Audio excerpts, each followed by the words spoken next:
In competitive chess, the weight of a win, draw, or loss is all on one's shoulders.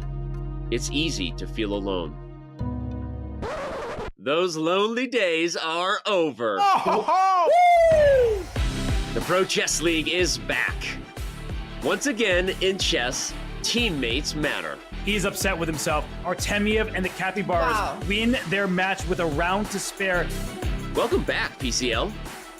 A unique collection of teams, each with their own personality of different colors, shapes, and sizes. There are gnomes and knights, chess bras and bishops, and whatever the heck this is. The PCL is the only place where the best players in the world risk their fate alongside content creators and players from different levels, ages, and perspectives. This is resign time. It's easy now, and there is a resignation. I'm in shock at the turnaround that we're seeing. Entering its 5th season, 16 teams will reboot the PCL legacy with a new format and new schedule. Only one team can be crowned the next PCL champion. This is one of the most epic comebacks in Pro Chess League history. My friends, it's the 2023 Pro Chess League. Which team can rise above the rest? They won't be able to do it alone. The Muslim wins it! We win! Oh my God!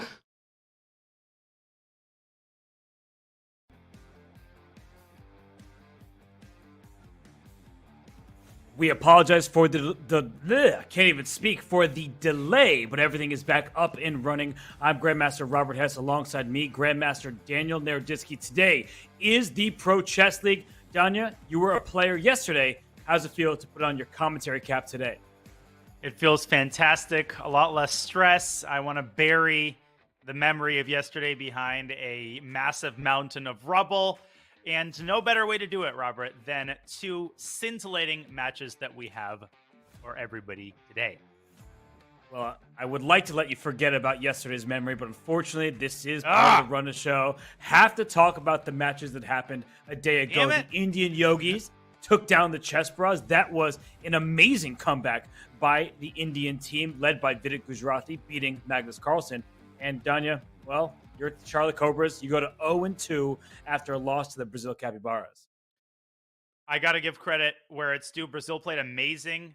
In particular, standout performance by Jospem Jose Martinez, who beat me in a time scramble and then played a flawless game against Oparin.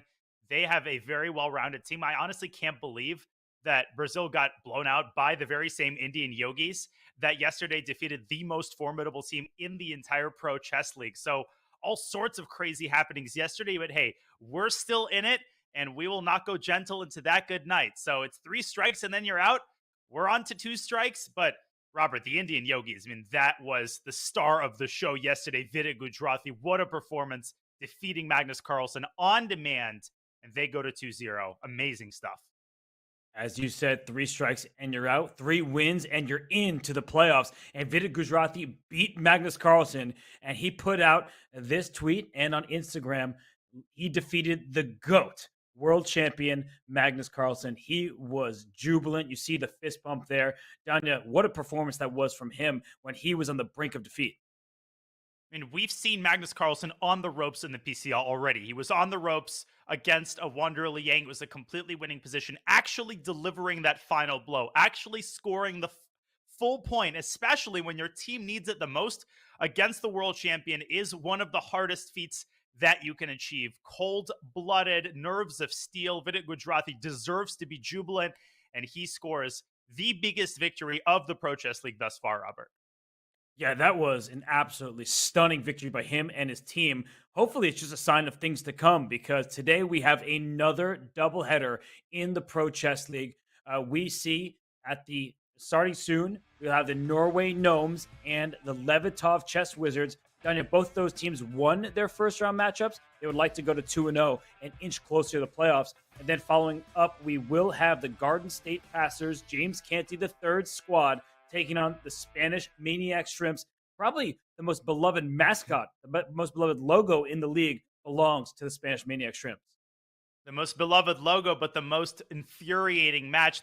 Speaking of burying a match under a pile of rubble, Robert, we will talk in more length about the Maniac Shrimps and their adventures in the PCL. It was a maniac match as they lost due to an insane mouse slip. But again, we will cross that bridge when we get there. First, we have a scintillating match between the Gnomes and the Levitov Chess Wars. There's two of the strongest teams in the PCL, Robert. Two incredibly well-rostered teams that have great players on all boards. I can't wait to jump in. I can't wait to review these rosters. So many GMs, so many interesting names to root for, no matter what chess you're looking for. And Gawain Jones, he was the star of the show in week 1. And as you look from top to bottom, this lineup is quite stacked. Maybe some lesser known names to the community. Of course, David Howell being the commentator for the Champions Chess Tour. He is well known. He won an Olympiad gold medal. And Gawain Jones, as he sips his tea in that image, Danya, it's all about Gawain. He saved the day in week 1. No matter what kind of chess you like, positional, tactical, Pavel Ulyanov, one of the strongest positional players of the modern generation. Tactical, you got Gawain Jones and his King's Indian. Up and coming, you got V. Pranav, who will be one of the stars of the show if the Norway Gnomes are to go far in the PCL. And speaking of up and coming, Elham Abdulrauf, don't sleep on him and take his title and throw it in the trash, because he can throw it down with the best of the grandmasters, as he's shown time and time again, Robert. He certainly can. And, well, the Norway Gnomes would like to relive last week's success. And why don't we take a moment to relive that happening last week, that epic mouse slip? Here's what it sounded like last week in the thrilling tiebreaker. I can't believe this. And did you see that reaction, son? What? No! He blundered his rook! Whoa! And Santos' reaction, he probably pre-moved. I don't know what happened there, but he just blundered a rook and then he resigned. He was a rook up. He was an entire rook up. He played rook f2. He mouse slipped.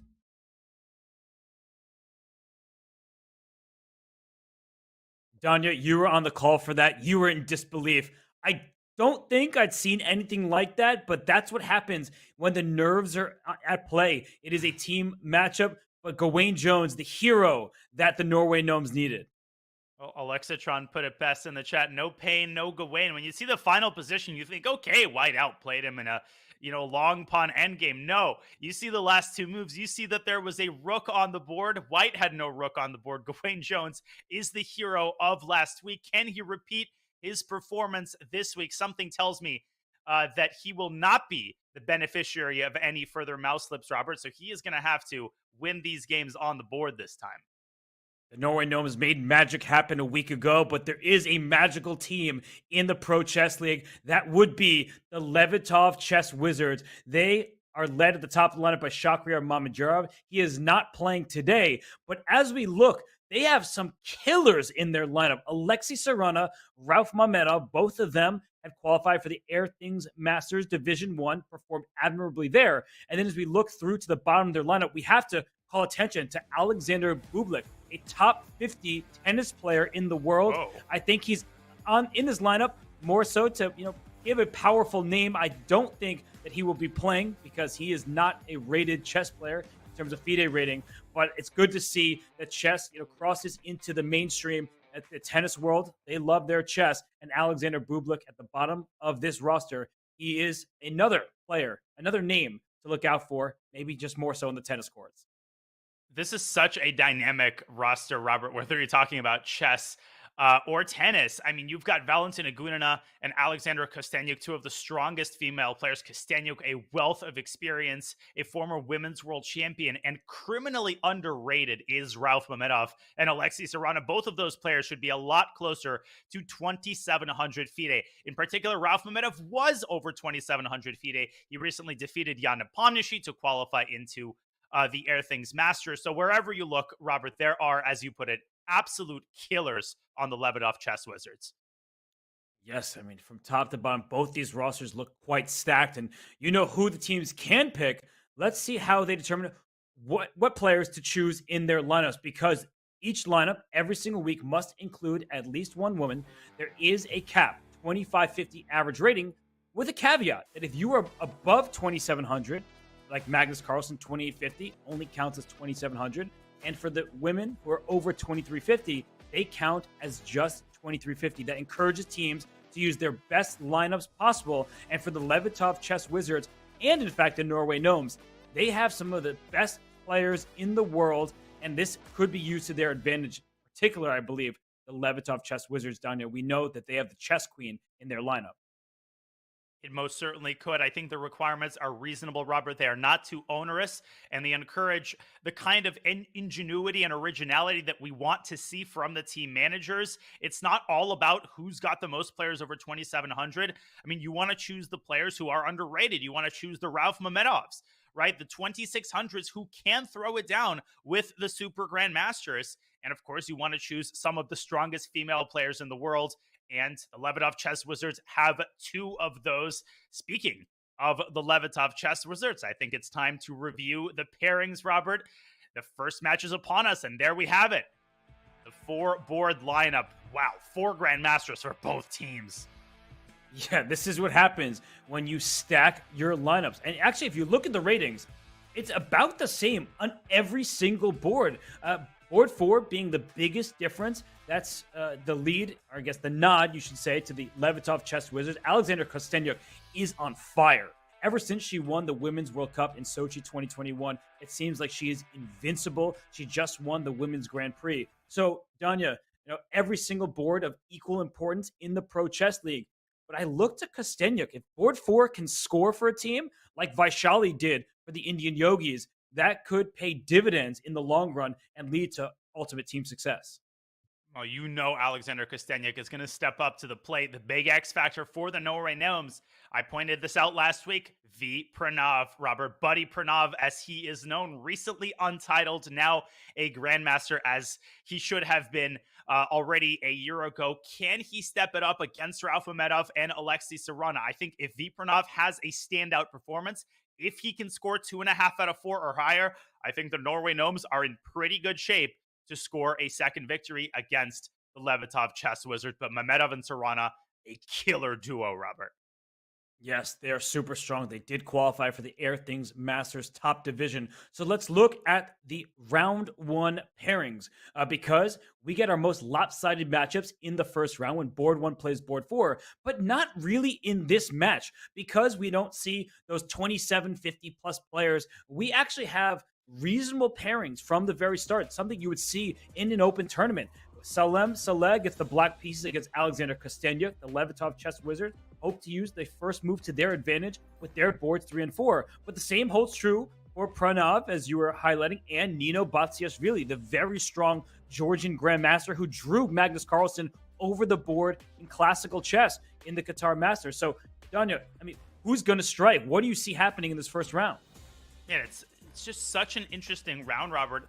The strategies could vary. I mean, for Salem Saleh and Gawain Jones, they've got the black pieces, but both of them have incredibly dynamic repertoires. They don't know how to play for a draw. They don't know how to play solid. Gawain's a King's Indian player. Salem Saleh is also a King's Indian player, for goodness sake. So I think everybody's going to be playing for a win. Same goes for V. Pranav. Every single player on both of these lineups, Robert, I'm not exaggerating, has a very dynamic opening repertoire, maybe with the exception of Denis Lazovic with the black pieces, who, yes, he does play a Berlin, but I think we can forgive him that. We'll have that conversation with him after the match concludes. But he's got the white pieces here. I already forgive him because he's young and he's a superstar who thrives in the quickest of time controls. And the Pro Chess League, it may not be Title Tuesday time control, but it is quite fast. That's good for those with great mouse speed. So let's remind everybody of the format for the Pro Chess League, because if you haven't been here in the past, it may be unfamiliar to you. We have an all-play-all event. So board 1 plays boards 1 through 4 of the other team, and the time control is 10 minutes plus 2-second increment. It's up to 4 rounds. Why up to 4 rounds? Well, Danya, you know from experience, sorry to say, that if your team gets obliterated or does the obliterating, you score 8.5 points in 3 rounds. You don't have to play the 4th and final round of action. But we have seen the Norway Gnomes go to tiebreaks. They did that last week. And if it is an 8-8 tie, we see the round 4 pairings once again happen with colors reversed. And that is quite likely in the Pro Chess League when teams are so evenly matched. Yeah, I mean, you might think, oh, is an 8-8 tie really likely? Is it really likely that the teams are this evenly matched? Yes, they are this evenly matched, and we've seen all sorts of comebacks. I mean, we saw the Norway Gnomes come back against the Maniac Shrimps and then pull it off in the tiebreaks, Robert. So, tiebreaks, terrible for the players, stressful for the players, amazing for the commentators and fans. So, I'm hoping for a tiebreak. I'm hoping for a close match, and it will all start with a fascinating first round. Let's see if some of these lower rated players, some of these amateurs, Robert Alexander Kosteniuk, Denis Lazovic, not very strong Grandmaster. Let's see if they can step up to the plate. And speaking of which, the gong is sounded and Alexander Kosteniuk with an Alabin Sicilian against Salem. Yeah, but this is an opening that makes us both happy. We love ourselves a good Alapin Sicilian. You protect the d4 square with a pawn. Most Sicilians, you see a knight capture back on d4 when that move ultimately happens. But look at Kostenia go. She gives this check on b5, and it causes Salem to pause for a second. He may not be super familiar with these variations. The bishop coming back to c4. Watch out. That's why e6 was played. There were tactics in the f7 square. So Salem, he does ultimately know what he's doing. And I hate to bring up an analysis board this early, Robert, but I really do think that we need to show a crazy line. After knight to b6 here, I believe the bishop takes f7 check followed by e6 is not only possible, but a well-known continuation. Bishop takes c6, knight g5 check, draws the king up to f6, where it will be victimized by a check on f3. Ignore the Eva Bar Salem doesn't want to touch this with a 10-foot pole, particularly because of the speed of Alexandra Kosteniuk's play. King takes g5. According to the engine, already gets mated in 5 moves, starting with h4. So back to the live board we go. Salem, his decision to play e6, Robert, I think a very wise one indeed. Yeah, don't take unnecessary risk. It's the first round. Alexandra Kosteniuk is playing some of the best chess of her entire career, and that's saying something considering all of her accomplishments. But we see a solid setup. This looks like a standard Alapin where white at any moment can take this knight on d5. So black can just develop the dark square bishop to e7. White can take the knight on d5, and that's not necessarily what you want to do, but there is a slight wrinkle. Danya, when we played the Alapin, the bishop is often on c8, and you play b6, bishop b7. So actually bring the bishop to d7. Maybe it's not always the best square for that piece. But that said, black is super solid in the opening stage here. Solid is a good word. Modest, but solid. Black is not developing too actively, but he doesn't really have any targets in his position. And now a big decision for Salem. He can play d5 and close down the center, but that leads almost to an inferior advanced French structure where white's knight has the natural c3 developing square. Another very typical idea after black plays bishop b7 and castles kingside, which is going to happen one way or the other. You often see white bringing the bishop back to c2 and stacking the queen on d3, creating what's called a queen-bishop battery and threatening checkmate on h7.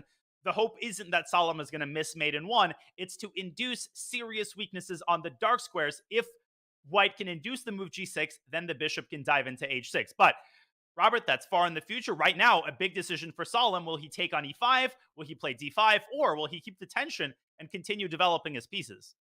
Well, tension is the operative word. This position is tense. There's pawns staring at each other.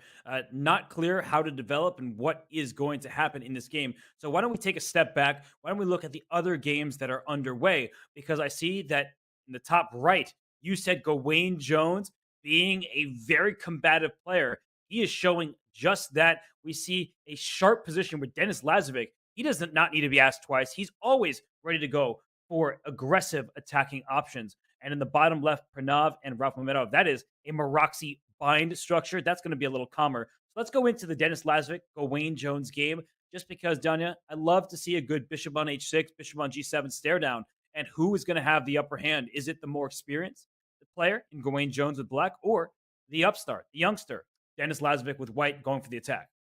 And Denis Lazovic has a very classical opening repertoire for someone of his age. He plays the Berlin with black, and with white, he plays fianchetto setups. He plays the Catalan against d5, and he plays the fianchetto against the King's Indian. And Gawain did indeed essay his vintage King's Indian defense and played a line where he actually pushes the c-pawn up to c5, sort of Benoni style, but that is the recommendation of a lot of modern books and courses against the fianchetto. And yet, Robert, I am not enthralled with the kind of position that he has gotten. The structure is largely symmetrical, but the queen on h6, has necessitated this weakening move f6. Otherwise, the knight would have jumped into g5 with devastating threats of checkmate. Now Dennis can bring his rook to d1. He does just that. The knight has a ready-made parking spot on d5, and black doesn't have the equivalent, because the equivalent square on d4 is well protected by white's knight and rook. Gawain needs to be careful here in order to keep the balance.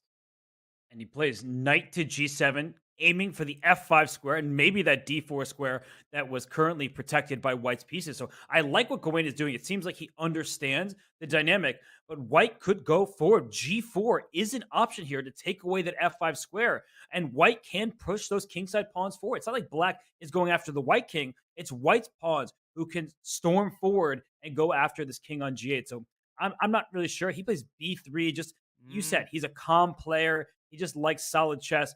But I feel like maybe that was a little bit too solid right then.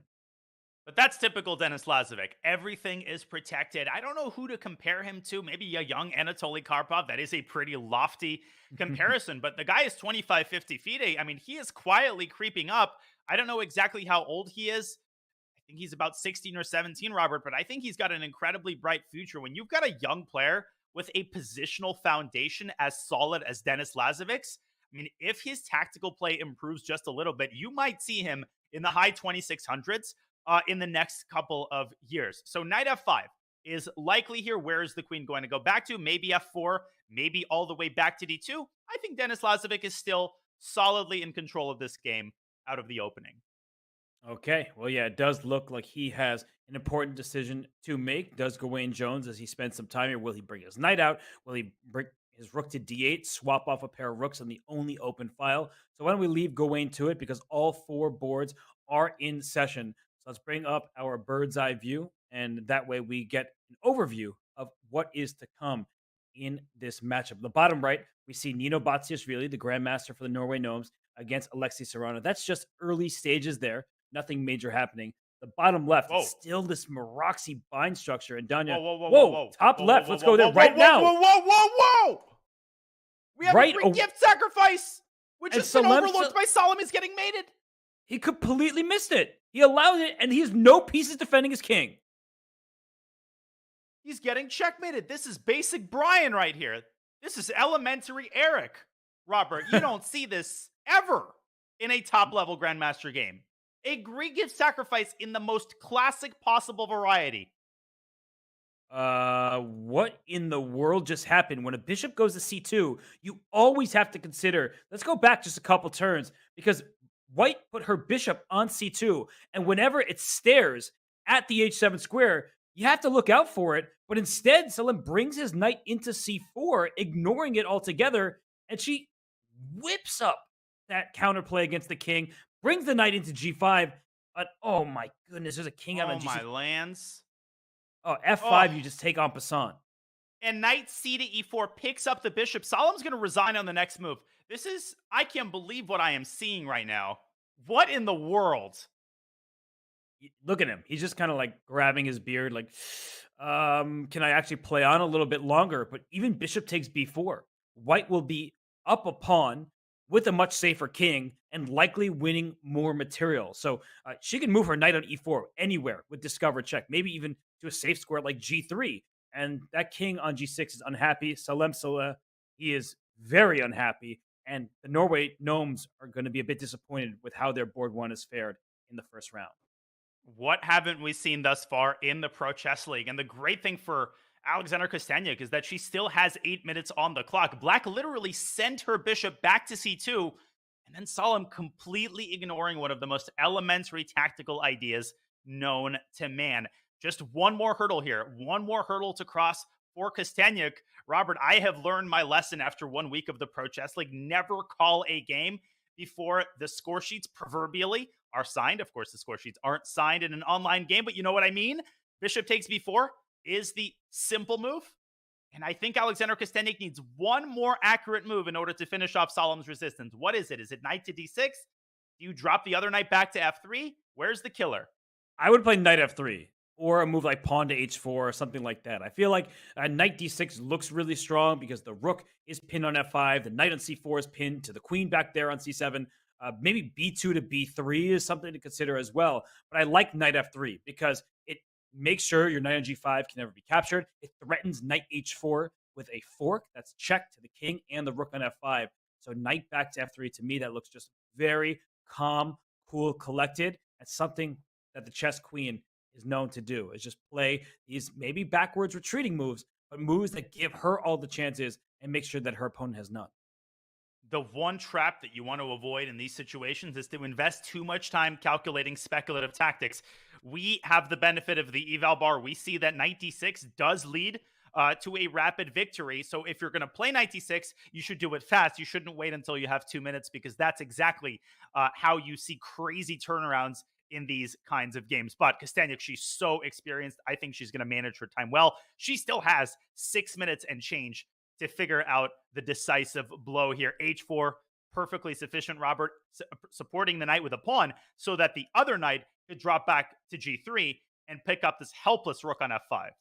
Yeah, an h5 check is also going to be available, which is why Salem brings his rook to h8. But now knight d6 or knight g3, both of these moves are excellent. Even though pawn to g4, but I would not play g4, and that's why knight g3 is better. Because if she had played g4, her king would have been more exposed and perhaps susceptible, to an attack. So knight g3 is just the best move in this position.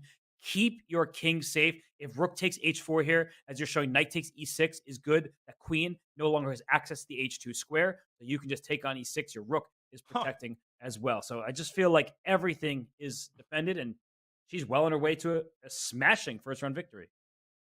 Smashing victory indeed. And knight takes c6 is an important resource in response to rook takes h4. If we could bring up the analysis board for one brief instant, and then we will update you on the other three boards. If you hastily take the rook on f5, this actually not only doesn't win, but it relinquishes the entire advantage. And after queen h2, king f1, Robert, I was toying with the idea of knight d2 check. That's not the right move, I get it, but it's a really pretty mating pattern. I once swindled a game like this. You basically take away the e2 square and then deliver checkmate on h1. Incidentally, white does have the move king e2 here, which wins the game. But if black plays the simple e takes f5, then it's already anyone's game. So Kosteniuk had to see the move knight takes c6 when she was dropping her other knight back to g3. In any case, this game is going to end any second now, and that means an early lead for the Lebedov Chess Wizards. What a game by Alexander Kosteniuk. And if we're being honest, as chess players must be, just an oversight by Salem, allowing bishop takes h7 check. Shocking from a player of his caliber. But for the Norway Gnomes, they are going to need to score some victories on the other boards. And it's not looking great for them, Danya. As I look across the four, the top right, Denis Lazovic still with a nice, stable position with the white pieces. On board the bottom left, Rudolf Mamedyarov, board 2 for the Lebedov Chess Wizards. Well, no problems there. You see the eval bar saying his position is even slightly preferable against Pranav V. And then the bottom right, Alexei Sarana up on time. Early stages there, but he's going after the dark square bishop. So Danya, you pick the game. I'm happy to join you for it. Which one is catching your eye the most? I think the Lebedov Chess Wizards smell blood, especially if Denis Lazovic can convert, let's say, at least half a point, which he absolutely should. He's slightly better. But let's go to that end game between V. Pranav with the white pieces against Rudolf Mamedyarov. Rudolf Mamedyarov is one of the only remaining proponents of the Accelerated Dragon at the highest echelons of chess. He played that opening even when he was over 2,700 FIDE. Now, the Accelerated Dragon, Robert, it's not a refuted opening. There's no commonly known refutation that yields a winning position for white, but the Maroczy bind is commonly considered to give white a stable plus. And yet Rudolf Mamedyarov, he knows these ideas so well. I have lost countless blitz games to him in the Accelerated Dragon. And here I think we see the reason why it's such a good opening in blitz and rapid games. White gets a big space advantage, yes, but with great space advantages comes great responsibility and potentially great weaknesses. Yes, I mean, knight a5 right now. It was played as soon as I said it. Going after the c4 pawn, the b3 square is black's for the taking. And look at these squares, b3, c5, all under black's control. And what control does white have? Yeah, the b5 square, but the knight's just kind of sitting there. It's not actually doing all that much. And the bishop on g7 is probably the best piece on the board right now, staring all the way down to that pawn on b2, which will be a long-term vulnerability. So I like what Rudolf Mamedyarov is doing. I just want to give him another shout out. He qualified for the top division of the Air Things Masters.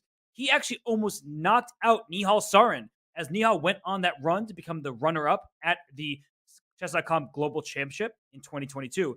Ralph Mamedov was just this close to knocking him out in the very first round. So Mamedov, he's been around for a long time at the top levels of chess. He knows these positions inside and out, like Daniel was just saying. And I feel like he has the upper hand with his experience in the end game, and he is up a minute on the clock. He's not one of these players who doesn't know his way around a blitz game. He actually is a speed demon, one of the highest rated blitz and bullet players on the site.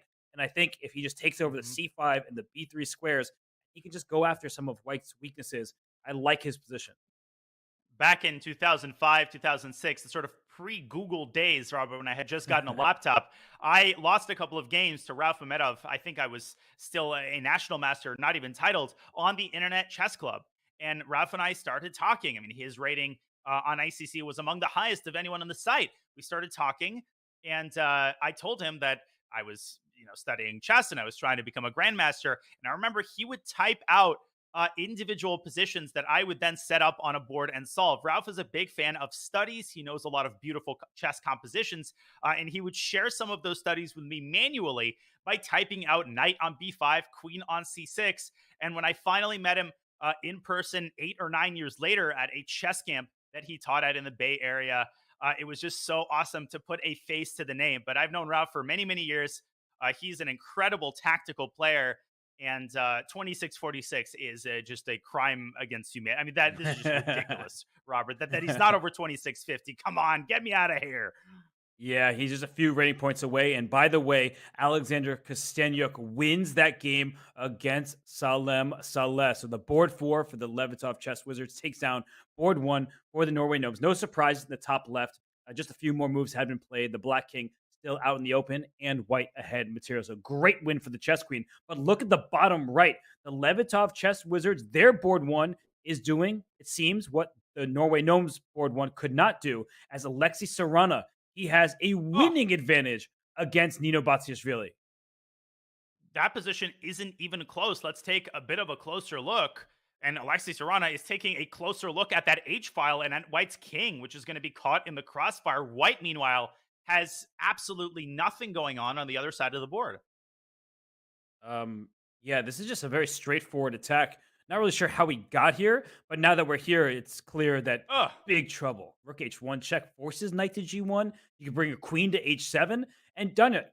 Not only is black attacking the white king, look at the pawn structure. It's also healthier for black, and well, maybe he's just going to take this f5 pawn next. He might not even go deliver checkmate right away. f5 is hanging. Those are the most tilting kinds of attacks to face, where your opponent hasn't actually sacrificed anything at all, and they can essentially take the off-ramp whenever they want to. And Alexei Sarana might take the off-ramp. As you're saying, he's up 2 minutes on the clock. He's down 0 points of material. This game is over. It's one-sided affair that does happen often when a player like Alexei Sarana is playing, and the queen comes to c2. So queen h1 check looks very powerful. You can no longer take this pawn f5. White is defended. But after queen h1, knight g1, bring that rook up into the party as well. Rook h2 with queen g to follow, and bishop takes g3 on the horizon. No. This is just a clear-cut attack and no defense possible for White. Sriracha, queen h1, Alexei taking his time. He's still got over half of it remaining on the clock. Alternatives to queen h1 include probably queen h3 check.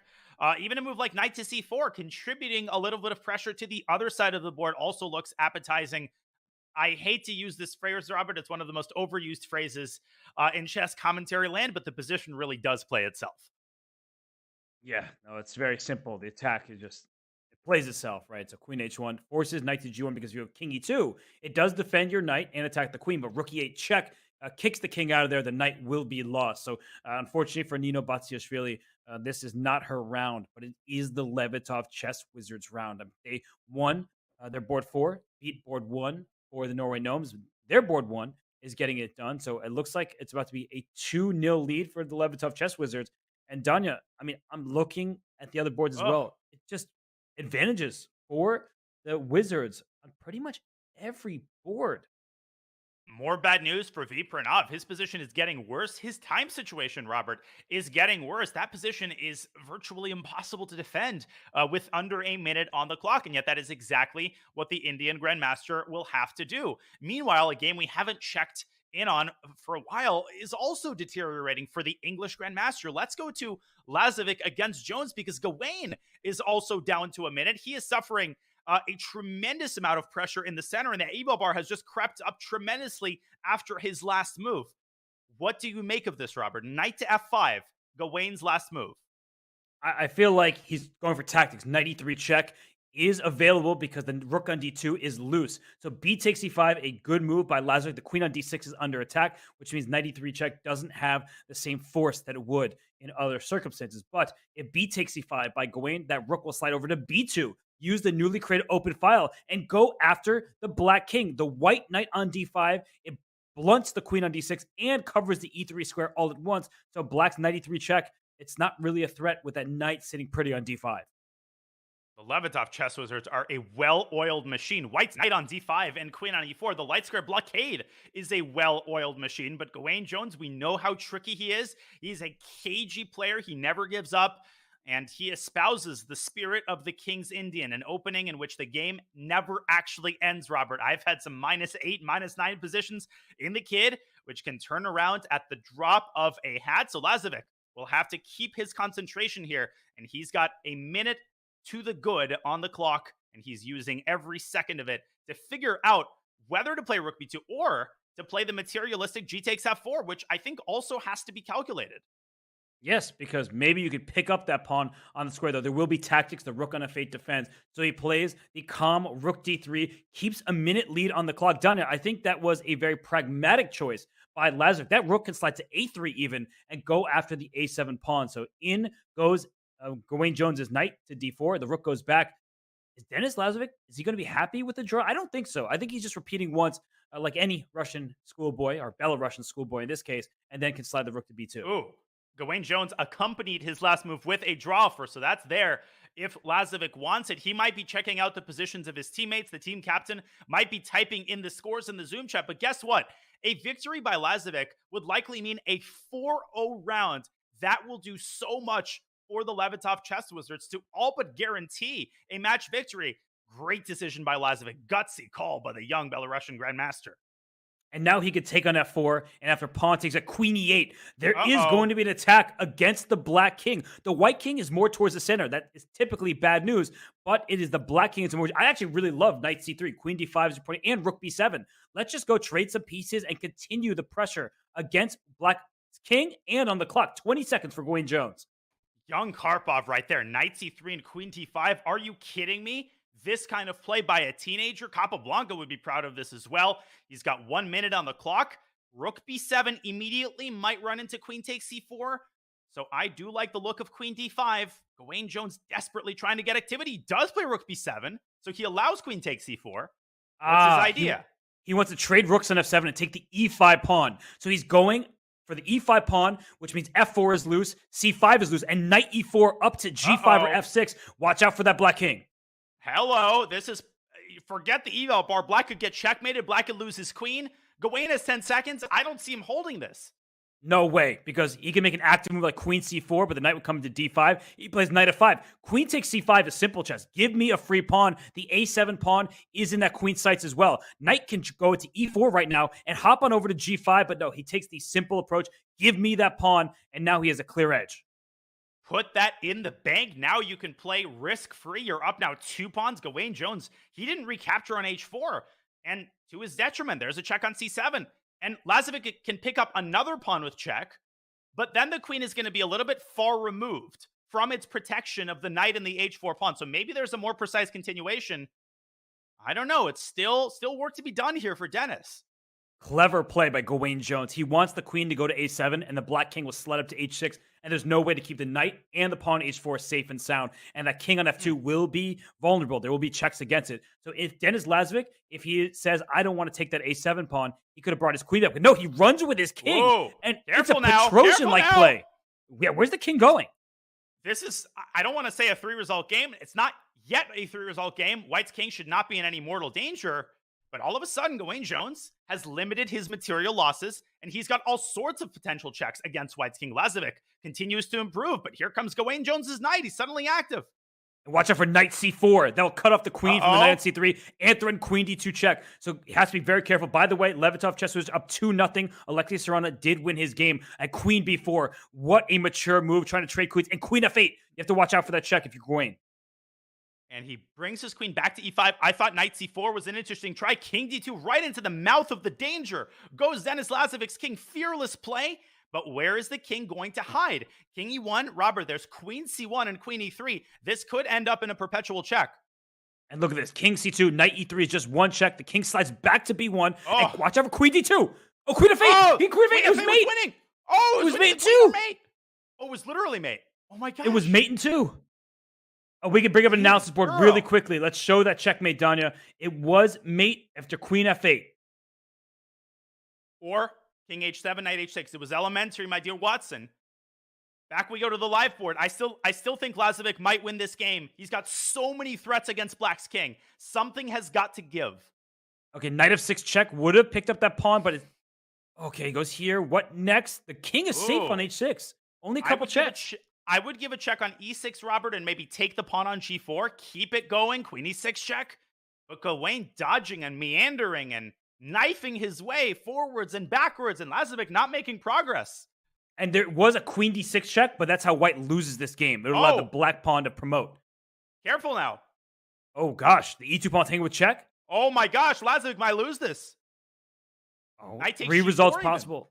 Knight g4 looks good. There's pins along the e file. The king on g7 will not get checkmated. So I think that Lazovic now should just make the draw. I mean, it's been a topsy-turvy, nerve-wracking game. Just make the repetition. Oh my goodness, that was a big miss. Literally, it was a mate in two. No, Lazovic's still going for it. Now he's got to be careful. Oh my God, I don't know if that was a wise decision, Robert. He's upset. He senses that he missed the win, but don't overpress and cost your team a point. Oh my goodness, and the team is doing so well. Just hide your king, run away, because V. Pranav made a mistake, so Ralph Mamedyarov is in the driver's seat. We will get to that game in a bit, but right now we see that it is queen. Okay, now we're going to see a draw. Trade queens, and then we'll go right to the V. Pranav game. This one is over. Which has also concluded, Robert. Ralph Mamedyarov has won his game. It was a smooth endgame conversion. It wasn't even close. So you're telling me that the Levitov chess wizards just steamrolled the Norway Gnomes 3.5 half? Listen, it was a great save by Gawain Jones. He got lucky, but Denis Lazovic shouldn't beat himself up because his teammates got his back. They got his back, and then some. The Levitov chess wizards struck on 3 out of 4 boards. They split the point on another. And as we see coming up, it will be Salemsala with white, Gawain Jones with white. They will need to get those victories, but look at those bottom 2 pairings there, Sarana and Ralph Mamedyarov with the white pieces. Good luck to the Gnomes.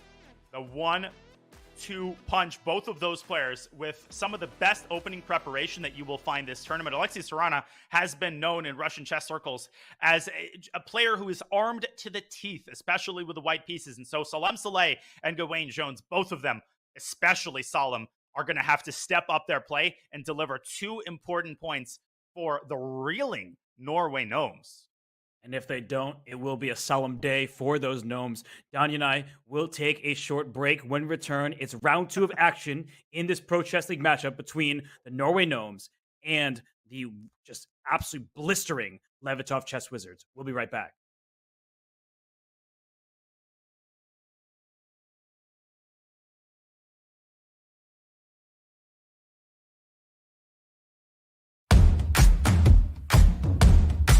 This whole concept of just bulldozing the Black King, jumping in there with the Queen, and making sure the Rook comes in with a ladder mate is everything this chapter is about. Everything this chapter is about.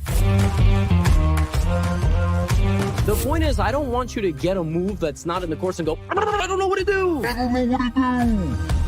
92% of games get to this position. From this position, White is winning about 60, 70% of the time. And I think if you learn these lines, that very easily could be 75% or 80% for you.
Gawain Jones there, the only player on the Norway Gnomes to score a half point for the squad. They lost the first round 3.5.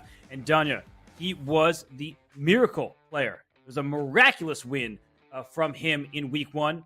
The Norway Gnomes will need more of the same in week 2. They will indeed, and they will need some miracle wins as well as some miracle draws. There was a mate in 2 missed by Gawain Jones's opponent, but a minor consolation indeed for the Norway Gnomes, who lose on the other 3 boards. But Gawain Jones, he is a very impressive player, Robert. He has a long chess resume. He's been around for over a decade, a grandmaster over 2650 for a long time. And there you see some of his notable achievements, including a silver medalist at the 2019 World Chess Championship individual and team. Yeah, he was very impressive there. He crossed 2,700 in 2019. I believe his highest ranking was somewhere near 30 in the world. So clearly an exceptional talent and a prolific author. He has written, I believe, 5 chess books, maybe more at this point. So Gawain Jones is a name you should keep an eye out on. And, well, in this matchup, we will keep our eyes on Gawain Jones and the rest of the Norway Gnomes because they need to score victories. It may already be now or never time for them. The Levitov Chess Wizards up 3.5. And, Danya, it's early. It's only the second week of action.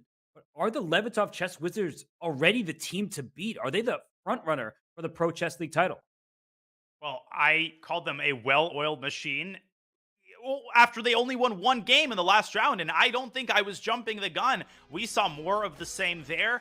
Every board is incredibly strong. Alexander Kosteniuk just demolished Salim Saleh in 20 moves. I mean, they don't have a single weak spot on any of the boards, Robert, and this is only about a quarter of their roster. I mean, such a well-put-together roster with underrated young players and experienced older players, including Ralph Mamedyarov and Alexei Serrano, players who can essentially win on demand against lower rateds and can throw it down with the best of them when they've got the white pieces.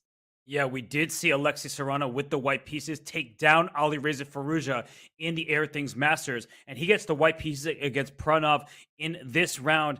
And Danya, when Pranov had white in game 1, it looked like he got outplayed by his more experienced opponent. That was Ralph Mamedyarov doing the work in that Marokti bind. But now Serrano, who performs much better with white than he does with black, he gets the white pieces. Ralph Mamedyarov gets the white pieces. And I believe that Salim and Gawain Jones, they simply have to win. They have no choice at this point. They need to score with the white pieces because Kosteniuk, you can't let her feel that rhythm because as soon as she does, she has been pretty much invincible, it feels like, over the last couple years. The confidence is through the roof. And from a commentator's perspective, Robert, 3.5, yes, it's a big lead, but you need 8.5. So it's not like the Chess Wizards can decide the outcome in this round. But when you're sitting there as a player, I experienced this yesterday, even when you're down 3-1, which the Cobras were after round 1, you feel hopeless. You feel like you're in a blowout and you essentially feel like you have to go 4-0. That creates so much additional pressure. And it's not like any of these players are just going to go down without a fight. Again, it's 4 grandmasters for both of the teams. And Alexander Kosteniuk, I mean, she's not stopping there. I think she's playing for a win with the black pieces. And I think the Levitov Chess Wizards are going to try to lay down the wood with another 3-1 or 3.5 victory here. And Gawain Jones opting for an English type of opening at this stage. Pretty calm stuff from, well, the English Grandmaster. And Alexander Kosteniuk, she challenges the light square fianchetto from white with a light square fianchetto of her own. So early stages here, I like the setup for both sides. We'll see if white pushes forward d4 and if black pushes forward c5 to challenge the center. But so far, nothing committal from either side. Yeah, this is one of those amorphous openings, Robert, that could transpose into 5 different openings. There we see Rookie 1, which is a move that has been popular since the 1970s. The idea, of course, was to prepare e2, e4 and force black to push the pawn to d5. That may seem like a good thing, but obviously black's bishop is now blunted by her own pawn on d5. And knight a6 there, Kosteniuk demonstrating familiarity with this resulting position. She continues, both players actually continue to blitz out the moves. I feel like this probably happened, Robert, in some like Petrosian Gligorich game from Mar del Plata 1971. It looks like it because Yes. we may see an isolated pawn for black or the hanging pawn structure. So you need to know your history. You need to study your great predecessors, and not just because Gary Kasparov wrote that wonderful series of books. But we see Kostaniuk, her knight, sinks his teeth into the e4 square. Please take me on e4. Allow the black pawn to get to e4 and then cause mayhem in the position. So the one problematic piece is this knight on a6. Danya, that's why white isn't rushing to take on c5 because black often takes with the knight on c5 to hop it closer to the center. Yeah, and despite the isolated queen pawn on d5, it is a pretty well defended pawn. We should add, you don't want to just give black's pieces free activity as you're indicating. So Jones has to find some way to A, keep the tension in the center, but B, also improve the placement of his pieces. Queen a4 comes to mind. Maybe replace the queen with a rook, which would be a more effective at essentially causing disturbance down the d file because it would force black's queen to move off of d8. But no, Gawain Jones resolving the tension in the center, taking on c5, and a major committal decision there by Jones. And how is Sasha going to recapture on c5? A big decision now to be made for black.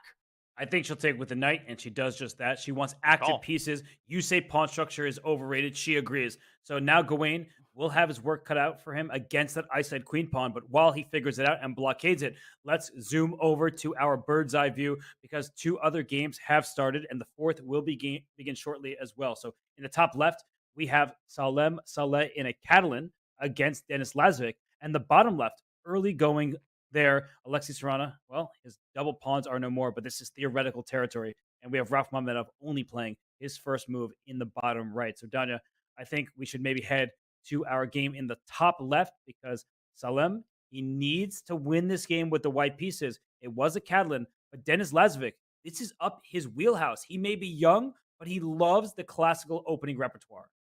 He does indeed, and he plays the Catalan with the white pieces. And I think chess players are split, Robert, on whether you want to face an opening that you play with the other color, or some players I've heard say that you are actually the worst at openings that you play with the other color because you like that opening from white. I don't think it really matters. I think these players are all universal. They don't really care what they're facing. They know everything. And Denis Lazovic demonstrating knowledge of the typical ideas here, positioning his bishops on nice diagonals. He's got a lot of space, and he has just, with his last move, clamped down on the e4 square, preventing white from grabbing control of the center with e2, e4.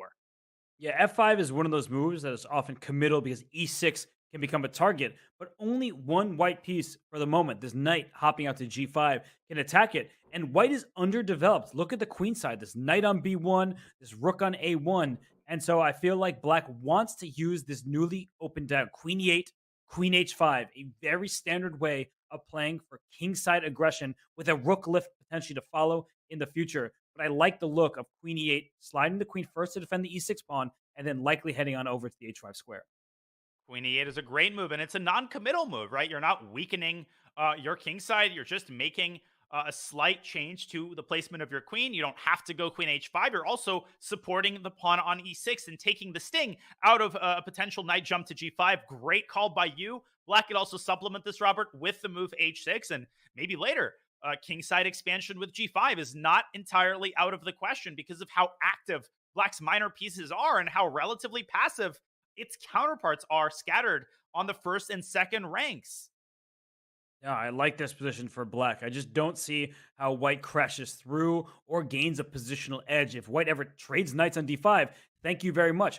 Black will always be thinking about pushing the c7 pawn up 2 squares to c5, bring a rook to c8. So if you can get the bishop out of the path, if you're voluntarily allowing that black bishop to move, that's good news for black. And the b4 square is under black's control. So Danya, I see a lot of pluses for black. Where are the pluses for white? What can you point out that is looking positive for Salem in this position? Well, the only thing my eyes are drawn to is one of the calling cards of the Catalan. White has great control of the center, right? That pawn on d4, it's a pretty banal point, but white does have some control over this weak e5 square, which might be the only weakness in black's entire territory. But currently, that square is protected by 2 of white's minor pieces, so knight e5 is not possible. But if I'm Salem, I'm already thinking about trying to change the course of the game with what may seem like a radical move, but is in fact a pretty standard Catalan idea. Maybe taking on d5 and then playing bishop f4, maybe playing bishop f4 immediately, but try to exploit your only asset and eventually stick a knight on e5. But I'm with you. I like the way Lazovic has handled the opening and the way he's handled his clock as well. Yeah, this just seems like a pleasant position for him, and he is diving into the board. We got that 5-head cam on full display. Typical Dan Laz. But while Salem and Denis Lazovic, they jockey for position here, they maneuver their pieces. We did just see actually a trade on d5 in the top left. Let's look at our other boards because we were first with Gawain Jones against Alexander Kostenjuk in the top right. Not too much has changed after the knight took on c5, isolated pawn for black, activity, and a blockade for white. But what's going on in the bottom left there, Danya? Because I see an odd pawn structure for Alexei Sarana, but I also see a bishop pair. And I also see 9 minutes on his clock, which means he's only spent a minute for 16 moves. I like his position. Let's take a closer look. Look at those bishops, in particular, the dark squared bishops occupying the long diagonal. The other bishop could be opened at the drop of a hat with the move e5. But obviously, Robert, White should play this move with a great deal of caution because some doors open, others close. So in order to open the light squared bishop, you will have to close the dark squared one. White should only play e5, I think, when he is ready to support that with a quick rush of the f pawn. So maybe castle first, maybe even play f4 first, and then decide whether to play e5 or f5. Yes, and at some points you play even more positionally. You play f3 and just make sure your center is nice and defended. The good news for white is the knight on f6 is always eyed by the bishop on b2. So if that queen were ever to move from e7, we will likely see bishop takes f6 and a shattered kingside pawn structure. So I think that for Sarana, he spent about a minute on this turn. He could play simple chess, just castle, bring a rook to d1, and then only later decide whether f4 will be a good idea. For now, I don't like the look of f4 just because the g4 square will be handed to black, and it's going to be hard to get a rook to d1 with this skewer on the diagonal. So I just think that for Sarana, he should maintain his advantage on the clock and just castle kingside here. And he does. Castle's kingside is on the board. And it's a tough position to play for Pranov because he's eyeing the c4 pawn. He's looking at the e4 pawn, but neither of those pawns is truly weak. Both of them are defended by two of white's pieces. So what is black's plan? Well, the obvious idea is to double rooks on the d7, the legendary double stack, try to get this bishop to move back and ultimately infiltrate d2. I think if Pranov can get a trade of all of the rooks, he stands to benefit because that takes some of the heat off of the king side. But rook a to c8, Robert, that is a pretty passive move. He seems unconcerned at the prospect of a pawn rush on the king side. Yeah. I mean, f4, it's likely that black will slide on over to the d file, and you just can take advantage of the fact that rook d1 will not be possible with bishop g4 on the horizon. So you have to time these things correctly. I don't quite get what rook c8 did, Danya. Like, the pawn c5 wasn't under attack. I don't know what's next. Are we potentially seeing like a b5 pawn sacrifice? I'm a little confused. I think Pranov might have been eyeing p5, and it sounds like desperation, but maybe he is desperate because he senses how quickly white's pawn rumbles up the board, and he's just not fast enough. There's e5. Alexei Sarana saying, I am going for the kill. I'm not interested in playing positionally. He could have played the prophylactic move a4, which the engine was partial to, but I love the way that he's handling this. Robert, f4, f5 could just end the game if Pranov doesn't find something extraordinary in response. Maybe knight h5. Maybe it's time to bring out the tactics. Maybe you stopped at f5, f4, f5, f6. Just go for the checkmating attack. It just seems clear cut. So after f4, I think black has to play queen d7. You gain a vital tempo because the rook and the queen line up against the bishop on d3, and that means f5 is not ready just yet. So perhaps black can clog the light squares. And when we talk about a pair of bishops, the two bishops advantage, if you can exchange one pair of bishops, the knight can often outclass the enemy bishop. The bishop on b2 staring into a pawn. So if the light square bishops come off the board and the knight goes from c7 to e6, a square like that, maybe it's Pranov who could turn this game around. Absolutely. I agree that in the long run, black has certain positional assets, the d4 square. You mentioned the open d file, and definitely queen d7 in response to f4 is the only reason that f2, f4 doesn't win the game on the spot. And I think Alexei Sarana has noticed that, and he is contemplating perhaps a slower approach with rook a to d1 in order to buttress this bishop. and make f4 even stronger. That also prevents queen d7 because then there will be a discovered check on h7, picking up the queen.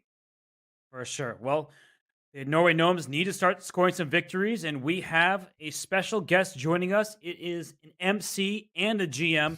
It is Mr. Hammer. How are you doing today? I'm sorry about the first round of action, but how are you feeling about your team's chances? I was feeling pessimistic before we started, and after that first game, it's just, yeah, it's hopeless. This team we're facing is a monstrous lineup. They have 2 players who qualified for the Division 1 Champions Chess Tour, and they also have Lazovic as their third, the guy who actually knocked out our Division 2 player, Saleh. So this is the strongest possible lineup you can come with this in this format. And yeah, we're kind of learning that the hard way.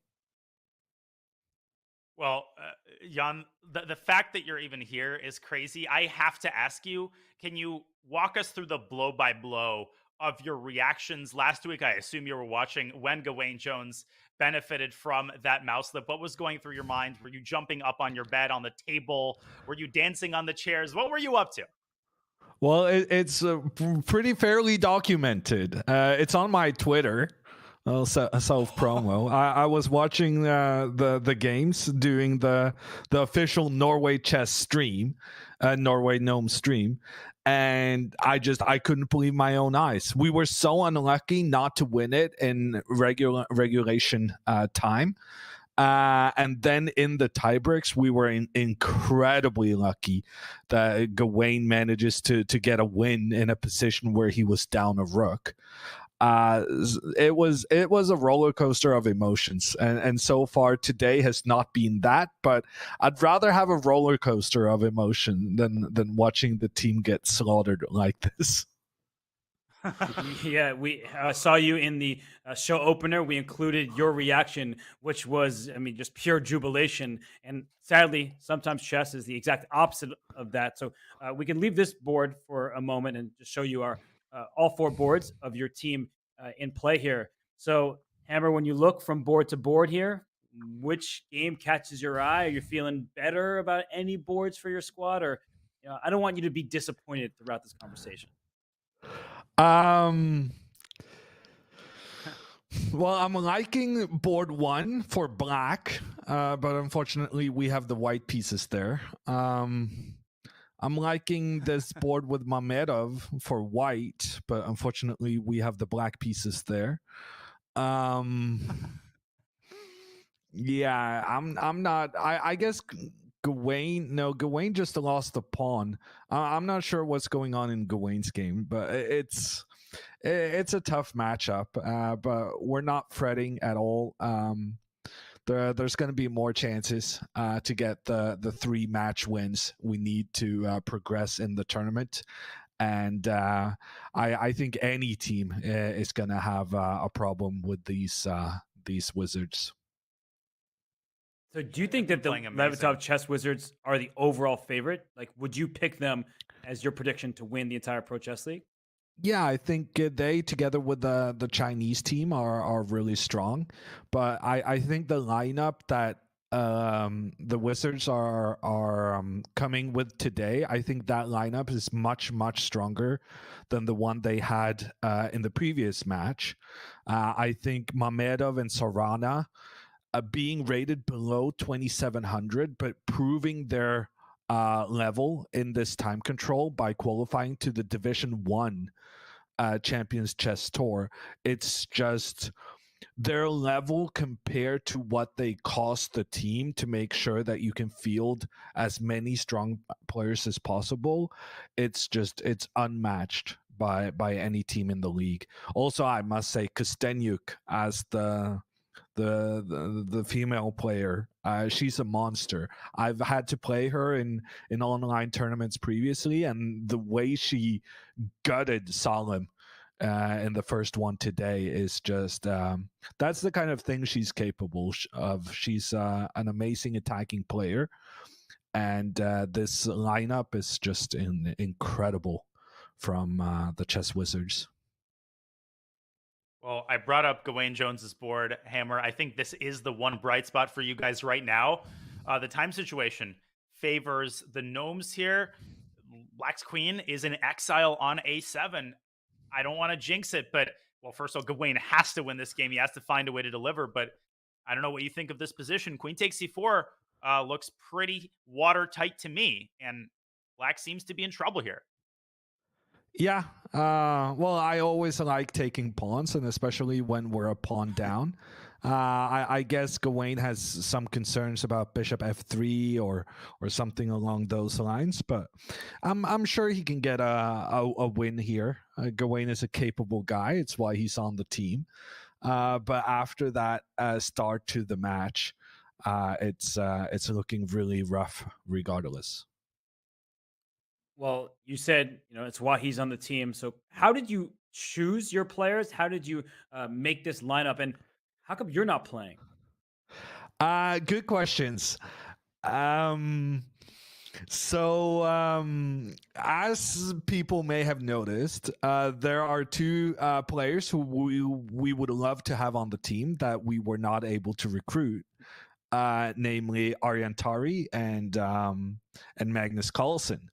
That being said, Norway Gnomes, a staple of the Pro Chess League. We've been in it since its inception. So we're not changing the name, but we are changing the roster. And we got some amazing players, in particular Solemn and Pranav, I feel are our key players. Pranav was recruited basically by tweeting out anyone who did well in the Champions Chess Tour, please contact us. We have some spots in the Pro Chess League. And Pranav was like, yeah, I could be interested in playing.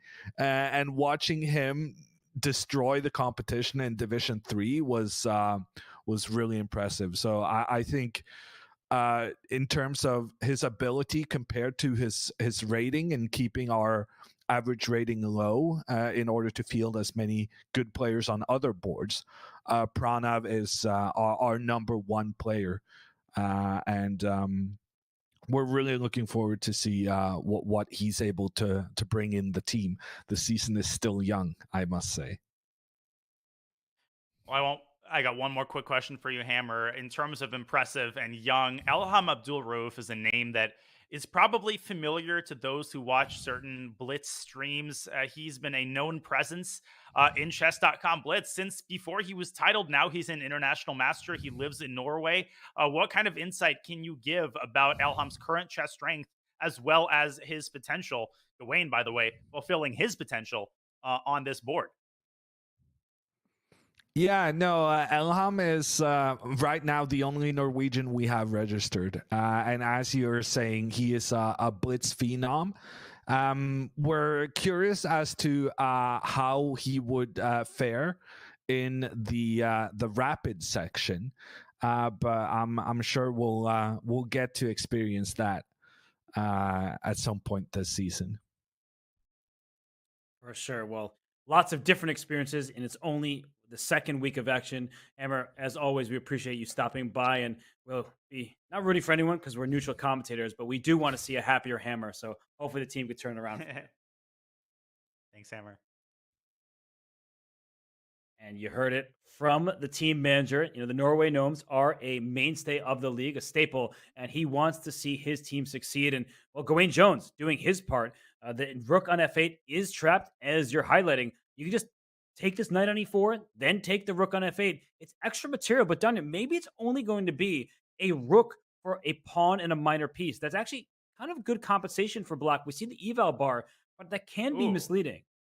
And Gawain Jones doing Gawain Jones things. He takes the rook immediately. Rob, that is a move so many of us would just rule out automatically. But after knight takes d2, queen e8, there is simply the threat of a discovered checkmate. The bishop on f5 is guarding the Luft square on h7. And if Kosteniuk has to take on f8 here, which I think she does, then there might be all sorts of shenanigans there, although I'm struggling to find the crushing blow. Moot point. I think queen e8 mates. Yeah, queen e8 will deliver checkmate, and her position was tough regardless. But Gawain Jones also has sufficient time to calculate his options. So queen e8, then the bishop moves away. Yeah, look at this. The it. evaluation bar is through the roof. And Bishop, is it anywhere? Or is it just Bishop E7 check just to Yeah. make sure you have Knight F6 next? And also to block the queen's defense of the F7 pawn. Yeah, Bishop Even E7, Queen F8, mate. All roads lead to London here. Yes. Or to Oslo, I suppose. Knight F6 is, I think, my preference for the checkmate, but he'll do it a move later. And Gawain Jones gets a victory. He now has 1.5 out of 2. Much needed for the Norway Gnomes. They have cut into this deficit. It is now a 2-point lead for the Levitov Chess Wizards. And Hammer might be happier because if we look across the boards, you see the bottom left, Pranav V, that was one of the big signees for the Gnomes against Alexei Serrano. That bar is about level. The time is quite level. So, Danya, where do you want to take us? Because the top left game also looks particularly spicy. And even the bottom right game, Nino Batsiashvili is holding her own thus far against Mamedov. All of the games are in a time scramble. The queens are off the board. Let's go to that end game between Salem and Denis Lazovic. I would hesitate to call this a must-win, but it's as close as a must-win game can be in round 2. Salem has exchanged queens. His pieces are more active, Robert, but he's actually down a minute on the clock, and it's very easy to let Black's rook slip through the cracks, and once it lands on D2, White's pawns on the queen side could be victimized. What do you make of White's winning chances here? Well, he's clearly intending rook E6, rook takes H6 check. So you get the queen side, I get the king side. Well, E5 is now hanging. I think that was a mistake by Denis Lazovic because now you could take on E5 first and then bring your rook back to E6. Instead, he goes rook E6 right away. He just wants H6 and G5 and to rush his H pawn up the board. He is hungry for that king side. He's going to take on H6 check, and then he could play H4, Robert, and try to... No, he goes B4 first. He tries to conserve his queenside pawn, and that delays the process for Black of creating a much-needed passer on the queen side. Exquisite technique. Rook C6, another great move, and Lazovic is reeling. And Salem is playing a Lazovic type of game against Lazovic himself. I mean, look at the pawn structure. Everything is nice and stable. White's piece is more active, and rook c6 boots that knight out of there. And if the knight leaves, b6 falls. If you protect the knight with b6 to b5, a6 falls. And eventually g5 will be a victim after rook g6 check. You could scoop that off the board. So it looks like Saleh is getting a much-needed win for the Gnomes. And Hammer joins the show, and suddenly the Gnomes start winning. Yeah, it was a good omen, although I have been swindled personally, Robert, by Denis Lazovic in multiple times. 93 check! Game 93! Oh, no! Oh, I jinxed it! Oh, my gosh, you see it on his face. He's in utter disbelief, is Saleh. He had just the upper hand here. He blunders in one turn and resigns immediately. Oh my gosh, Robert. And this is a hangover from last week because the last round of last week, he blunders a bishop in one move in a dead winning position against Eduardo Iturrizaga. That's the reason they got into the playoffs to begin with, and now blunders a rook on c6. Unbelievable. And just as I was saying that Lazovic has swindled me in plenty of Title Tuesdays, there he goes again. Can we we can't speak enough on that point, but other games are still in full swing, and it looks like in the 2 games remaining, the bar is doing quite nicely for the black pieces. So Nino Batsiashvili, she's in no danger. It's a rook end game, equal material. And so let's go to the bottom left game because that one is spicier. And this is a real shame. Batsiashvili is going to hold the draw. If Salem had won, and if Pranav manages to pull out a victory, they would have equalized the score. As it stands, Pranav down to 3 seconds. Bishop e5, he might have blundered as well. Yeah, he stops the checkmate, but just takes c3. And rook d7 is a huge threat here. I don't see a way to stop that. He finds a way. Yeah, and the bishop goes e5. Keep that queen. Rook d7? Rook d7 ends it. Oh my gosh, you were just talking about it. But bishop f4, he misses it. 3 seconds for Pranav. He makes queen c5. That's good. Queen f5 coming next. And now the problem is a rook d7, blunders f2 with check. Bishop f4 intercepted the connection between the queen and the f-pawn. Big mistake. But will Pranav realize it? He's blundered it again. Rook d8 is even stronger. It's just a back rank checkmate on h8. Goodbye. Queen h8 here. Queen h8 is nasty. Oh, he misses mate in 2. Instead takes a queen. And that is good enough, and a big win for Sarana Pranav. Can't believe it. And 2 heartbreaking results, Robert. They're going to end up losing the round. This is ridiculous. They're going to end up losing the round. They had everything under control in this round. It started with Salem Saleh. I mean, that position, to lose that, you could see it on his face, pure disgust. He's like, this is inexcusable. I don't know what's going on. But here, Ralph Mamedyarov has no winning chances whatsoever. He could go up a pawn if he wins the G5 pawn. Good for you. The double F pawns cannot be mobilized, and Ralph looks like he's about to bite through his shirt. Although he did decline a draw just now, so he's he's disappointed. He wanted to win this game with white, but he's going to be very pleased to find that Lazovic has won and that Serrana has won, and the Wizards have everything under control. They will tack on another point to their already commanding 3-point lead before this round. I cannot believe what we just saw in the last 30 seconds. This was insane. I mean, that Salem Saleh blunder is just shocking because he was playing all the correct moves and he misses a one-move simple tactic.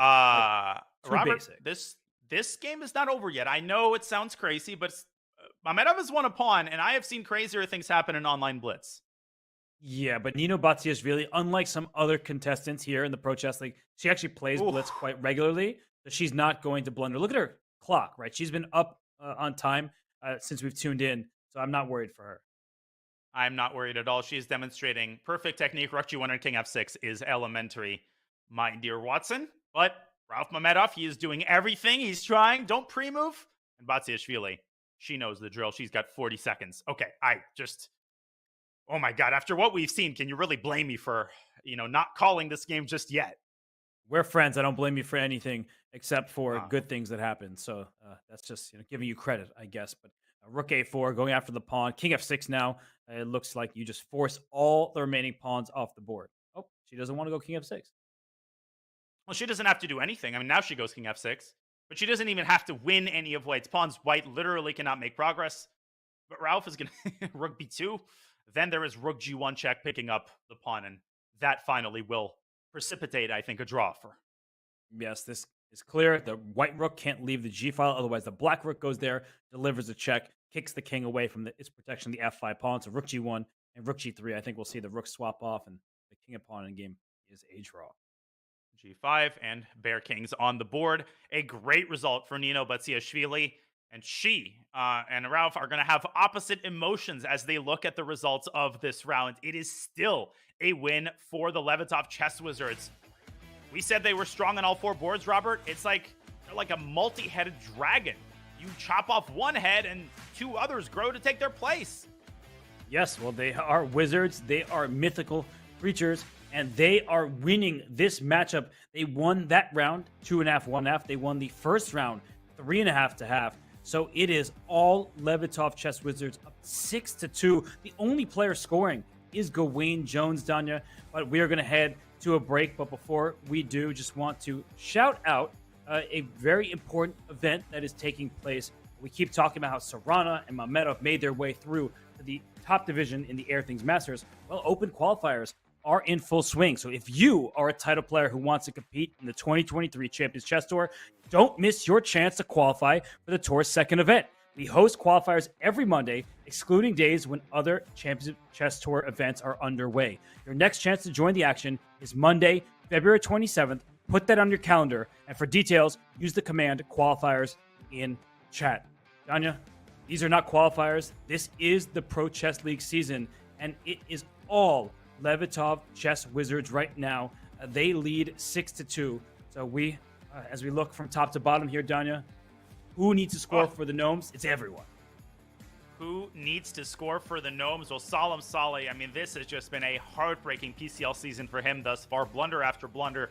And, as a player, I sympathize. I mean, your fingers turn into thumbs. Your brain turns into mush. He loses a big one. He will have to score. You basically need a 4-0 match at some point, either this round or the next one. What you cannot do is lose a single other round. All the Levitov Chess Wizards need is a modest 2.5, 1.5 victory. And I just see no weak points on the Levitov Chess Wizards roster. That's what Hammer was saying when he joined us. He's the manager for the Norway Gnomes, and if he sees no weaknesses, I have to believe him. But we will have to believe our eyes. We are going to take a break, and when we return, we'll all witness the Levitov Chess Wizards attempt to secure victory in only 3 rounds of actions. We will be right back.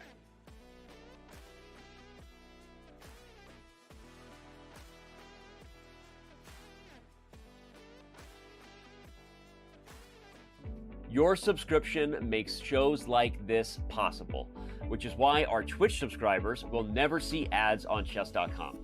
Connect your chess.com account and Twitch account at go.chess.com/connectaccounts, and bang, boom, voila, you're done. 100% ad-free bliss forevermore. Whether you're following our events on site or on stream, type the command connect in the chat, and thank you for helping bring these shows to life.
And we see the board one for the Norway Gnomes. Salem Saleh has struggled mightily in the first two rounds. He obtained a borderline winning advantage before hanging a rook to attack Danya. He needs to turn it around, and he has no choice but to do it now. And he needs to turn it around in a big way because the Norway Gnomes are in a big hole. They are down 4 points. They are down 62, and they are 2.5 points away from losing this match to the Wizards, the Levidoff Chess Wizards, who have one of the most formidable rosters in the PCLs this season. We can now say it with a high degree of confidence, Robert. But let me tell you, Solemn is just in agony right now. And all you want when you're in that situation, when you've just lost a game like that, is to start the next game. That waiting period, those 5 or 6 minutes, they feel like an eternity because you're playing it through again and again and again. Why did I play that? If only I had played a different move, maybe we would have been in the match. But you got to let bygones be bygones. You got to focus on the next 2 games. And his game coming up is not going to be an easy one.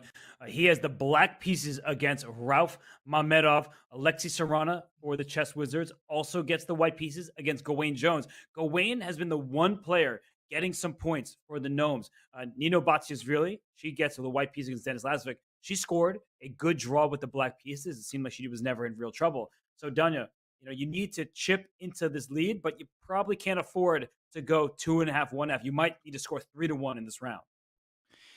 Yeah, and they need to look at some of the other comebacks that were performed in the PCL this season and in previous seasons. We know that it is possible. The Indian Yogis yesterday did it in a big way. Unfortunately, the Gnomes do not have Vidit on their team, so they need everybody to chip in. They can afford a draw. They can even afford one loss, but Robert, I think realistically, you got to go 3-1 or higher. So you go broke or you go home.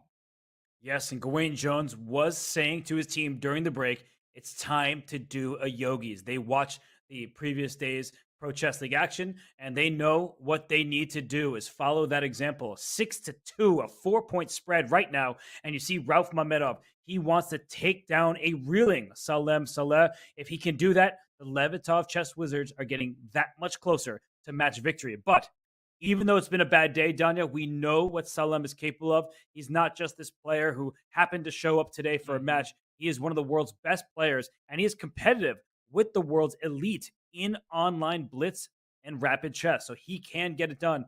He just needs to forget about the previous 2 games. He does. And I haven't made a sports reference in several commentaries. This is a personal streak. It's time to break it. This reminds me of a situation in which a great basketball shooter is missing a ton of shots and has a bunch of bad games, right? A great shooter is not defined by how he handles himself when the shot is going in, but how he handles himself when he's clanging every shot off of the rim. Can Salem Saleh step it up and deliver what would be a massive boost to the Norway Gnomes' comeback hopes? But Ralph Mamedyarov stands in his way. The queen on e2 stands in the way of the knight on f6. This is a kind of third-rate sideline, Robert, that can be incredibly dangerous. I speak from firsthand experience. If black is not accurate here, I've gotten into some massive trouble here in blitz games with the black pieces. The Wormald attack. I played this growing up from the white side.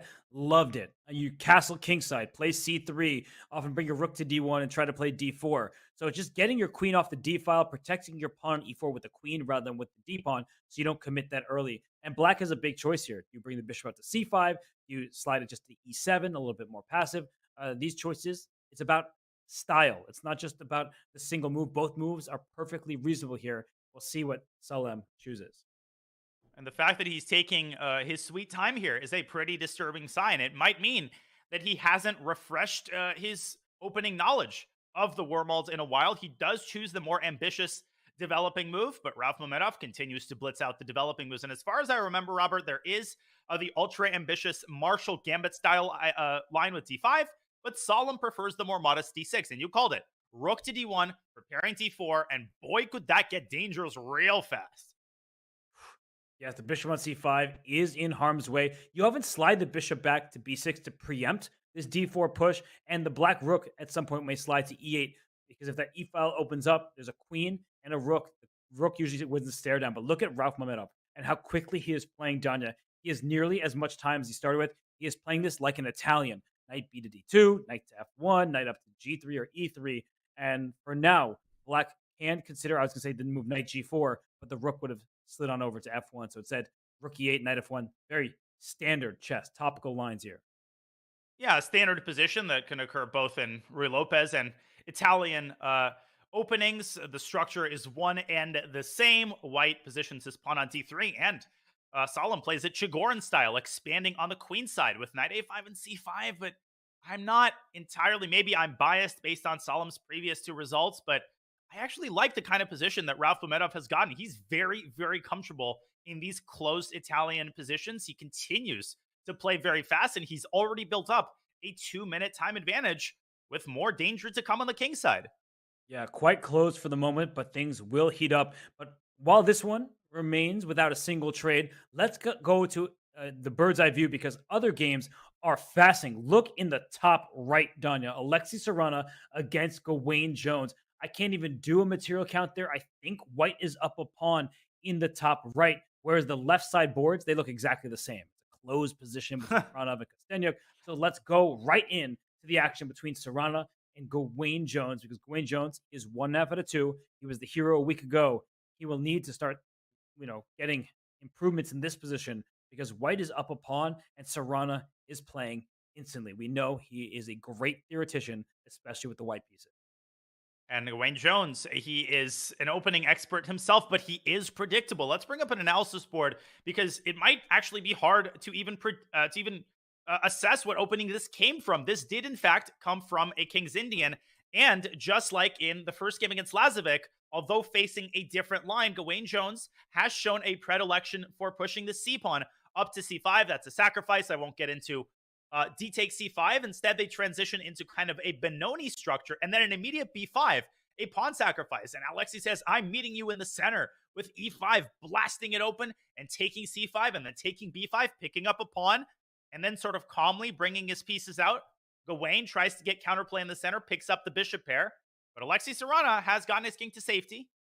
And what do you make of this resulting position? Rook b8 is Jones's last move, putting pressure on the bishop and the b2 pawn by extension. I always like these positions for white, and just by Gawain Jones's reaction, I'm sure he also likes Alexi's position. Now, he went into this variation, gambiting a pawn. I think he has compensation. He has a pair of bishops, but white's knights are healthy, and they're defending the center of the board. I think I would make the move b3 here, just so I can move my bishop away from b5 next. Black's last move, rook b8, it's clear. You want to play a6, get that bishop out of there, win the b2 pawn. So Alexi Serrana, he is such a fantastic player, and he knows when to keep things nice and compact. He does just that. The bishop can slide back to c4 next or up to c6, and the point being is the b2 pawn is not hanging. Rook f. Ugh.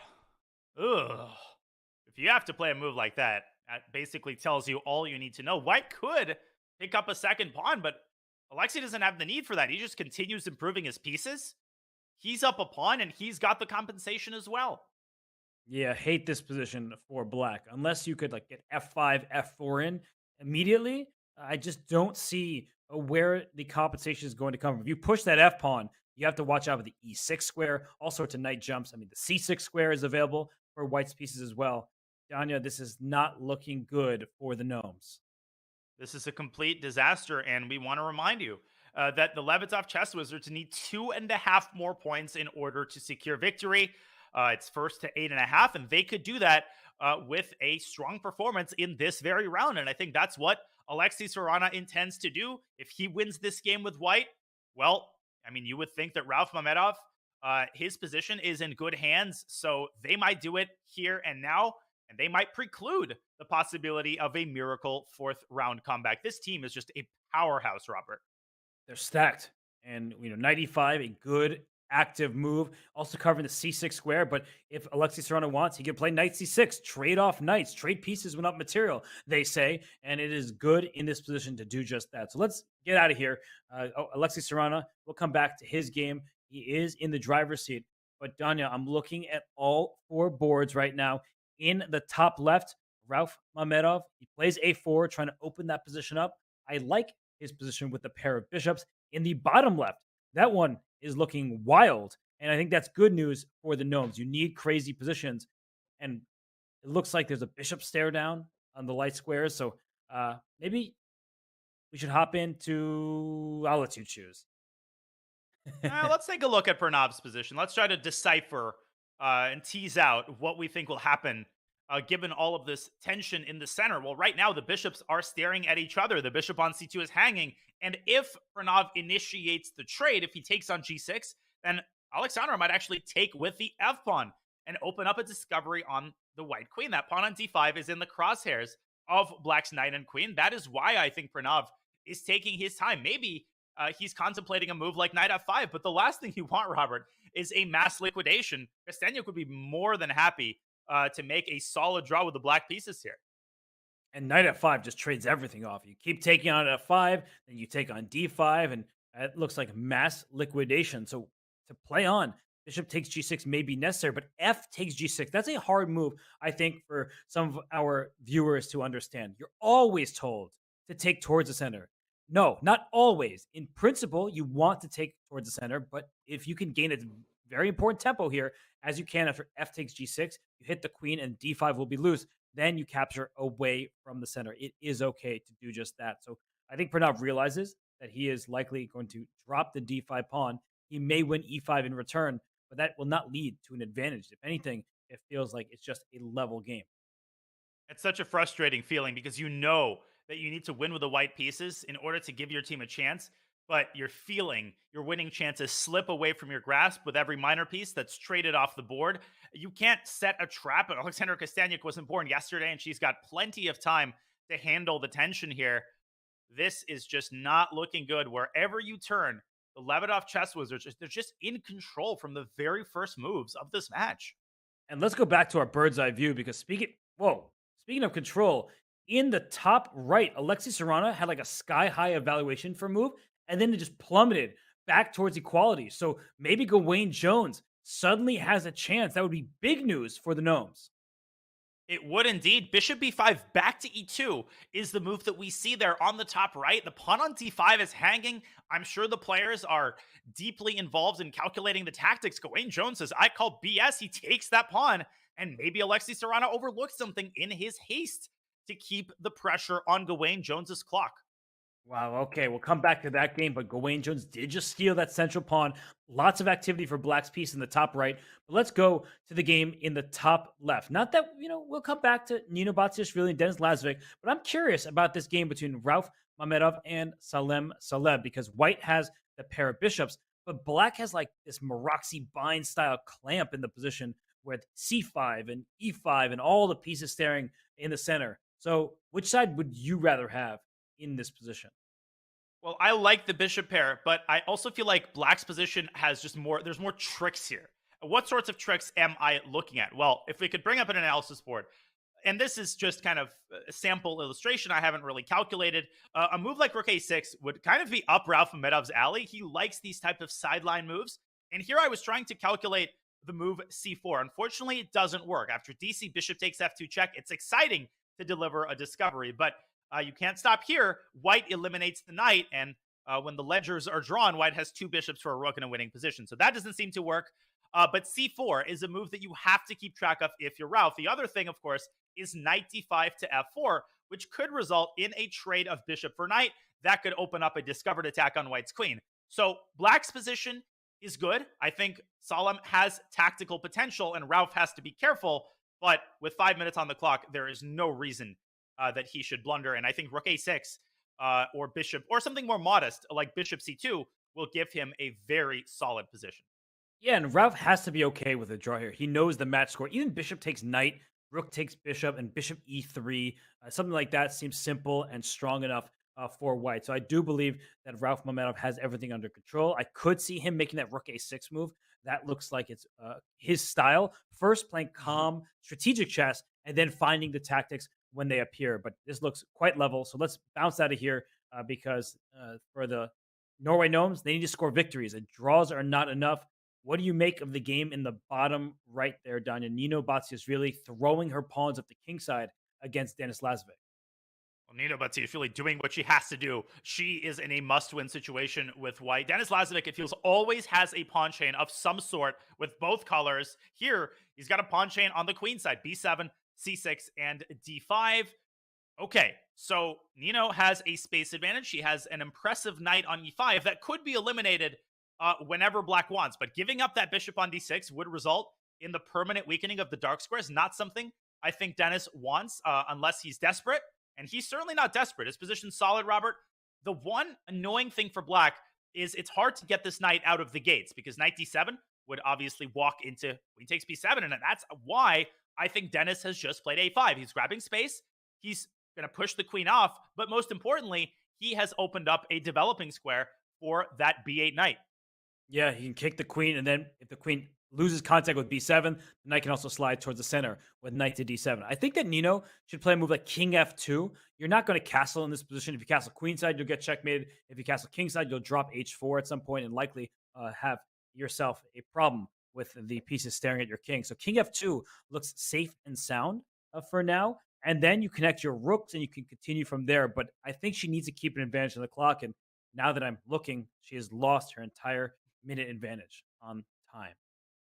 A5 is an excellent move by Lazovic. I think Nino might be worried about the prospect of A4. If she plays A4 herself, then she creates a big hole on B4 that could be immediately occupied by either the bishop or more likely the knight. And then the queen on B3 is just sort of staring and biting at granite, looking at that pawn on C5. And seems to me, Robert, that if anybody has the initiative here and the practical advantage, it might actually be Black. I'm with you. And that's more bad news for the Gnomes as Nino Batsishvili dips under 5 minutes. But let's go back to our bird's eye view because big things are happening for the Gnomes in their favor. Alexei Sarana, he seems indomitable with the white pieces. But right now, it's all Gawain Jones. I don't know how this happened, but Gawain Jones was down 2 pawns. Suddenly, he's up in exchange. This is huge, and it goes without saying that he needs to convert this position. If we go to that game, I will rewind a couple of moves. The position was immensely complicated, so I don't want to spend too long deciphering the complications here, but suffice it to say that the blunder came in just a couple of moves. Knight takes c4, rook c6. Here the eval bar was sky high. Bishop e2 was a mistake. You called it, and after bishop takes g4, queen takes c4, Alexei missed a pretty simple move. He thought that Gawain would recapture on c8, but no, he took on d4, and it's a double attack. Bishop takes c3, wins the queen. Queen takes c6, wins the rook. Alexei had no choice but to take the bishop, and he simply emerges down a full exchange for a pawn. Yes, Robert, but look at that pawn on d4. Gawain should be able to pick that pawn up if he plays his cards right. Although, if that white king gets slatted away, you push your pawn at d5, suddenly you have a passer that Black needs to spend time blockading. So with the limited material, Danya, there actually are good chances that Alexei can survive. But of course, Gawain now has the upper hand both on the board and on the clock. This will be a long, hard-fought battle as Gawain brings his queen towards the king side. He does have an extra pawn on that flank. The eval bar is giving +3, +3.5. I think that's pretty misleading. I think that's pretty... that's pretty optimistic, and now the eval bar starts creeping up after a very natural move by Gawain, blockading the pawn. Alexei is just going to chill. He's going to put his queen on f2. He's going to keep his king safe, Robert, and eventually he could try to use his pawn majority to create another pass pawn on the queen side, but obviously that could also backfire, and as it stands, his pawns are defending each other. So I think he's going to stay put and try to get Gawain low on the clock. Yes, and queen trade may not actually help Gawain Jones's chances. Normally, when you're up material, you trade off pieces and try to win the ensuing endgame. Here, queen trade may actually help White's cause with the limited material. So let's hop around some more. Let's get out of here. This one we'll keep an eye on, but we still have 3 other games in session. And I'm looking at the eval bar in the top left there, Danya. It keeps going back and forth. Slightly better for Black, back to equal. So with opposite colored bishops, it's all about king safety. And look at Ralph Mamedyarov top left trying to trade those queens. Good decision by him and great decision by Salem. But look at the bottom left, by the way. Pranav, suddenly his pieces are active. He has an outside pass pawn, and the Norway Gnomes have a chance. They do indeed. I was going to go to the Ralph game, but then you brought my attention to this fascinating endgame that Pranav has to deliver on. He is up 2 minutes on the clock. He's got a monster pawn on a4 that is a protected passed pawn, and he does have some damage that he has sustained on the king side. But with the queens off the board, the significance of that damage has been diminished. And Robert, the significance of the fork on d6 has not been diminished. Can Alexandra stop it? No, she cannot. She's trying. Tactically. She's saying, you take my rook, I take on f2 with check and get the rook on e1. But that's not clear that it works out for Black. I think knight d6 check, king, where does it go? It doesn't. If it goes to e7, the knight takes f5 is check. You're not even taking the rook. You would take on f5. The king went to e7 with the fork, but if the king goes to g6, as you're showing there, maybe you just take the rook on e8 and you get away with it. And I'm just going to show this line really, really quickly. Knight d6 check has been played on the board. And at the end of this line, it's actually not that hard to calculate. If you look at this position carefully, the knight is hanging. And if black recaptures it, then white takes the bishop. It's a classic scenario. If the bishop moves away, then that gives the knight an opportunity to slink away. Maybe knight d7 is more accurate because then black cannot even take the pawn on f3. There's another fork waiting for black's king on g6. This is, I don't want to say a certain win for Pranav, but after knight d6, Alexandra has tried king e6, which might be the best practical option. Yes, it's a more active square. In the event of knight takes rook, bishop takes f2 check, we will see tactics fly. But look at the clock as well. Pranav was up nearly 2 minutes when his move. Now he's made his move, but bishop takes f2 check, kind of forced here, but it's not easy to calculate, right? There are many different variations. White will likely go up a minor piece for perhaps a couple pawns. And for Alexandra, the worst part is this outside pass pawn for Pranav. That a pawn is going to be either a decoy or a runner, and it's hard to stop that one. And the second worst part is the time situation. You called it. This will remain complicated for a long time. Even after the tactical smoke clears, black will still have a bunch of committal decisions to make. I assume Pranav will take on f6. He can actually pick up a couple pawns, but no, he goes for the minor piece. Where is Sasha going to position her bishop? She can go to c3. She can go to h4, which I think is the likeliest. Try to pick up the f3 pawn and gather as many pawns as you can and just run your passers up the board as quickly as their legs will carry them. And she's probably relying on once her bishop retreats to say h4, rook c3 next for black, hits b. Oh, as soon as it hit rook c3, she puts her bishop on the square. But I think that makes her life even more difficult. Knight takes h7 and then bring the knight back to g5 with check. The knight will survive and protect the vulnerable white pawns. But no, he goes back here and the eval bar starts to drop. A very strange move. Knight takes h7 was literally just a free pawn. And Robert, black doesn't even have a pawn for the piece in that resulting position. A puzzling decision for Pranav, who's still winning, but g6? Could he be eyeing a check on g7? No, he goes back to g3. And at bishop d4, he wants knight e2. So at least the knight is in the right part of the board, but black's pieces are extremely active, and white is a bit passive for now. But with that knight heading right back to e2, I feel like the dark sword bishop, it's about to come out, maybe to d2, to hit the b4 pawn. And if you can get your rook behind your passer on the a file, maybe there's no stopping it. And the other problem is that black doesn't have an easy way to convert her pawn majority, her 4-on-2 pawn majority, into something concrete. Yes, you can play e4, big deal. White's knight is just going to be blockading that resulting passer. So Pranav, what stands between him and immediate victory is just to figure out a way to coordinate his pieces, and as you said, to get the rook behind the pawn.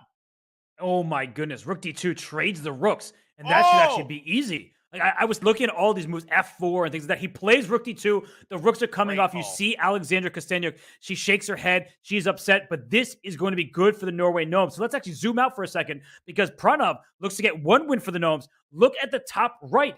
Wayne Jones with a huge lead, a huge advantage. And look at the top left. Salem Saleh with an equally large advantage for the Gnomes. Well, I think we should entrust Gawain Jones that position. He seems to be making steady progress. He's still got a minute on the clock. Far from over is that game, and we will cover that as well. But I think we need to go to the Salem game because this is Salem's chance at redemption. They're in a time scramble. Salem has been making steady progress. Robert, he's got a pass pawn on c3, which could be supported at a moment's notice with bishop to d4. But can he break through Mamedyov's solid resistance to e4? Oh my goodness. And rook d2 to follow. This has been actually a masterpiece from Salem. After this scramble finishes, we will probably have to go back in time to show how we got here. But this has been unbelievable stuff from the GM, from the UAE. He lost 2 games. He was very upset. But right now, he is in charge. He's completely winning rook e to d6. Now he's got to put the memory of what happened previously behind him and convert this advantage smoothly. Maybe e3.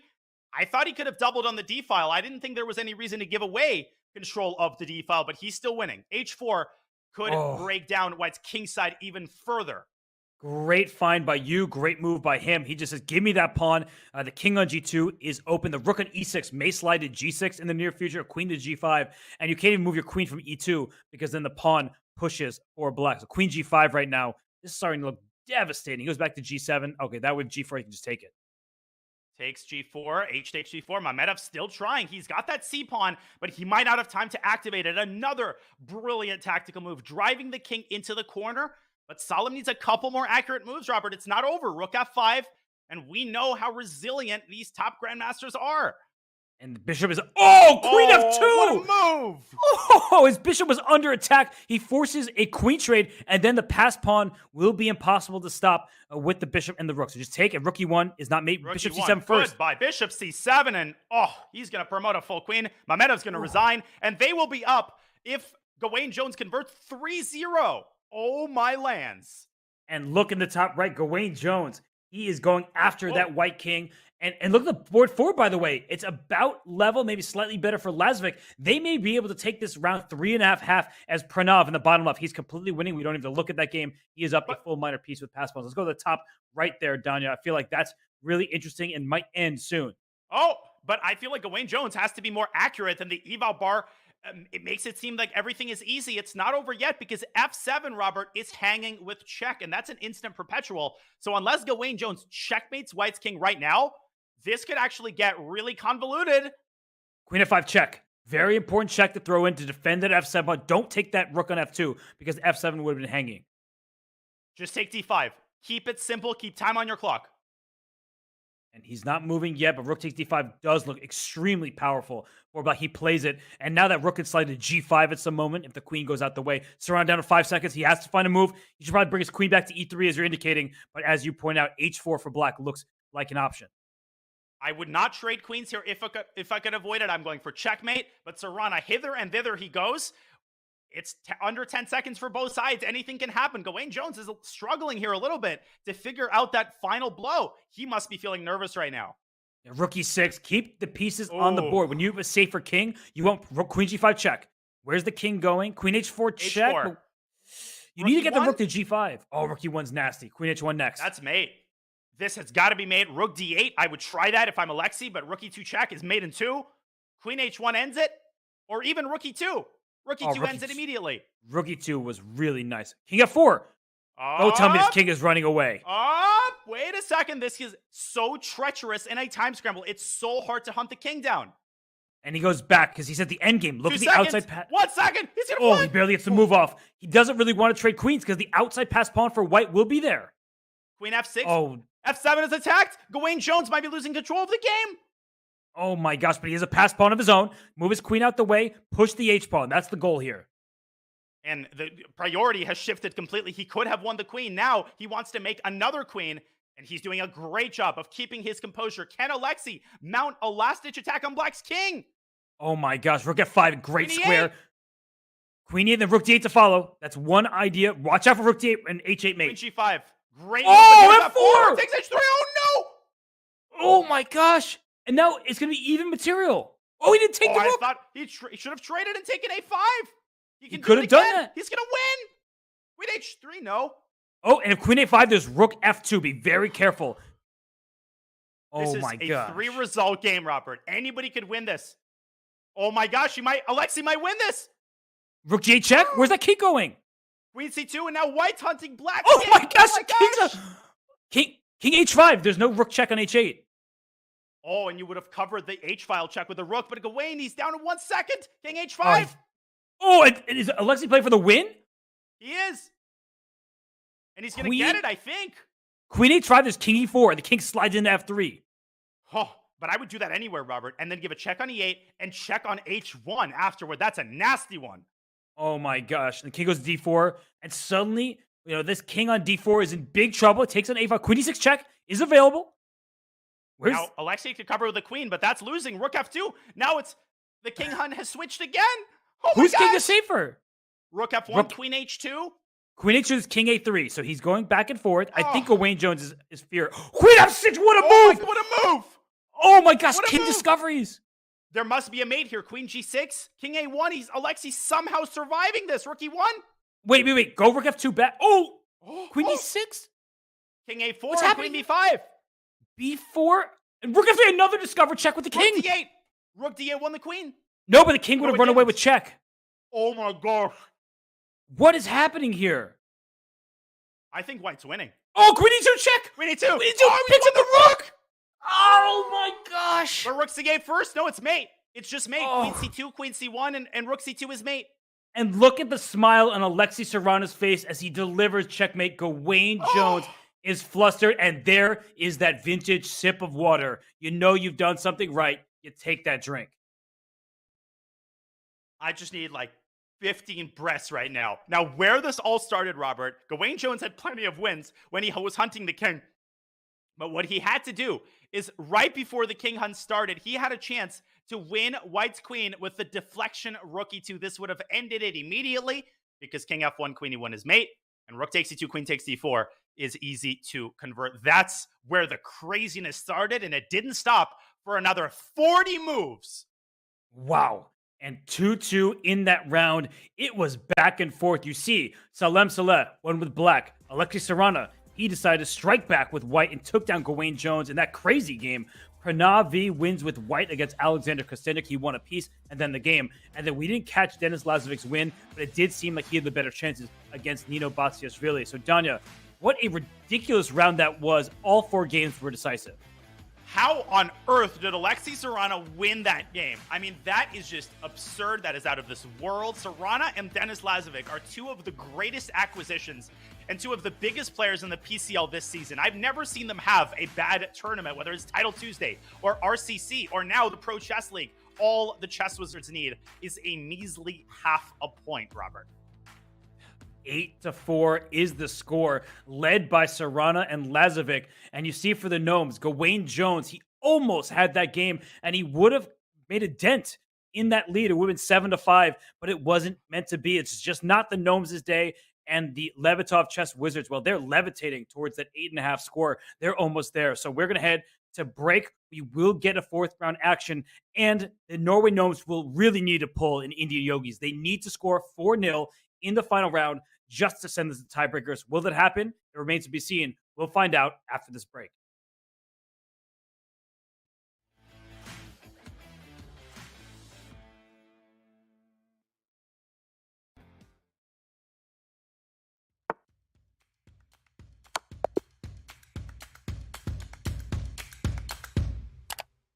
Just played an exciting game and want to see if you got a brilliancy? Or maybe where you could have improved? Chess.com's game review is just a click away. Game review is a fast, fun, and instructive guided review of your games. See your accuracy and your opponent's accuracy. Check out the eval graph for an instant overview and scroll down to see how many great moves, best moves, blunders, and yes, brilliancies you have played. Learn from Chess.com's coach who gives move explanations, opening statistics, and shows you the best lines of play. With retry mistakes, you can get another shot at finding missed opportunities. Try Game Review today on web, iOS, or Android.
The Levitov Chess Wizards up 8-4. The Norway Gnomes need to score, and they need to win every single game in this round. Danya, it has been a topsy-turvy last bunch of minutes because I would say the last hour has been absolutely crazy. The Gnomes, they're kind of that close to cutting into the deficit, but it's now or never. They cannot give up a half point.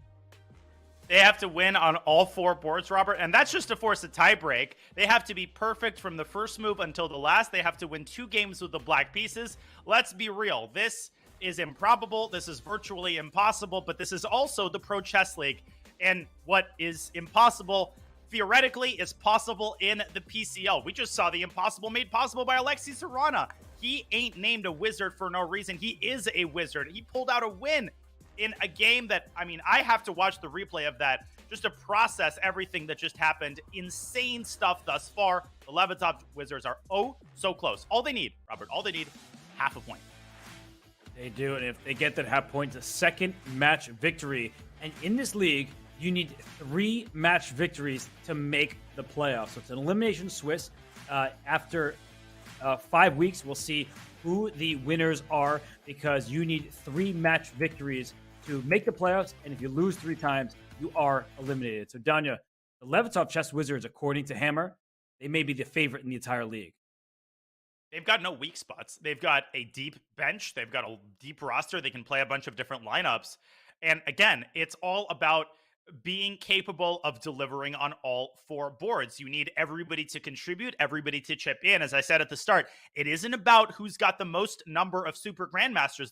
Chess Wizards, they've got Mamedyarov, but nobody playing today has a FIDE over 2,700. That does not matter because Alexei Sarana and Ralph Mamedyarov are honorary super GMs. Yes, they have that title and all but the number next to their classical rating. But we see the lineups for the next round. We have Salem Saleh taking on Alexei Sarana. We have Gawain Jones also getting the white pieces against Ralph Mamedyarov. Dennis Lazovic, he gets white against Pranav V. And Alexander Kosteniuk takes the white pieces against Nino Bastiashvili. Now, normally, Danya, I would say, give me an X-Factor matchup. Give me somebody who you think needs to win for their team. But we know the answer here, that for Norway, every single player must win. Do you think we're going to see just crazy openings from the start? Like, what is going to go on here? Well, if I'm the Norway Gnomes, I'm leaning into this. I was very upset yesterday because I declined a perpetual check against Artemiev because I forgot that we would make it into the final round if I did that. And the reason I was upset is because it's actually kind of fun. It's fun to be in this situation because you get to play crazy openings. You get to go for the win regardless of the position because you know exactly what you need to do. So it's almost liberating in a sense, Robert. And if you're the Norway Gnomes, you're trying to lean into that and you're realizing that you have the capacity to pull off the greatest comeback of all time. Don't you want to be a part of the team that does that? Whatever it is, you need a magic potion and you need to be perfect from the first second until the last. And I wonder what the betting odds would be for this matchup because the Gnomes can't give a single half point. And we see Salem, he plays the Catalan here. And Sarana, he gives the check, drops back to e7. It may look strange to people, but oftentimes the bishop wants to be fianchetto, the dark square bishop for white. So you're okay losing a tempo. And this position, very closed, very solid, very Sarana. Very Sarana indeed. And this is a mainline Catalan that has been around for, I want to say, dozens of years. These lines are so well studied, and white has a wealth of setups, Robert. Bishop c3 is something that I've seen played often in recent years. The bishop kindly makes space for the knight, and the knight in turn often prepares the typical e2, e4 pawn break. Look at the tension now between the D and the C pawns, but tension no more as Salem takes on C5. Will he take on D5 next? I don't think so. That invites the knight from F6 into D5 to hit the bishop that's on C3. So I believe Queen B2 looks interesting to me because then you put pressure down this long diagonal. You keep the knight on F6 frozen in place. And I sort of like white's position. The dark square bishop better place for white than black's bishop on E7. But Alexei Sarana, he's not just blitzing out the move, he's bulleting out the moves. So he seems pretty confident, but I'm with you. Queen B2 sets up a battery, and from a practical perspective, white's position in the early going here does seem easier to handle. If you're Sarana, you don't want to open up the D file too early, because on that D file is an X-ray between the rook and the queen. That could send black potentially into a tailspin. The queen just doesn't have all that many good spots. If it moves to the C file, Robert, it could be tailed by the other rook. So just a calm move. Rook c8. You're saying rook c1 is available and played. And this is about jockeying for position. Both sides have stable foundations in their pawn structure. You don't see a single target that can be exploited. I just like the placement of white's pieces a little more. And these positions can get dangerous. Like if this knight hops from f3 to e5 at some point and you start getting some activity, it could be a bit difficult for black to untangle, especially with the rook on d1 staring through all the pieces in between it and the black queen on d8. Yeah, questionable opening choice for Alexei, who seemed very confident, but seems confident no more as he invested a minute on queen c7. The bishop could actually hop into e5, exploiting the fact that bishop d6 runs into bishop takes f6. And Alexei kind of bumbling around with his queen. Definitely an advantage out of the opening for the Grandmaster from the United Arab Emirates. For sure, but for the Norway Gnomes, every single player needs to win, and other games have started. So we'll zoom out of this one for the moment. We will come back here. Don't you worry. This is the matchup of the board ones. But we see in the board two matchup in the top right, a pretty calm, symmetrical looking start between Gawain Jones and Ralph Mamedyarov. And in the bottom left over there, Denis Lazovic with the white pieces, Pranav pushing his pawn up to a5 just to defend his bishop on the square. Oh gosh, where are all four wins going to come from? Oh, what really worries me is the prospect of trying to beat Denis Lazovic with black and a Catalan, Robert. Just that phrase alone would incite fear, heart palpitations, trembling hands into the hearts and minds of most other grandmasters. I mean, I'm looking everywhere. Look at the pieces getting traded off in the top right. We just saw bishops come off the board. Now just two minor pieces per side. White needs to win this game, Danya. Gawain Jones. What is he doing? I don't have an answer to that question. Let's go to that game in the top right because a single draw wins the match for the chess wizards. So why don't we head to the game between Gawain Jones and Ralph Mamedyarov? And Gawain doesn't look very happy to be here. And Gawain is not going to be here for much longer. The way that this game is going, he's trading literally all the pieces off the board. Is he hoping to squeeze out an endgame advantage Magnus Carlsen style? Is this part of his preparation? Now, I wouldn't shovel dirt on Gawain Jones just yet, Robert, because he does have perhaps a symbolic advantage. But at the moment, black has not completed his development, and knight d7 could run into potentially knight c6. I'm reaching here. I think Ralph is just a couple moves away from an immediate draw and the conclusion of the match. But I do like what you were saying because this happens to most chess players where you think the draw is a foregone conclusion. You kind of stop thinking about the position, just making random moves. And you were right. The rook c8 was a precise continuation from Mamedyarov. He did not want to see a knight land on c6, which would have hit the e7 pawn in addition to the a7 pawn. So we're going to see a bit of a fight for the c file. Knight d7, it takes care of business, but knight b5 for white. Just aiming at that a7 pawn, the c7 square, you have to take your little pluses here. Just if we can bring up an analysis board, I want to show how things can maybe get in white's favor. Let's say knight d7, knight b5 here. And you say, oh, I'm just going to play my pawn to a6. But then knight c7 happens. And don't keep your pawn on a6 defended because we saw what happened to Salem Saleh. Knight e6 check and your rook on c8 is lost. So just be careful in these positions. If Peter Leko or Gatakomsky were playing this position from the white pieces or Vladimir Kramnik, we'd be like, oh, there are some serious endgame chances here for white. I actually think that sometimes these positions are much more difficult than it initially meets the eye. That's a great point. We do have a bias based on who is sitting in front of the attacking side. If it's Magnus Carlsen, we're praising his opening choice. You know, what incredible, astute choice to get into a slightly better endgame. When it's Gawain Jones or somebody that we don't usually associate with these types of positions, we can be a little bit more critical. So I agree. I was pretty critical of his opening choice. I still think that Mamedyarov, with 8 minutes on the clock, should not have too much difficulty holding this position. But hey, it's as good of an attempt as any, really. Yes, and if you look across the four boards, I think you are going to be scratching your head about a certain opening. Let's look at the bottom left between Denis Lazovic and Pranav over there. You see that eval bar, Danya? That is pretty high, and I think we see why. It's like a just complete bind in the position. White's pieces are more active. But I have to say that even though the eval bar is so heavily in Lazovic's favor, I think Pranav's doing the right thing. You need to get a messy position where there's room for Lazovic to go wrong. The problem is Lazovic isn't, a 60-year-old grandmaster who avoids tactics like the plague. He's a phenomenal blitz player. He calculates well, so he just doesn't have too many holes in his game, and he doesn't have any holes in this position. Speaking of holes, Black has a weak pawn in a4, major holes on the light squares on the queen side, and the only target is that c4 pawn, and that is why Denis Lazovic just put his rook on a closed file so that when the knight moves away, the rook will be safely defending that pawn against perhaps Black's only active continuation, which is knight e5. Looks very stable for White and Denis Lazovic with the 5-head cam. He is deep in thought, concentrating on this game. And by the way, this is a matchup that we could see for decades to come. These two players, they're teenagers. They battle it out on chess.com. They're some of the best blitz and bullet players on the site, and rapid, as we've seen today. But this matchup, this is one we'll see for a long time. And the Lebedev Chess Wizards aren't thinking of this match, of this round, in terms of let's see where we can get half a point and then we can lose the other games. They want to end this in style. They want to win 3-1 or 3.5. And the way things are going right now, if Mamedyarov saves the position, if Denis Lazovic delivers here, they might actually end up winning this round. So they definitely want to end from a position of strength, even though, let's be real, they will find a way to eke out at least half a point or not. Was that a blunder? Oh my gosh, knight d5 looks so good, but maybe... Whoa. Yeah, the queen on e3 is loose. There's a rook on e8, but I don't think you can take on... Is there a tactic of some sort? Where is it?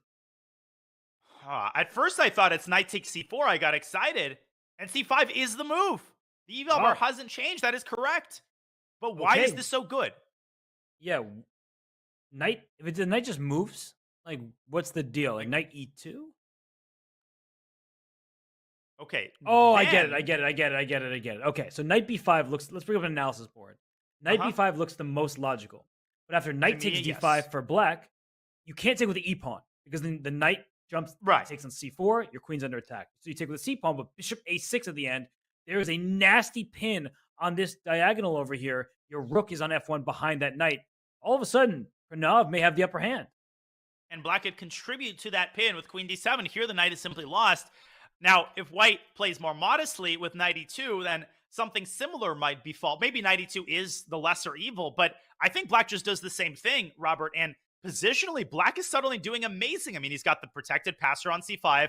This position has changed so much in the last 5 moves. White can barely move a muscle. Rook fe1, knight d3, and now Black is the one with sort of a dream Benoni setup. That is how quickly things can change. And what a wise opening choice by Pranav, taking the risk, getting an unbalanced position, and all of a sudden, he's got a serious shot at winning this game. All the positions we were just looking at would be much different if that pawn were on c7, a backwards pawn, a target for the white rook on c1. So c5 was a great move by Pranav. He now is probably at the better position. So let's zoom out of here, just because a single draw will win the match for the Chess Wizards. That's all they need, is one draw. I'm looking at the bottom right, Danya. That's looking level, not necessarily drawn, because so many pieces remain on the board. But Kosteniuk, I think she's doing the professional thing thus far and just making sure that her opponent doesn't have any sort of active play. She is, but if I had to choose a side, I would probably choose Black there. If you compare the position of the knights, the knight on e6 is nicely positioned in the center. Nino is probably going to step forward with her king and coordinate her rooks, bring a rook to d8. The problem is that Kosteniuk can and is doing the same exact thing, king c2 and rook d1, and her position has no targets. She's got a Lazovic-style pawn chain on the king side. Kosteniuk should be able to hold this position. She's also up 2 minutes on the clock. G4. Ambitious play there, but Sasha, I think, should be able to hold half a point there. Let's go to the top right, because speaking of holding a half point, I see a rook stare down on the c-file between Gawain Jones and Ralph Mamedyarov. This looks like if the knight ever moves back to d4, all the rooks come off the board. Good luck winning that rookless ending. So, Danya, was White just kind of keep the status quo? Is that possible? Not with the knight going back to b6 and up to c4 or even into d5. I just feel like Gawain Jones just doesn't have the juice left to squeeze in this game. No, he does not, and Black can squeeze some kingside juice there if he gets a knight to e3. Gawain's last move, grab space on the king side. That's what you got to do. And sometimes I catch myself saying, well, that's what Magnus would do. He would make a move like F4 or H4. And yet when I play it, it seems to backfire. Ralph Mamedyarov playing this professionally. You use that word in reference to Kostenyuk's play. I think Ralph is handling his position well. And he's leaving himself with just enough time on the clock so that he can handle unexpected complications, which Gawain Jones will have to find some way to complicate this game, set some traps and tricks, but I don't see this happening for him. There's just nothing, because if the white knight ever moves, we just see a swap of all the rooks, and the knight came back to b6, likely going to the c4 square to cut off circulation between those rooks and the knight, and we may see that tactic that lost Salem Saleh the game against Denis Lazovic. If the knight is on c4 and jumps out of the way when the rooks are all looking at each other, that could spell disaster for Gawain. So it's not looking good for the Gnomes on this board. This position is very level. And more bad news for the Gnomes in the battle between Kostenyuk and Batsiashvili. If we zoom out for a second to our bird's eye view, as Mamedyarov doesn't even want the rook trade. He simply sticks the knight on c4. He might actually be playing for an advantage here. Kostenyuk has a bishop on d5. She's got a better pawn structure, and that is a position she absolutely should not lose. Salem Saleh is better, Robert, in an endgame against Serrana, but that might simply be a moot point. Oh boy. I mean, it was going to be a nearly impossible task regardless. And whoa, what did Pranav just do? Let's go to the bottom left, because I just saw his last move. Knight takes c4. He is sacrificing a piece for a pawn that was on the... Let's go back a half move there, Danya. The knight was on e5. And it took a pawn on c4 that's protected by a rook. But is it bishop a6 to follow? I think it is. And amazingly, white simply cannot protect the knight. And if white tries a desperado sack, then after bishop takes c4, the other rook is hanging. And not only is it hanging, it's hanging with check, which means white does not have time to capture the queen. So the tactics work out, but apparently queen to c3 keeps an approximately level position. I have a feeling that Denis Lazovic is going to find that move. He's so good at keeping his composure in these types of complex positions. This does not look like an even game. I see the evaluation off the side. I'm looking like it. Okay, so let me get this right. So my opponent just stole a pawn, and I'm simply going to trade queens. That seems counterintuitive. But with black's pieces so loose here, lots of pawns are weak. So yeah, it's not something that is going to be easy to figure out. But I see why the eval bar is saying that white should be okay. White should be okay, but this is exactly what Pranav needs to do, and it's going to take Denis time to figure all of this out. The position that I think will be reached after d5 is unenviable for white. Lots of choices, lots of landmines to avoid. So Denis definitely not out of the woods. This would be a big win with the black pieces, but 3 of his teammates would have to come along for the ride, and Denis has come along for the ride. Queen c3 has been found, and he is not going down without a stiff fight. Wow. Good find by Lazovic, showing composure there. And Pranav now up on the clock. But let's leave them to it, as the queen trade is likely about to happen. Let's look in the top left. We have a pure knight endgame, but not all endgames are drawn. A knight and pawn endgame is most similar to a king and pawn endgame. And white has outside pass pawn potential in the top left. So Salem Saleh, he's had a rough day. He did win in game 3. And he would like to win in game 4 to even up his score. And he has great chances with those outside pawns, Danya. He does indeed, but I am looking with concern at 2 of the boards on the right side of your screen. Kostenyuk continues to handle her position very professionally. She might actually be the first game to conclude. She might win her game pretty quickly. And of course, Gawain Jones is actually outplaying himself. He's now slightly worse with the white pieces. But let's go to that Kostenyuk game, because I think that might be the game which officially decides the match for the Lebedev Chess Wizards. Are you on the same page, Robert, or am I overestimating her chances here? If you're on page 223, I'm right there with you, buddy. And it looks like white, with the connected rooks, with that bishop safely on d5, there could even be an attack against the black king as it's out in the open.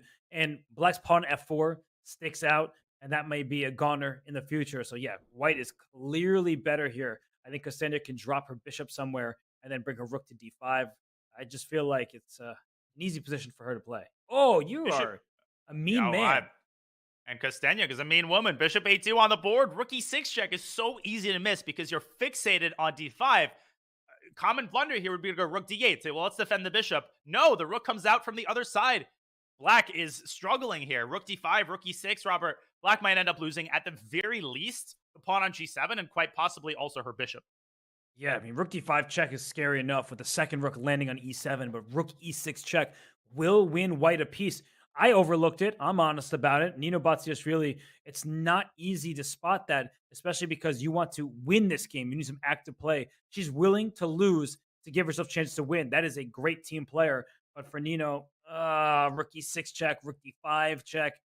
I just don't see even a single move. Maybe king c7, but that allows rook e7 with a pin, and I'm not a fan of that. The fact that you have to win this game is the most crushing realization, because you might hold a draw through some Herculean effort, and that is far from enough. But this might also not matter because Ralph Mamedyarov is doing a fantastic job to hold his own against Gawain Jones. So I think that game might end first. This game might end first, but the result of the match is essentially no longer in question. Yeah, as we see the 4 boards. Top right, Gawain Jones, Ralph Mamedyarov. Not much material remains. Rook, knight, 5 pawns per side. I can't count. That's is correct, though. Whew, my math checks out. How about the top left, though? We still have that end game. Salem Saleh, he's trying to win it, but Serrano seems to be putting up good defense. Yeah, and Alexei Serrana it's impossible to bring this guy down. No matter what type of game you try to play against him, he will figure out a way to stay alive and deliver in the crucial moment. I admire that skill so much, Robert. I will admit in the full spirit of honesty that I really, really struggle in time scrambles with a 1-second increment. And players like Alexei Serrana, they excel in those situations. We saw it against Gawain Jones. They're able to keep cold-bloodedness. They're able to somehow figure everything out with their last seconds ticking off their clock. And here again, I think Alexei is very close just to holding a fortress with a5 no longer possible. If Salem doesn't create a passer on the queen side, well, what progress is there to be made on the other sides of the board? Not seeing progress there. I mean, you need to get your king in, but look at the knight on c4. Not only is it covering the a5 push, you can't get your king back to e3 or to e4 for white. So the king cannot cross. And I think what Serrano is going to do is just go back and forth, and say, you shall not pass. No passaran. King c6 on the board. And at the end of the day, the Levitov chess wizards might simply go lossless in the final round. I mean, this is just crazy, man. You know, even when they only need a draw, they can relax. It's still going to be a match where the Wizards do not want to give up even a single victory to their opponent. So e4 played. If you take on e4, okay, the king takes back. That king will go to d4, kick that knight out of the c4 square, and then finally you can push your passers on the queen side. So good effort here from Salem. Absolutely. Great effort by everybody. You can see how hard they're trying to unbalance the game, but the Wizards, they're too solid. They're too solid. They're too well prepared in the opening. Their time management is excellent across the board. And as we go back to the bird's eye view, Gawain Jones has managed to steal a pawn from Ralph Mamedyarov. The problem is his kingside pawns are all incredibly weak. So I still think that game is likely to end in a draw. But Kosteniuk, she continues to crush in the end game. She's completely winning, Robert. Let's go to that game because I think Kosteniuk is knocking on the door at this point of match victory. And even if her position were not good enough, she's up 4+ minutes. She's going to get a passer in the G file. She can just swap on D6 and bring a rook to G6 with check, take the H pawn. 2 extra pawns for her, and those pawns are going to become chess queens just like she is. Oof, that was smooth. And the ultimate power move is to offer a draw in this type of position.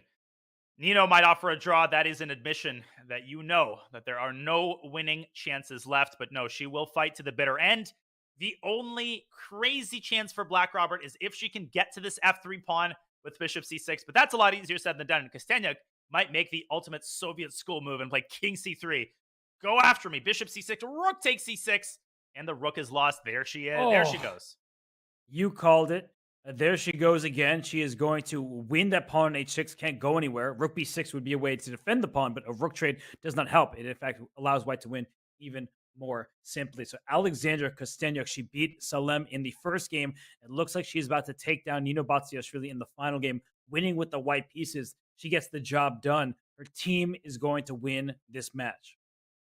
It's going to win this match very, very convincingly. All they needed was half a point. They are likely going to get at the very least 1.5. That's a conservative estimate. More likely, they might even win this round. I don't think Kosteniuk is going to satisfy herself with a draw. She's going to take her time and deliver a victory and move to 50% in this match, which is a huge score, Robert, a huge score. But we expect nothing less from the former women's world champion, someone who has had an incredible renaissance in her career over the last year or so. Yes, and well, the news is getting worse for the Gnomes. We have another board that looks like it's going to go the Chess Wizards way. Look at the top right of your screen. Gawain Jones, he's playing for a win because he needs to win. A draw would not have helped. So he decided to give up a pawn, or maybe he overlooked a tactic. But either way, Black is in charge. Ralph Mamedyarov is going to barrel that G pawn down the board and get a new queen. He can barrel it down immediately. He can first throw in a check on B1, which apparently is the most precise move. Knight B1 check, throw the caution to the wolves, throw your queenside pieces to the wolves, because you are going to get a new queen on the other side of the board. Ralph Mamedyarov with exquisite technique, and he is going to win this game. Yeah, he is. And I mean, Gawain had no choice. And I actually really appreciate this in the team atmosphere, that I would rather my teammate lose trying to win than just make some kind of easy draw. So I have to give credit to Gawain. It's not going his way. He lost that time scramble to Alexei Serrano as well, but he tried to win, and that's why he's going to lose. Yeah, it's very important to put your team above your individual score. Yeah, you could say that you scored 50% or whatever, but at the end of the day, the only thing that ultimately matters is how you do. And the result of this match is not in question. Mamedyarov just decides to take on A2. Gawain went the other way, and there goes the G-pawn anyway. Yeah, G2 check. You can't even take it because knight A3.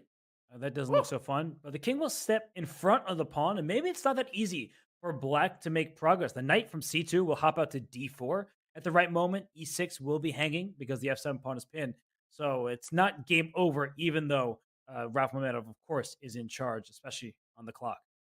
But I'll tell you where it is game over. Alexander Kosteniuk, I know we've been saying that game is going to end for a while, but it is actually going to end now.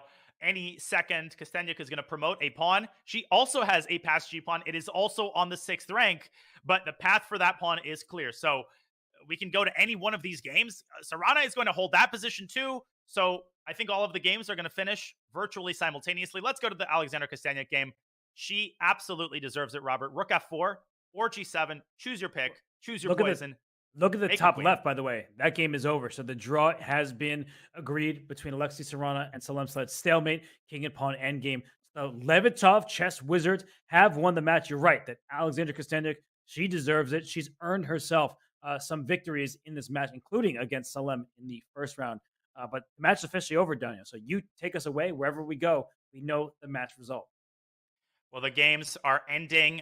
There goes Kosteniuk. She wins her game, blocking Nino Batsiashvili's last attempt. She put together a valiant endgame effort. Let's go to the most combative remaining game between Denis Lazovic and V. Pranav. This might actually end up as the only bright spot for the Norway Gnomes in this round. V. Pranav with another valiant effort. He might actually end up winning this game. I think he is winning. He is winning a second pawn on the queen side, and he should be able to drive home the point, but it's not going to matter, Robert.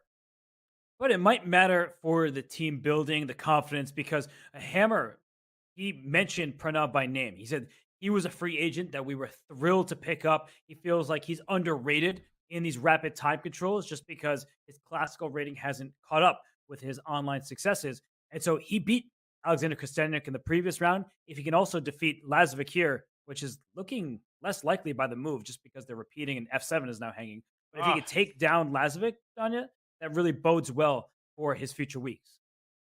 It absolutely will. He is a big acquisition. He is a unusually acquired player through Twitter as the team captain, Jon Ludvig Hammer, who I'm sure is not feeling too thrilled. But the bright spot for the Gnomes is that they are at 1-1. They've got 2 more strikes. So it's not like they are on the precipice of elimination like some other team from the southern part of the United States that we shall not mention. You know, they've got a cushion. They're going to bring themselves together. No shame in losing to the Levitov Chess Wizards. Everybody might end up losing to the Levitov Chess Wizards the way that they're playing right now. Oh my gosh, King D4 there. Sorry, what is happening? King D4, there's maybe King F6, so that would have kept Black in contact with that bishop on e6. But what is happening here? I feel like Black should be winning. The time trouble for both makes it unclear what's going to happen. But a3 can be pushed at some moment, but the pawn cannot get to a2. Rudolf Mamedyarov has won his game against Gawain Jones, so it's a total blowout. It's 2.5 half Wizards with this final game remaining. Let's see if Pranav can score the honor goal. It's like Brazil-Germany, rook takes d5. The score is 7-0. You need that one honor goal, and they are going to score it. And Lazovic immediately resigns. Pranav wins in round 3 and 4. It's a little bit too late for the Gnomes, but a great final couple rounds for the Indian teenagers. So that should be nice to see if you are team manager Hammer or team captain Anna Rudolf. But look at this final round. Serrana, he had a worse endgame. He held it. Rudolf Mamedyarov, it was equal throughout. Gawain Jones pushed for the win. So Mamedyarov steals the point. Lazovic, the only player of the Levitov Chess Wizards to go down in a round where the Gnomes needed to win all 4. Pranav played a very nice game. He lashed out with that c5 push and then took that one. And then Alexander Kosteniuk, the chess queen, she ended up promoting to a queen, winning that game over Nino Batsiashvili, the former Georgian women's champion, and someone who's drawn Magnus Carlsen over the board in classical chess. So, Danya, it was a demolition today. The chess wizards, they look unstoppable. They do indeed. It was impressive across the board, Robert. They were solid when they needed to be. They were ambitious when they needed to be. Alexander Kosteniuk set the tone with that Greek gift sacrifice. And after that, it was largely all downhill for the Norway Gnomes, apart from the one chance that they had. If Gawain had pulled off that crazy game against Alexei Serrana, they might have had a better fighting chance to stage a comeback. But all of that is in the past. The Levitov Chess Wizards win with a score of 10.5, 5.5, and Alexei Serrana with a monster performance, 3.5 out of 4. But he had the supporting cast arrive in full force. Yeah, Denis Lazovic was 2.5 out of 3. He lost that final round, so you have to give him a shout out in particular. But if your board 4 is scoring an even 2 points against the opposition, because remember, you play boards 1 through 4 of the enemy team. I mean, Alexander Kosteniuk had herself a day. She got the match going on the right foot for the Wizards. She beat Salem very quickly with the white pieces. So when all is said and done, we look, she had the lowest score in the team, but she took down the opposing team's first board, and that's why Salem had a losing record on the day. And the magic of the PCL is that you can't make any conclusions based off of one game. But that one game can set the tone for the entire match. It can unsettle the players who have to score the most points. For Salam Saleh, it has been a frustrating run at the PCL thus far, not without its bright spots. He played a textbook game against Rudolf Mamedyarov, but too many blunders. He seems to be getting nervous in time pressure. And everybody on the Levitov Chess Wizards, Robert, seems to be demonstrating infinite amounts of composure. They just don't buckle no matter what kind of pressure they are under in the match or in the games themselves. They're an incredible squad, and Gawain Jones could have had himself a different day had he not slipped up in time trouble against Alexei Serrana, but it felt like everything went the Wizards' way, and when all is said and done, 10.5, 5.5, a lopsided battle. The Norway Gnomes, they'll have a chance to rebound because this is a league where 3 match wins get you into the playoffs, and you're not eliminated until you lose 3 distinct matches. So, I mean, Danya, being 2-0, that feels like it must be amazing territory for the Chess Wizards there. Absolutely. They're off to an amazing start. They are 2-0 alongside the Indian Yogis, but the path that both of these teams took to reaching that perfect record could not be more different. It was a miracle comeback, an incredible comeback by the Yogis, and a very smooth journey by the Levitov Chess Wizards. Gee, I wonder who would be playing on the top board in week 3, Robert. It's kind of hard to say. I mean, standings a little bit ambiguous there, aren't they? I wonder who the Yogis are going to face. Looks very likely that they'll face the Wizards, or it could be another team that still has yet to play. Sorry, I forgot. We have got a couple more teams with 1-0. We definitely do have more teams that will play. And at the other side of the standings, we have some teams who lost their first week, but will get a shot at redemption, a chance to win their matchup, because we have a whole nother match today. We are about to watch the Garden State Passers take on the Spanish Maniac Shrimps. That is going to start after a short break. Danya, your quick thoughts before we get ready for that one. Well, two teams very hungry for redemption. The Maniac Shrimps might be even more hungry. Miguel Santos Ruiz, he is hungry for individual redemption, and this is what we love to see. Teams that arrive to the board hungry to demonstrate that they are still to be heard from under pressure. It's going to be a fascinating match, Robert. And as we get closer and closer to teams getting eliminated, the sense of desperation rises, the quality of play rises, and I am positive that we are going to get more time scrambles, more incredible skirmishes between top players, and you will not want to go anywhere.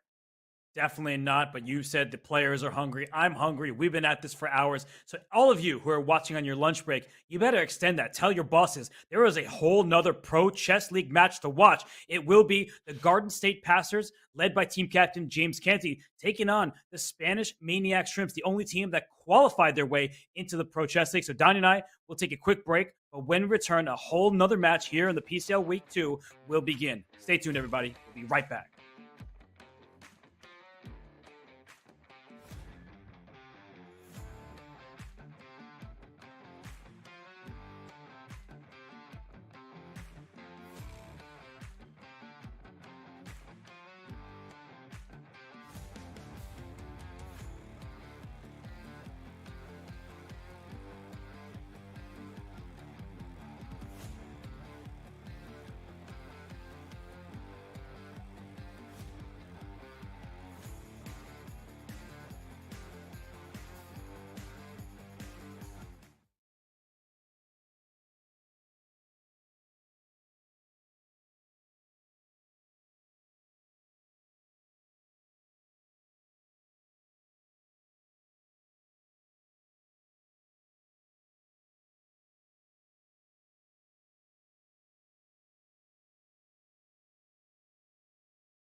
competitive chess, the weight of a win, draw, or loss is all on one's shoulders.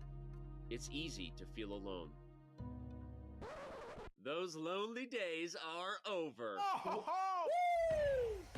The Pro Chess League is back. Once again, in chess, teammates matter. He's upset with himself. Artemiev and the Capybaras win their match with a round to spare. Welcome back, PCL. A unique collection of teams, each with their own personality of different colors, shapes, and sizes.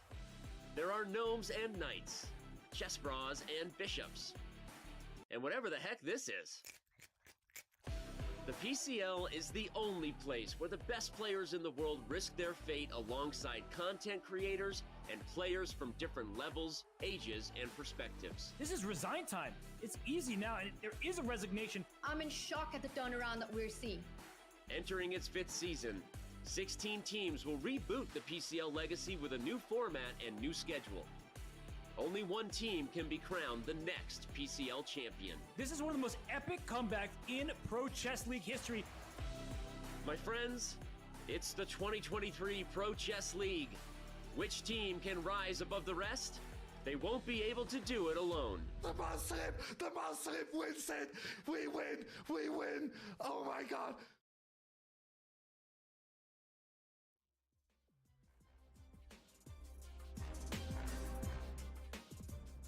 I hope you got a little bit of rest because that's all you're going to get. The second half of our doubleheader here in the Pro Chess League will begin shortly. For those of you who have not been here for a while, we just saw the Levitov Chess Wizards take down the Norway Gnomes. We are about to see the Garden State Passers take on the Spanish Maniac Shrimps, and a lot is at stake here each and every week in the Pro Chess League because the standings, you need to get 3 match victories. Danya, some of the teams that we're about to see, they lost week 1, but we know that the Indian Yogis and the Chess Wizards, they're up top with a perfect 2-0 score. Indeed, they are. They are 66% of the way there. 3 victories is what you need to make it into the playoffs. Conversely, 3 losses is what you need if you want to be out of the PCL thus far. Only one team. I'm having a hard time making out the name of that team. It's pretty blurry on my screen. Is 0-2. Just kidding, of course. It's my team, the Charlotte Cobras, but we are not done, I swear. And of course, the Garden State Passers, the Spanish Maniac Shrimps, one of those teams will be joining the Cobras at 0-2. And the Spanish Maniac Shrimps, they had the biggest heartbreaker of the season thus far, where they lost because of that mouse slip. And today, their matchup doesn't really get any easier because they take on James Canty's Garden State Passers. We know many of these players on the Passers, and we're highlighting Bela Hotinashvili, the Georgian women's champion. She just won that event about a week ago, Danya, and she's a strong grandmaster. And look at this lineup. There's not a single weak player on the roster. No, there is not. And they have also acquired Alexander Bordnik, who is a blitz and rapid juggernaut. He is a name familiar to absolutely everybody in the chat. He is playing today. And look at some of those players up top. Samuel Sevian last week, Robert, his victory over Shak Mamedyarov with the black pieces in the last round. They lost the match, but there were many, many bright spots for the Garden State Passers. They have got a great roster, and I think they will make their presence felt despite the disappointment last week. And love to see that team captain James Canty III added to the roster. Hopefully he gets to play some matches. Not today, though. Today, the Passers, they take on the Spanish Maniac Shrimps, and that team is also very strong. The Maniac Shrimps, they lost week 1, but it was all because of a mouse slip went up a rook. That should not have happened. But Jaime Santos, he leads the way, 2665 rated. But look at this lineup, Danya. So many GMs representing Spain. But in particular, we have one name that stands out to me. It's Alan Pichot, the Argentine Grandmaster, the second highest rated player in the squad. Danya, we know him. He is a force to be reckoned with. He is indeed. Well, that name stands out to me because my brother's name is also Alan, spelled the same way, but I am also good friends with Alan Pichot. He is very experienced. He's a very strong blitz and bullet player. And he's one of those, low 2,600 guys who's basically capable of beating anybody, particularly dangerous with the white pieces. He is an E4 beast, and he is somebody nobody wants to face. So that two-punch, Santos Latasa, Alan Pichot, 2,600 young GMs, they are not going down without a major, major fight and a chance at redemption.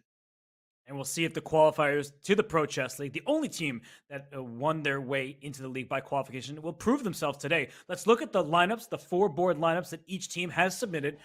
It is new players for both sides. In fact, 3 out of the 4 players for each team did not take part last week.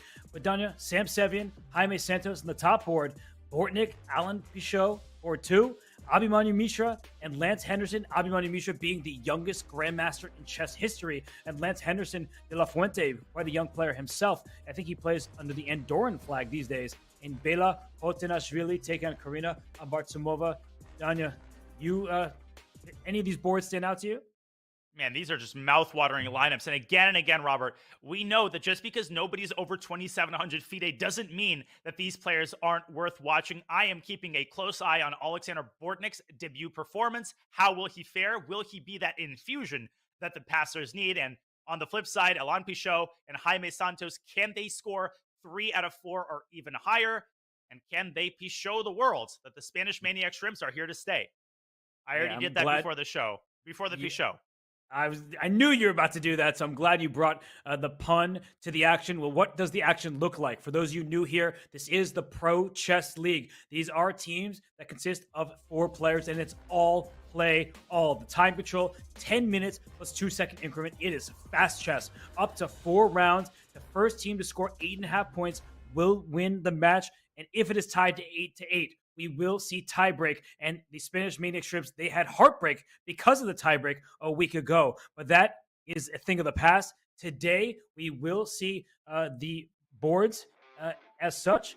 In fact, in round 1, Sam Sevian should be taken on board 4, Karina Abartsumova. We actually brought up the round 2 pairings, but it will be Sam Sevian against Karina Abartsumova in the first round of action, as you see on the screen in front of you. She gets the white pieces. Grandmaster Lance Henderson de la Fuente from Andorra gets the white piece as well.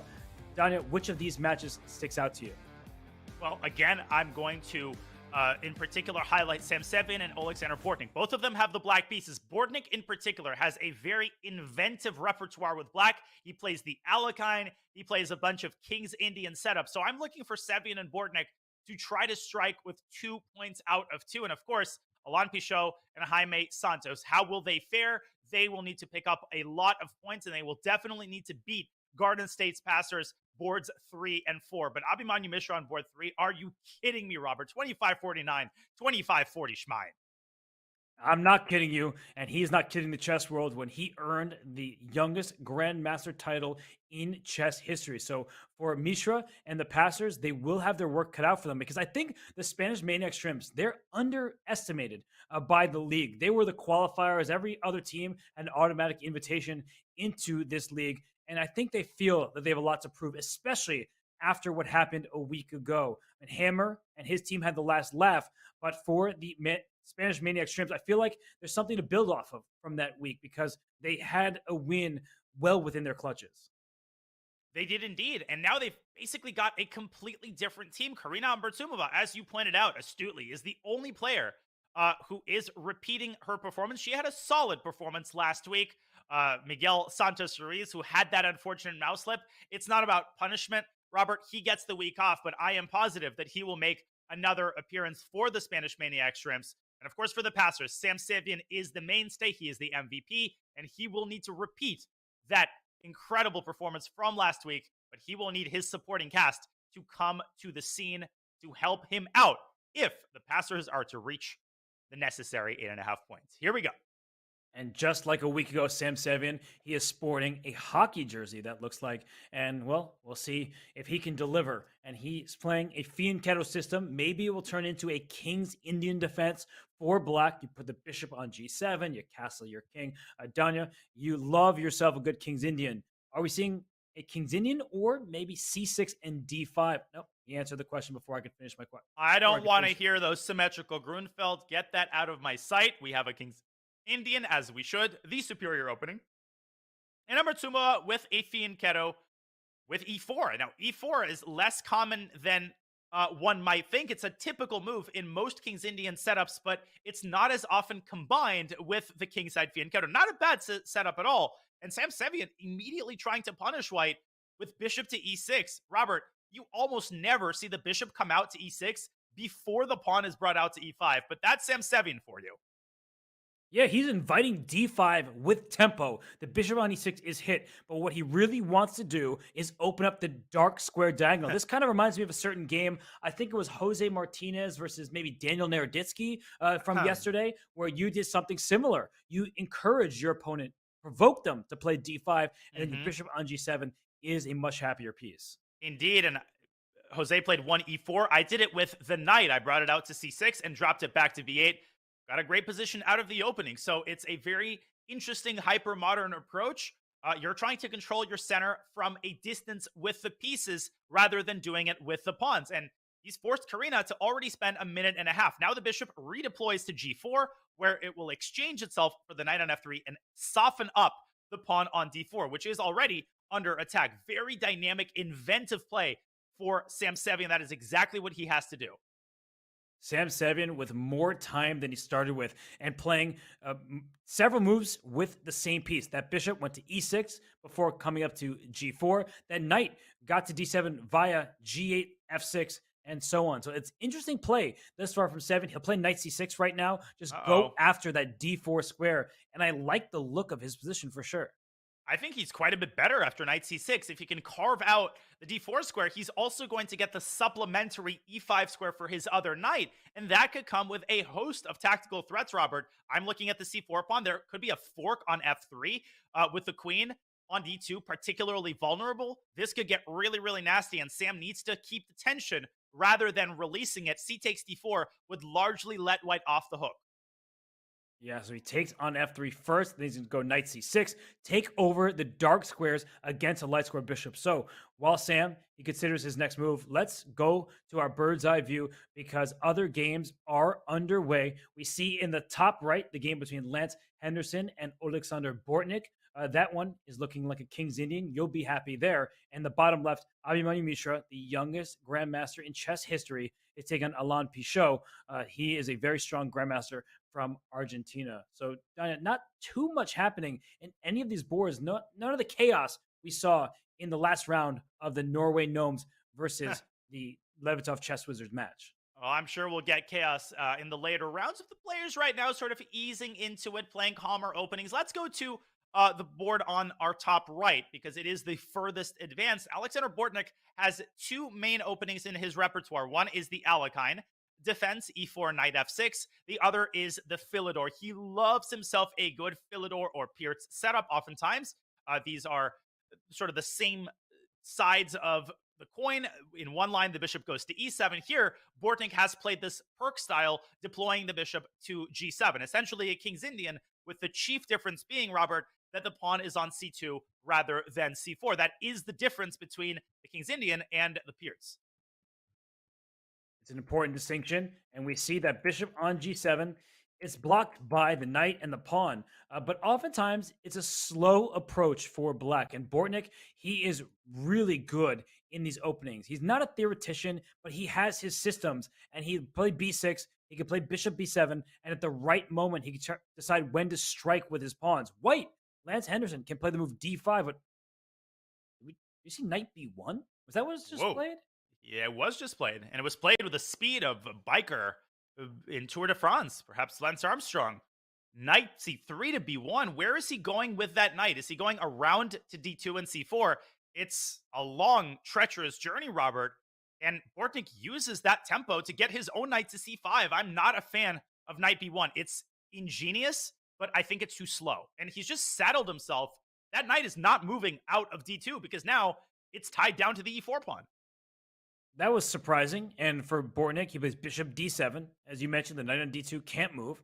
If you play c4, try to get some kind of clamp in the center, your b3 pawn and the d3 square is already where the knight is about to hop into. So you can't push that. I don't understand knight c3 back to b1, but it's not like white's position is that terrible. It just doesn't really compute with me. But white is doing okay for the time being. But black's about to strike with d5. He is indeed, and black can also slow roll it by doubling rooks on the e-file, and the pressure on e4 could become very troublesome in just a couple of moves. If you could force white to play the move f3, that comes with a massive price tag. You weaken the g3 pawn. Speaking of weakening the pawn, Lance advances it to g4, but Robert, look at that f4 square. I thought it was a perfect opportunity to strike with d5, but Bortnik does take the slower approach. I still think he's very much in charge out of the opening.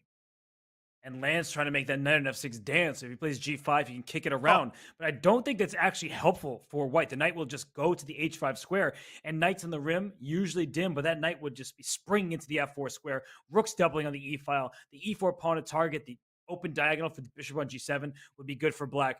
I actually really like Bortnik's position. I think he's just outplaying Lance, and I think that from white's perspective, that knight c3 back to b1, then to d2 decision, it's just kind of odd to me. Only 16 moves in to his first game as a Garden State passer, Alexander Bortnik is making his presence felt, giving the passers a much-needed infusion. I think an underrated element of some rosters, Robert, are players who are able to play for the win with the black pieces, who have the kind of repertoire that's well-suited to the team format, and Alexander Bortnik is one of those players. He's actually really, really good at beating lower-rated grandmasters in the low 2500s. I don't want to jump the gun here. The game is far from over. But if Lance mishandles this, if he makes one more inaccuracy, his position could collapse like a house of cards.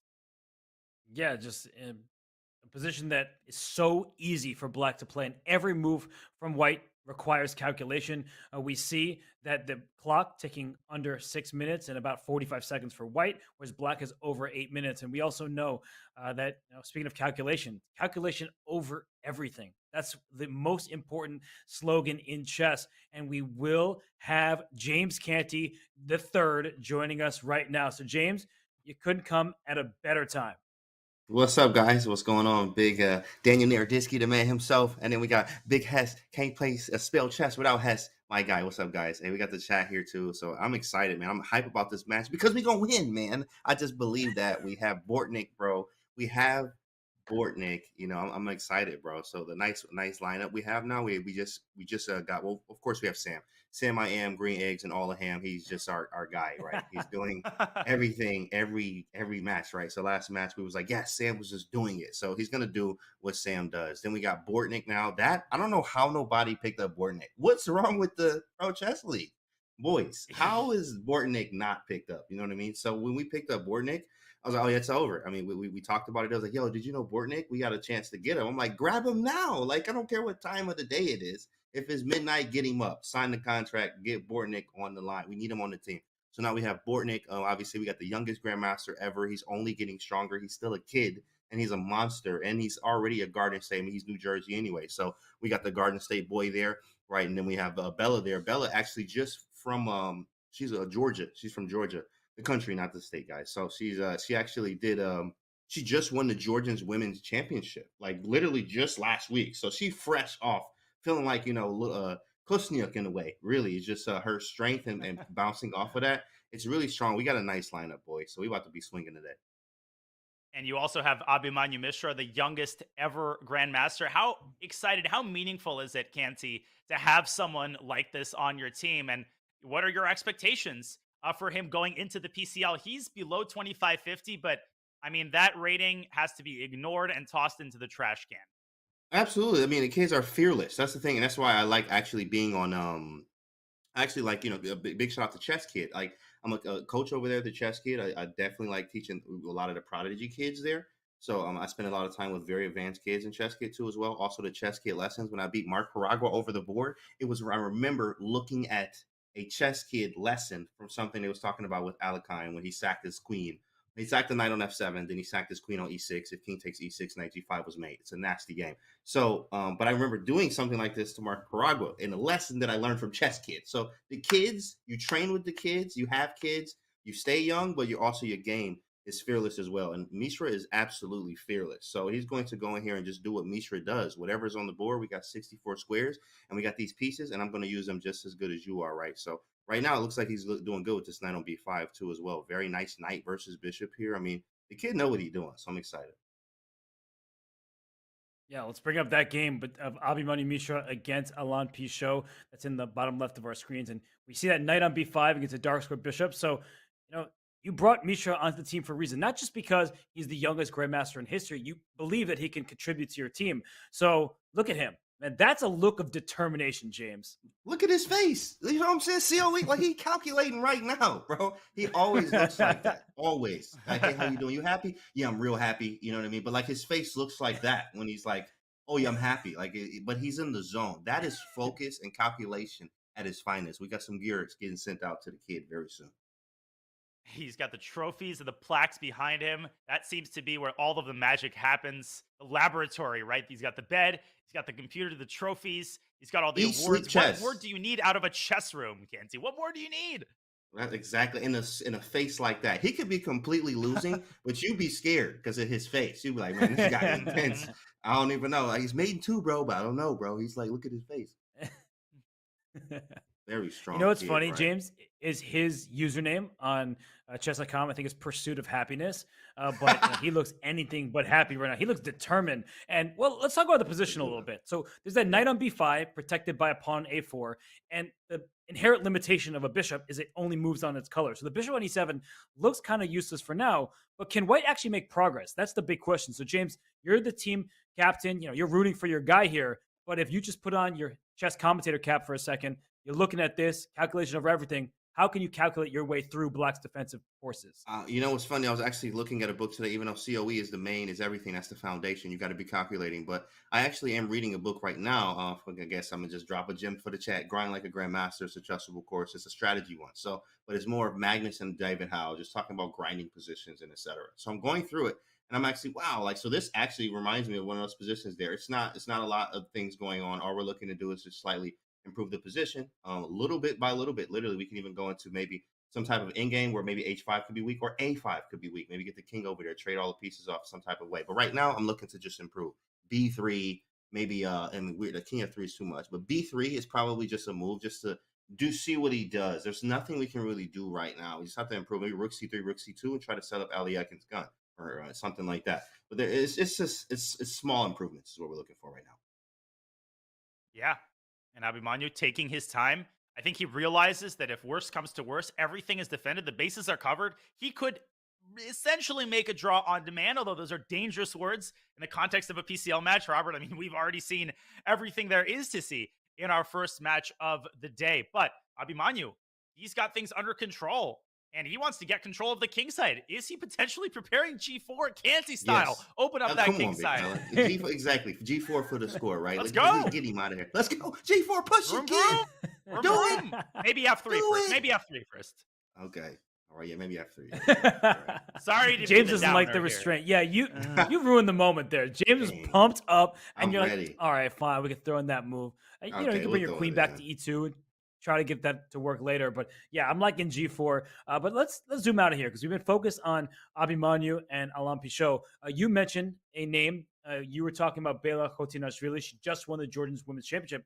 Look at her game in the bottom right. That position is crazy. I don't know how Black has this pass pawn in her territory, but she also has a pass pawn in the making. So why don't we go into the game? Board 4 for your Garden State Masters. Take 1 for the Spanish Maniac Shrimps. And you mentioned Kostenia, James. She was able to beat Salem Saleh, board 1 for the Norway Gnomes. You want your board 4 to do the same.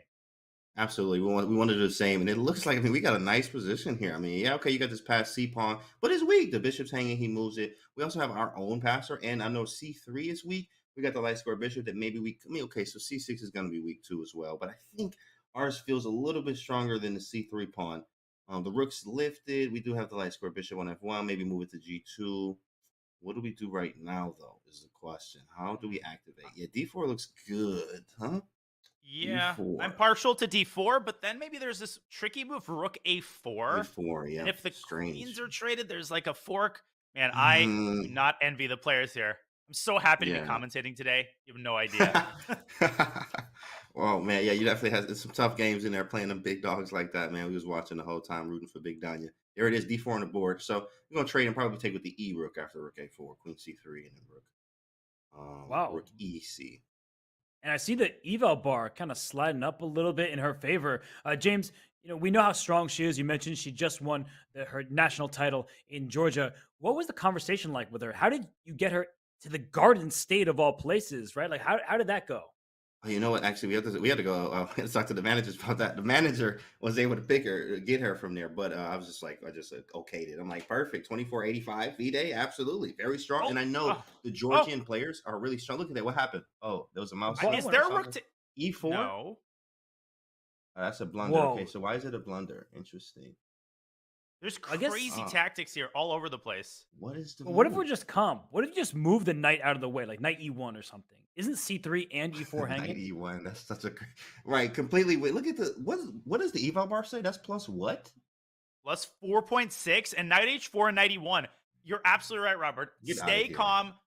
There is Plus a 4. crazy idea. Rook takes c4 and queen f7, but it fails to queen d8. It's very easy to miss that, and Bella stays composed. She plays Man. knight h4. Yeah, just moved it man. out the way. d5. Oh my god! How many passed pawns does somebody need? Oh, we need all of This them. is McDonald Labourdonnais style. You know that game from the 1700s? Yeah, we know that game. That game with the 3 pawns on the With the 7th 3 rank. I mean, pawns? Oh, man. She's there. Yeah, but that's why she plays for the Garden State Passers. She's she's showing what the team is all about. James, I mean, she's in great shape, and I don't really want to go away from here, but we will just for a second because another person that you are, very fond of, your boy Big Sam on the top left there, James. He's doing work. I ain't worried about him. I ain't worried about Sam. I don't even have to watch his game ever. I'm like, Sam's in, cool, right? How's the rest of the team doing? That's the conversations we have. Sam is that guy. I mean, he's gonna come and he's gonna do work. He was already over 2,700 in classical, so yeah, he dropped a little bit, but I mean that happens. Like just it's hard like that, but he was over 27. The land, like I think even Daniel was saying this yesterday, or Hikaru. Sorry, it was Hikaru yesterday. Sometimes you mix those guys up, Daniel and Hikaru, right? So, but Hikaru said it yesterday was like, yeah, something like 0.1%, not even getting to 2,700. So he was able to do that. So I have no fear in Sam's game and anything that he does. Yeah, he just about to win resignation any second. He's trapping her bishop in the top left and then also the rook. So he's winning. But back here, it looks like Bela Khotinashvili in the driver's seat and knight d7 played by Jaime Santos Latasa. I would love to push my pawn to c6, but is there anything wrong with just grabbing pawns? Like e4 is hanging, c3 is hanging. What do we take here? Let's eat. Eat something, right? Yeah, probably take the C pawn. Just snap that boy. C6 looks good too. You can go queen C5. Pretty nice. There might be some issues though. Rook takes C3, maybe rook A1. I could see white getting tangled up here with the D5 pawn getting pinned. If you push too early, black might also pick up D5 with tempo. So landmines to be navigated here still for Bella. There might be something like C6, queen C5, and then just C7, D6. Literally just push everything. C6 takes queen C5, and then take. You have to take back there though. But he doesn't take immediately, does he? C6 take. D takes 95. Yikes. Well, I think bishop takes D5 intermezzo might be a problem there. That's pretty gross, huh? I can't sack anything. No tricks. Yikes. So what do we do here? Where did she go? Oh, there's a move. Can you queen takes e4 and after knight takes c5, queen e7? Queen e7. Hit the house. Ooh, bang, yeah, bang. just hit the house. Yeah. Queen e7. She played rook e4. So many moves, right? Just so many things to do. And rook e4, whatever. Let's take a pawn. 95. But here comes Jaime's knight. Oh, I forgot about the knight on the rim because I thought she just blundered a fork. But the knight on h4, that ain't so dim, is it? Right, yeah, we definitely need that one. That knight on h4 is covering the house there. If g5, rook e5. We're looking good. So g5 is not going to happen. We're just crushing here. Great job, Bella. Let's go. Like, this is what we needed right here. Sam already got the dub. Let's go. One for the passers. Come on. G5, rook takes e5. That's actually a super important move. Otherwise, white would drop that knight on f3. Bella is in control here, but Jaime continuing to complicate the game. This is getting tense. Yeah, he looks upset though. James, I know you're rooting for Bela, but look at Jaime, man. He's pretty sad over there. Hey, man, look, you know what I mean? Hey, I would root for you if you wasn't playing our team, but today, I don't care about none of your feelings. That was a big mistake. Apparently, Jaime's right back in this. Oh, shoot. It still looks really good for white to my eyes, though. Oh, bishop h3. Yeah, bishop h3. Oh, my goodness. What happened? Hold on. But maybe Oh just my push goodness. anyway, because bishop h3, there Anyway. is knight Oh, knight h4 to g2. g2. Yep. Bella pushing the Uh-oh. knight away from e5. It's getting bad, though. How is this Why? bad for? It looks so good. Knight g2. Knight g2 and just chill. Why is black I got the better? pass him. Is it because of knight g4 Wait, barely creates any threats? Robert, what do you see? Right. F takes e5 is not actually a threat because if you play fe, black is fe Ooh. back. I don't know how to take advantage of it, but I'm just noting that the knight is not actually under attack right now. And knight Oh, g4 you know what? was We the obvious actually- move, but now c6? C6, I guess is Push just it. winning. Actually, we could have taken the knight and then play rook f3 after fe5. That's a nasty sequence. And then rook f3, rook d8 mate. Oh my gosh. Bishop g4 was an impossible computer move. The only way not to lose. Bishop c7 what? and rook d8. The path is clear. Bishop g4. Wow, it's just that straightforward. It's gross. I mean, James, this is why you signed her up on the roster. It's why you put Let's her go, Bella! Swing! Swing on him! Draw She's in swinging. Mishra against Pichot. Solid result for Abimanyu. Canty, so you're currently up 1.5 half. That's This nothing might to a put you up Jedi. 2.5 half. 2.5 half. Like I knew. I was looking at the lineup and I was like, we got Sam and Bortnik. I mean, holding it down. And then all we got to do is the lower boards here. And she fresh off the Georgian, women's championship. So she's still feeling strong as ever, coming off of that, winning it. Right. And then we got the kid who just don't, he's fearless. You don't fear nothing. You fear him. Look at him. Like, when he's like, he's scared of that kid. So it's a nice lineup. This is probably one of our strongest lineups right now. And a great start for your squad, up 1.5 half right now. And rook d8 is about to be slammed on the board. An extra pass pawn for Bela Hotinashvili. And rook d8 is just unstoppable. By the way, in the matchup between Lance Henderson and Alexander Bortnik, things look pretty level there. So we'll stay on this game. That's in an end game.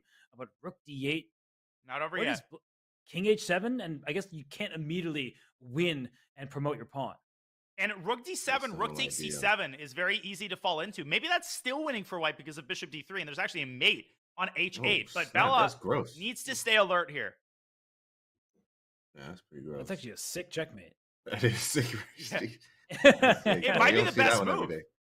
She takes first.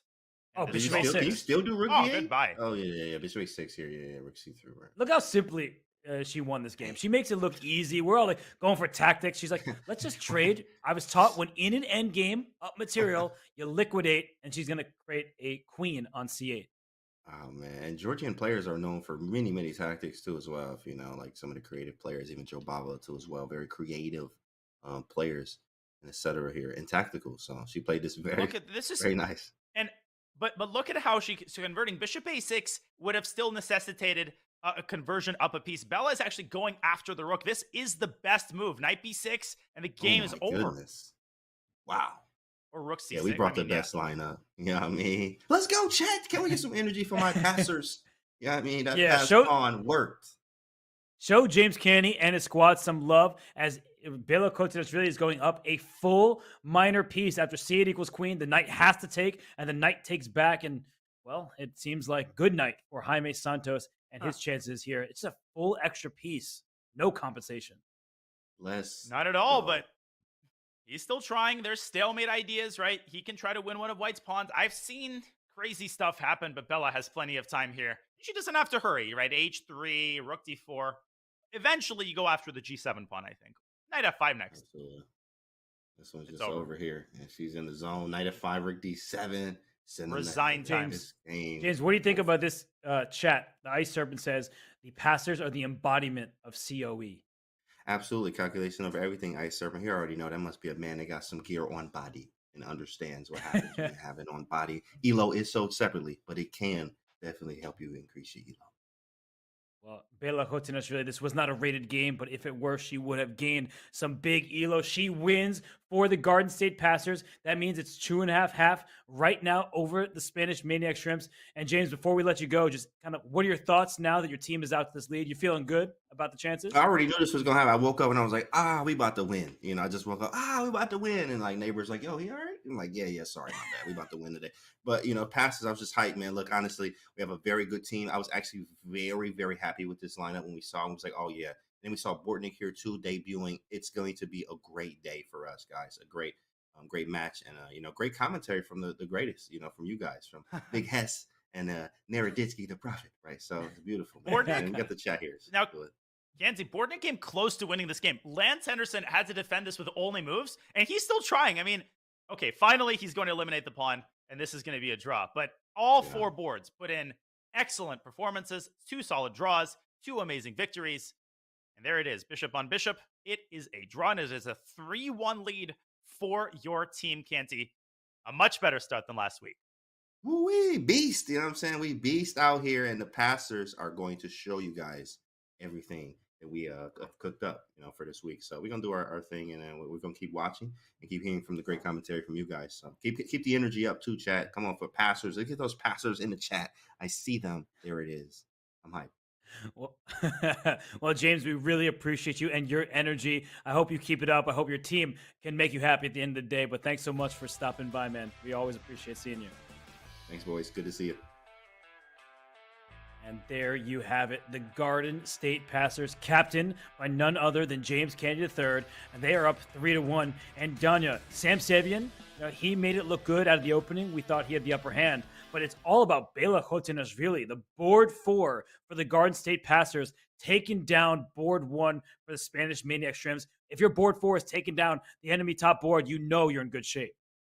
You absolutely are. This happened in both of our matches today. Castaño crushing Solemn, and now Bela Khotinashvili. This wasn't some time scramble win, Robert. This was a wire-to-wire victory. She outplayed the board 1 for the Shrimps from the opening until the end game, demonstrating exquisite technique and giving the Passers a 3-1 victory on the strength of Sam Sevian's smooth victory with the black pieces. And perhaps everybody thrilled to see James Candy smile, but the Spanish Maniac Shrimps, they are not happy, and they do have a chance to bounce back. It is only a 2-point deficit. When we return from break, we'll see the second round of action from this Week 2 Pro Chess League matchup between the Passers and the Maniac Shrimps. Stay tuned. We'll be right back.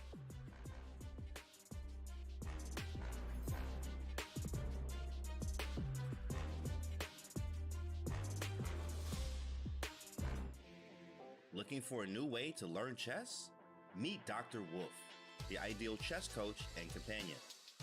Play against Dr. Wolf as he explains everything step by step, points out strategic ideas, and alerts you to your mistakes. Train with him and go over your past mistakes until you master them. Choose from over 35 lessons created for all skill levels. No matter your level, everyone could use a coach. Download Learn Chess with Dr. Wolf for Android or iOS devices today.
we have Abhimanyu Mishra of the Garden State Passers, best known as the youngest person to ever obtain the Grandmaster title. He plays on board 3 for the Passers. Danya, his first game, it was solid. It didn't need to be spectacular when his teammates were doing the heavy lifting, but with the white pieces, he was not worse for even a second. And as the youngest Grandmaster in chess history, well, there are high expectations for him. Yeah, this is a very impressive resume. He had a solid game in round 1. Most importantly, his bed is made, and his room looks nice and tidy, spick and span.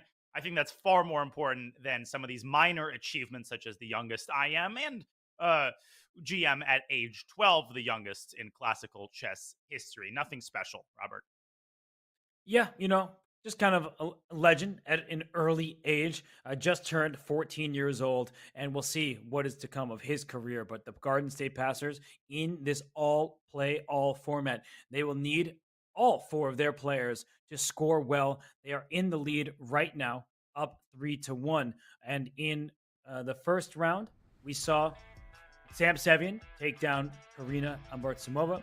We saw Alexander Bortnik and Abhimanyu Mishra draw their GM opposition. But I think the highlight, it will remain Bela Khotinashvili taking down someone who outrated her by nearly 200 points in Jaime Santos. She's not going to stop there. A first-round win at a PCL match gives you so much confidence, and the Passers' performance cannot stop there because for all the fanfare, they had a dominant performance, but they're only up 3-1, and they need 8.5 points. They're 5.5 points away from winning this match. So there is plenty of chess left to be played, and the Spanish Maniac Shrimps have to start the comeback in the very next round. Let's review the lineups for round 2. It's Sam Sevian, Robert, against Lance Henderson. And Sam, that is a game that he definitely needs to try to win with the white pieces.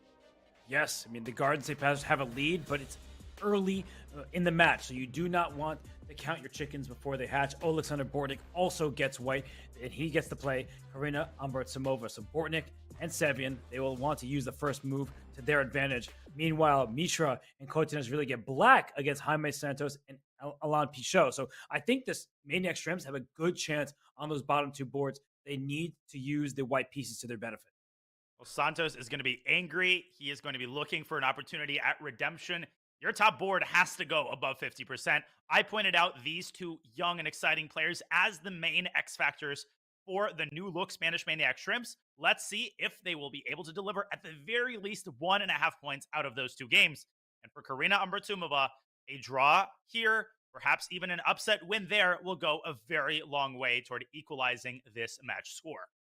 It will for sure. And you said that the top board has to deliver. And this guy has been doing nothing but delivering. He is Sam Sevian. He is a super grandmaster. He was a Chess.com Global Championship, a quarterfinalist. He did well in the Air Things Masters. In Division 3, he took down the field, including Pragnananda. So Sam Sevian, doesn't matter what jersey he is repping from another sport. He represents the Garden State Passers, and as James Canty told us, he always has faith in Sam I Am. Well, he's wearing a jersey. He's representing New Jersey. There's all sorts of jerseys to be played out here. He faces Lance Henderson, De La Fuente. Don't forget that very important part. It's not just Lance Henderson. God forbid, not to be confused with Lance Henderson with no De La Fuente. He is the only Grandmaster, or is he the only Grandmaster from the tiny country of Andorra? I think he's actually the second ever Grandmaster after Oscar de la Riva, if I remember correctly. Very impressive accomplishment. And Lance is a nice, solid player who came through with a solid performance in the first game. But black against Sam Sevian, I do not envy his task. Nobody does. And you are correct that he is one of 2 Grandmasters in Andorra. And now we have in English with E5 being played. And for Sevian, he's going to have to choose which variation he wants to go down. Knight F3 is topical. He plays it. We're going to see a 4 knights in this English. And, well, for Sam, you don't need to win. You don't want to put too much pressure on yourself. You got a nice victory in round 1. Your team is up by 2 points. But you just, I think, want to keep the tension alive. You don't want to liquidate. You don't want to get down forcing variations, because I think that's how Lance will feel a lot better playing his Super GM opponent. And to that point, I like Sam's opening choice. This line, the Four Knights English with A3, it's sort of a second-rate opening. It's been popular off and on at the top level, and it's definitely an opening that aims to avoid theory, which is not to suggest that Sam isn't well prepared in this line. And A5, Robert, as far as I know, is not the main move, and that move could come with a high positional price tag, because now if you look at that B5 square, I apologize, it might not seem significant now, but in the event that black plays D5, that might be an inferior version of a reverse Sicilian, Robert, with a bishop sticking itself onto B5 and exerting serious pressure on the E5 square. Yeah, there are some essential points about this A3 move. It was not to play B4. In some positions, you do play B4, but it's really to take away that square from the bishop on F8 and the knight on C6. So now you can often play, as you saw, striking in the center. If D5, we may in fact see a swap, and then this bishop on the light squares coming out. Or you could just keep the tension alive, play bishop D3 first, welcome your opponent to take you on C4. But what you said holds true. The B5 square becomes white's for the taking. It's a bit awkward. It's not the end of the world, but it is something that white can use to his advantage. And Sam chooses the latter approach. He keeps the tension, at least for now. Now he releases it. Waited for me to say that. Deploys the bishop not to B5, which doesn't make as much sense anymore now that the black king is castled. And now he pursues the king with bishop to D3. So sort of a classic IQP position, isolated queen pawn. But I actually really like white's chances in a rapid game, Robert, because I feel like white's got the more dynamic ideas. White's got the sort of very typical IQP plan of building a bishop-queen battery. The knight on D5 might seem like the most stable piece on the board, but it's actually not. And I've actually often seen black struggle in these positions. Yes, because white castles brings rook to the e-file. That light square bishop for black, hard to develop that. That's why Sam put his pawn on h3. His pawn structure is now fixed. You don't have that isolated queen's pawn. I really like this for Sam Sevian. And well, his teammates' games are started as well. So Sevian, he's in good form. Yes. He would like to win another game. But let's look across the four boards to see what his teammates are up to. In the top right, Alexander Bortnik has the white pieces. Very early stages of an anti-Berlin. In the bottom left, we saw an exchange Slav, which has more bite to it than initially meets the eye, as Jaime Santos wants to score a win and rebound from that first round loss. And Bela Hotenashvili, the hero of round one in the bottom right, she's the black pieces. It looks like a French, but no, it was a Caro Khan, where it was an advanced variation where she decides to challenge white center. I'm glad you ignored my snores. The moment you said exchange Slav, I knew which game we were not going to go to, at least for now. We're going to wait for the game on the lower left to develop into perhaps a slightly more enterprising middle game. I'd actually like to go to the lower right game between Bela Hotenashvili and Alain Pichot, because that could develop into a very interesting opening. This C5 line in the Caro Khan, Robert, has gotten very, very popular over the last couple of years. There was a time when the main move, bishop f5, was essentially automatic, but c5 is a full-fledged continuation. And a follow-up for Bela is a very, very strange one. e6 transposing into, is this an advanced French down a tempo? That is not the way to play this line. e6 What is is a going on very here? strange move. Because now white can Whoa. just play c3, and black played c6 and then c5, as you're indicating. Now, the French is an opening where in some positions, even though you've given up a tempo, it's not the absolute end of the world because it's not so forcing, but black is already cramped for space in a French, so giving your opponent a free turn, that doesn't seem advisable. So I'm very confused. If we can bring up an analysis board really quickly, we can show you that this position is a tempo down for black. So let's just go to the start and show a French defense. An advanced French looks just like this, but you get c5 in one turn, and it is white's turn, knight of 3, and your bishop is not already on d3. Yep. So you've given your opponent free tempo. Not ideal. Now, incidentally, in this position, a new popular line is bishop d3, actually gambiting the pawn. This is recommended by Gawain Jones.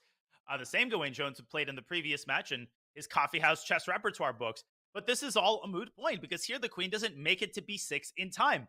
So if we refresh the board, go to the live position, Bela has played a move typical for French and Caro Khan setups, but all of this is so much less effective, Robert, because white can use that tempo to castle kingside and take the sting out of a lot of ideas related to the pressure on d4. Black is clearly worse, but let's not overstate the case. I think you're right.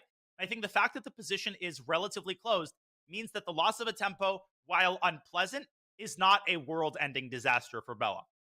That's right. She's trying to figure out what to do with her Dark Sword Bishop. Her Knight will have to move out the way. You don't really want to trade on D4 because that vacates the C3 square for the Knight on B1 to get to. So it's a game of give and take, and we will take our attention away from this one for the moment just because it's early stages and we want to give all 4 boards our attention. In the Pro Chess League, every single game is of equal importance. And you didn't want to look at that exchange slot, but look what just happened in the bottom left.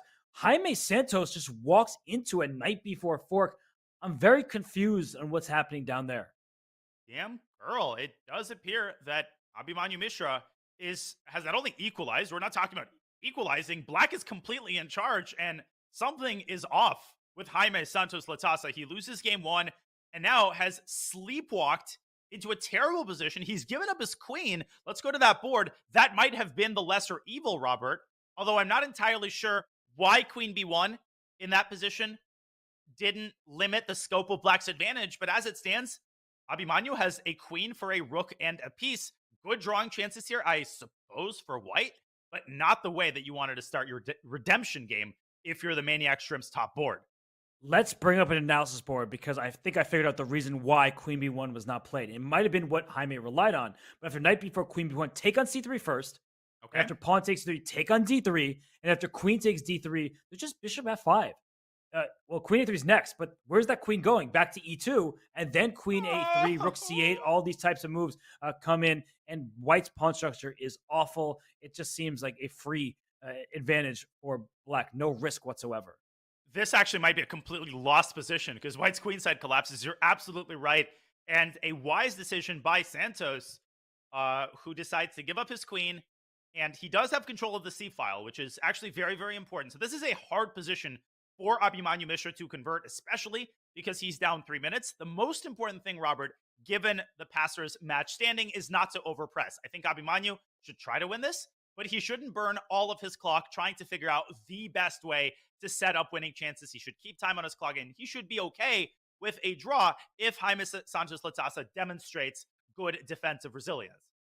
And it's one of these positions, Danya, you and I have played enough speed chess to know that even though objectively Black is better, you could see pretty decent winning chances for White because you have 2 pieces for a queen. You have a knight and a rook. Those pieces can team up on certain squares. A queen is just 1 piece. Now, of course, Black is better. We're not trying to dispute that fact. But as this game continues, as Abhimanyu Mishra gets himself into some time trouble, maybe White will have some chances because the position is very compact for White. There are no other weaknesses now that you've given up your queen for a rook and a knight.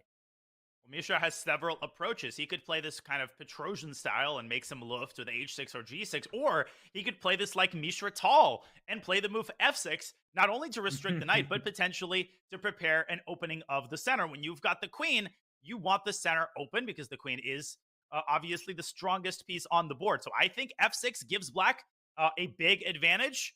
And for the moment, Abhimanyu playing without risk. Jaime is playing this as if it's a hyperbola game. First of all, great historical reference. Mishra Tal. I didn't miss that. I'll give you the shout out you deserve. But f6 is also something that deserves a shout out because it's not easy to figure out what pawn structure you want.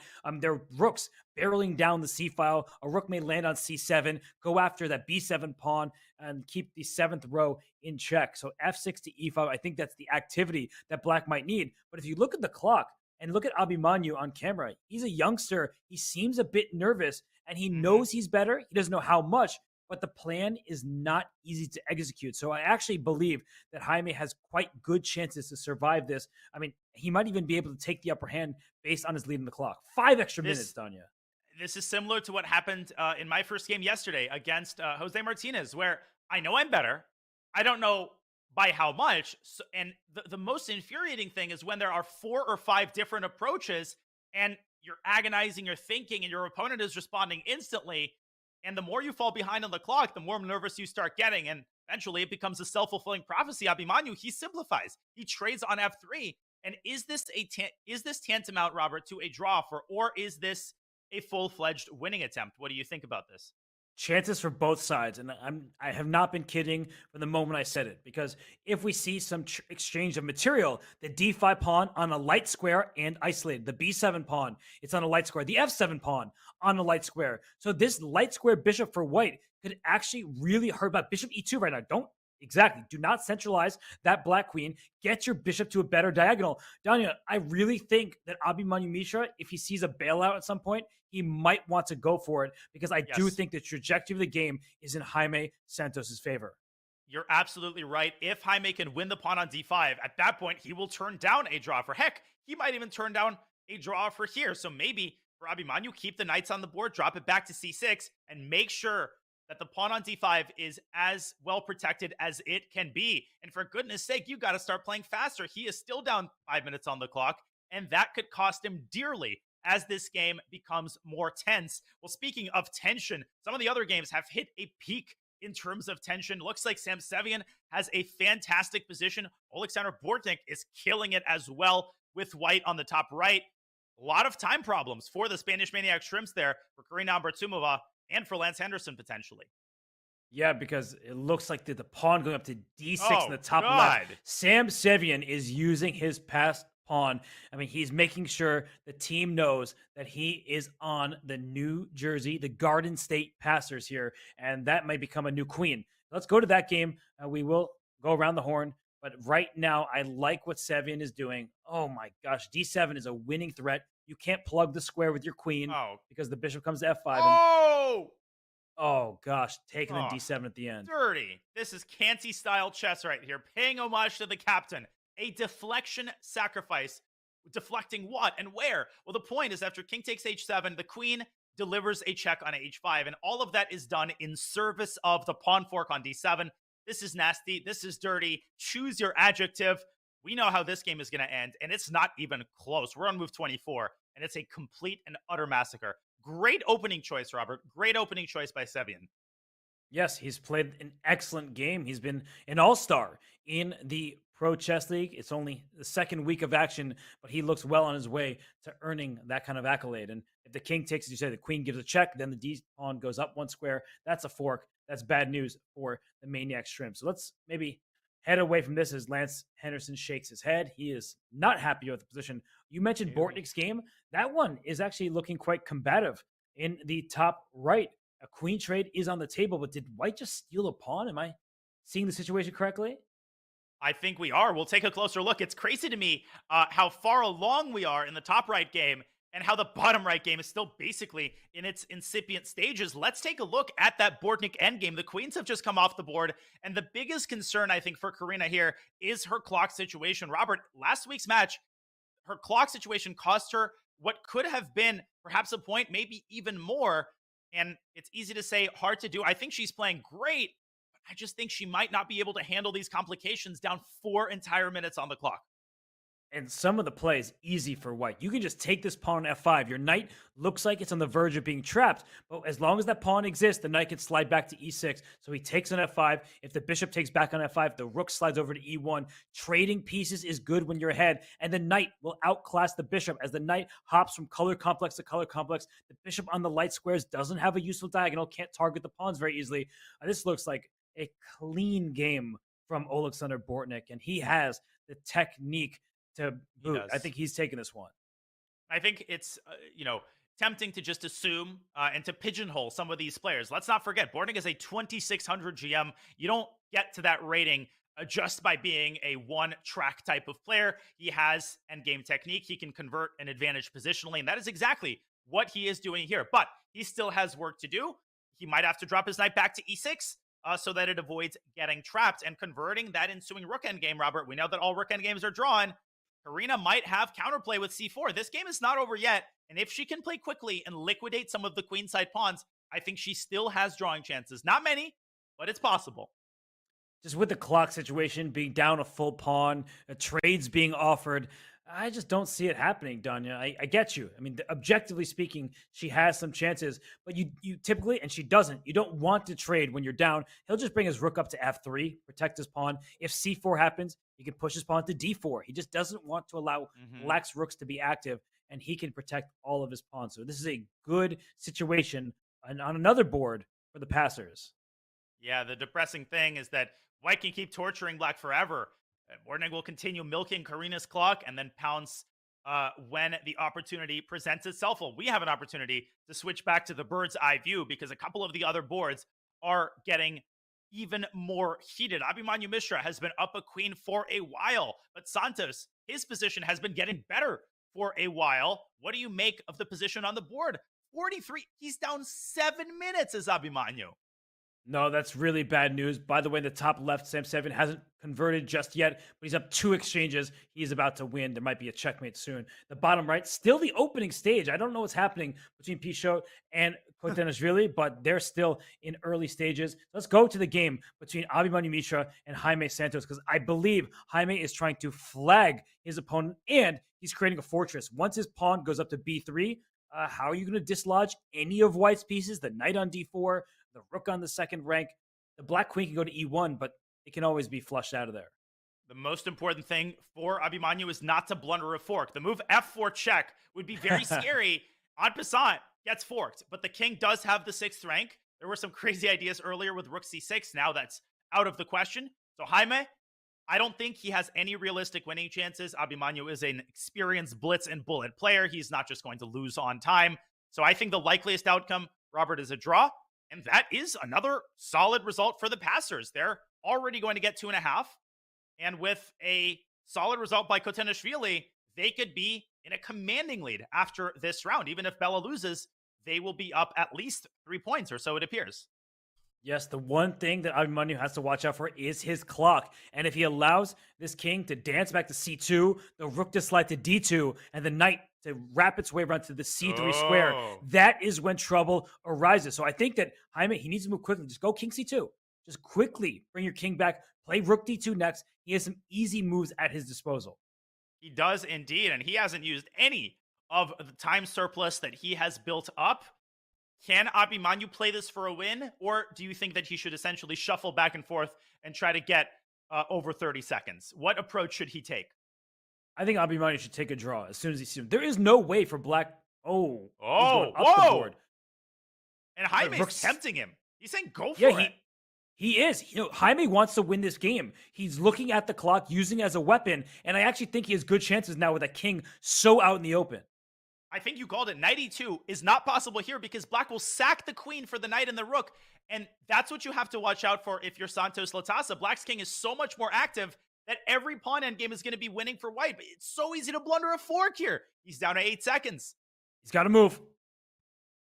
Again, b6. What a calm move in time trouble. And by the way, Danya, if that king gets to f3, there could even be a moment where you sack on f2 anyway, because the g4 pawn is going to be very advanced. Great call. And that's why white probably has to keep this knight on d4 for the time being to keep the king at bay. I don't see anything other than shuffling your king or shuffling your rook between e2 and b2. But for Abhimanyu, he's down to 3 seconds now.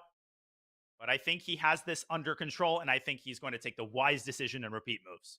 And maybe Jaime will play rook e2 and just try to create some kind of Zugzwang. There isn't one I can see, but you want to get knight b5 back to c3, and king goes to d3, the king goes back to b2. There's just no progress to be made for Abhimanyu Mishra. He should make the draw right now. Make the draw with 1 second. He's still trying. He's actually declining the repetition, trying to put white in Zugzwang. But Jaime can just give a check on c3 and drop back to c2. And maybe the king could even get to e1. But Robert, calculating that with 4 seconds is madness. And if you're Jaime, he's going to do you it. can bring rook c7. Just throw your rook up the board somewhere. Like, there is no threat immediately from black. And by the way, Bortnik has won. Sevian has won. The Garden State Passers up 5-1. And I think that if Jaime wants to play for a win, he can release his rook. He sacked his queen. You called it. I know I called it, but I wasn't actually expecting it. Oh my God, what a gutsy call. Mishra wants to bring the hammer down right here and right now.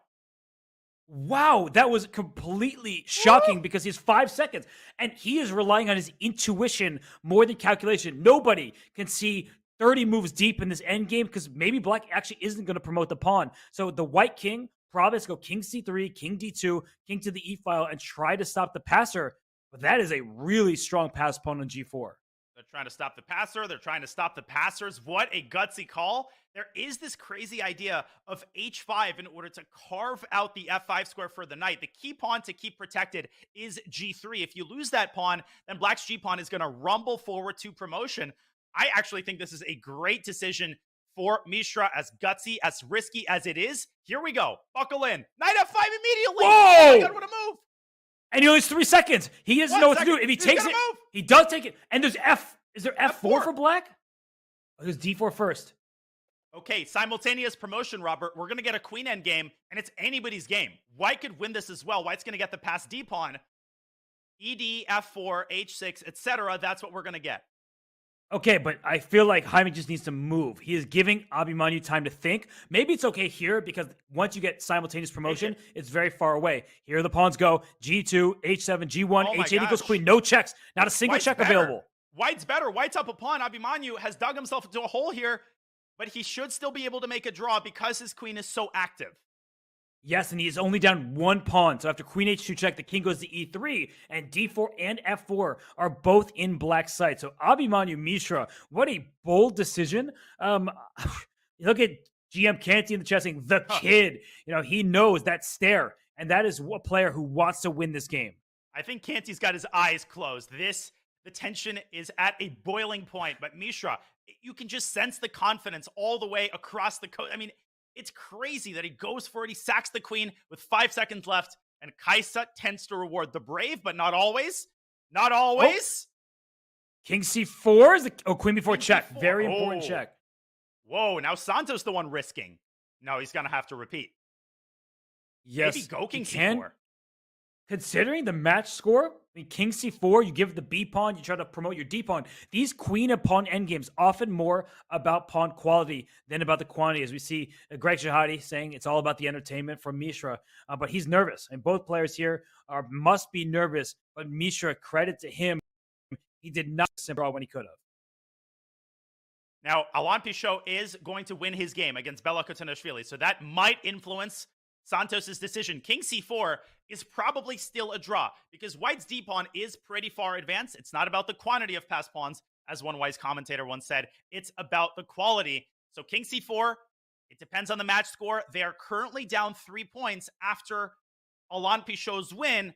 If I'm Santos, Robert, I'm taking the draw. They still have a fighting chance for a comeback. I'm not doing anything crazy. Yeah, this one can just be represented. I think he's about to agree to it just based on his body language, and he does play King 2. D3, we are seeing the 3-time repetition unfold.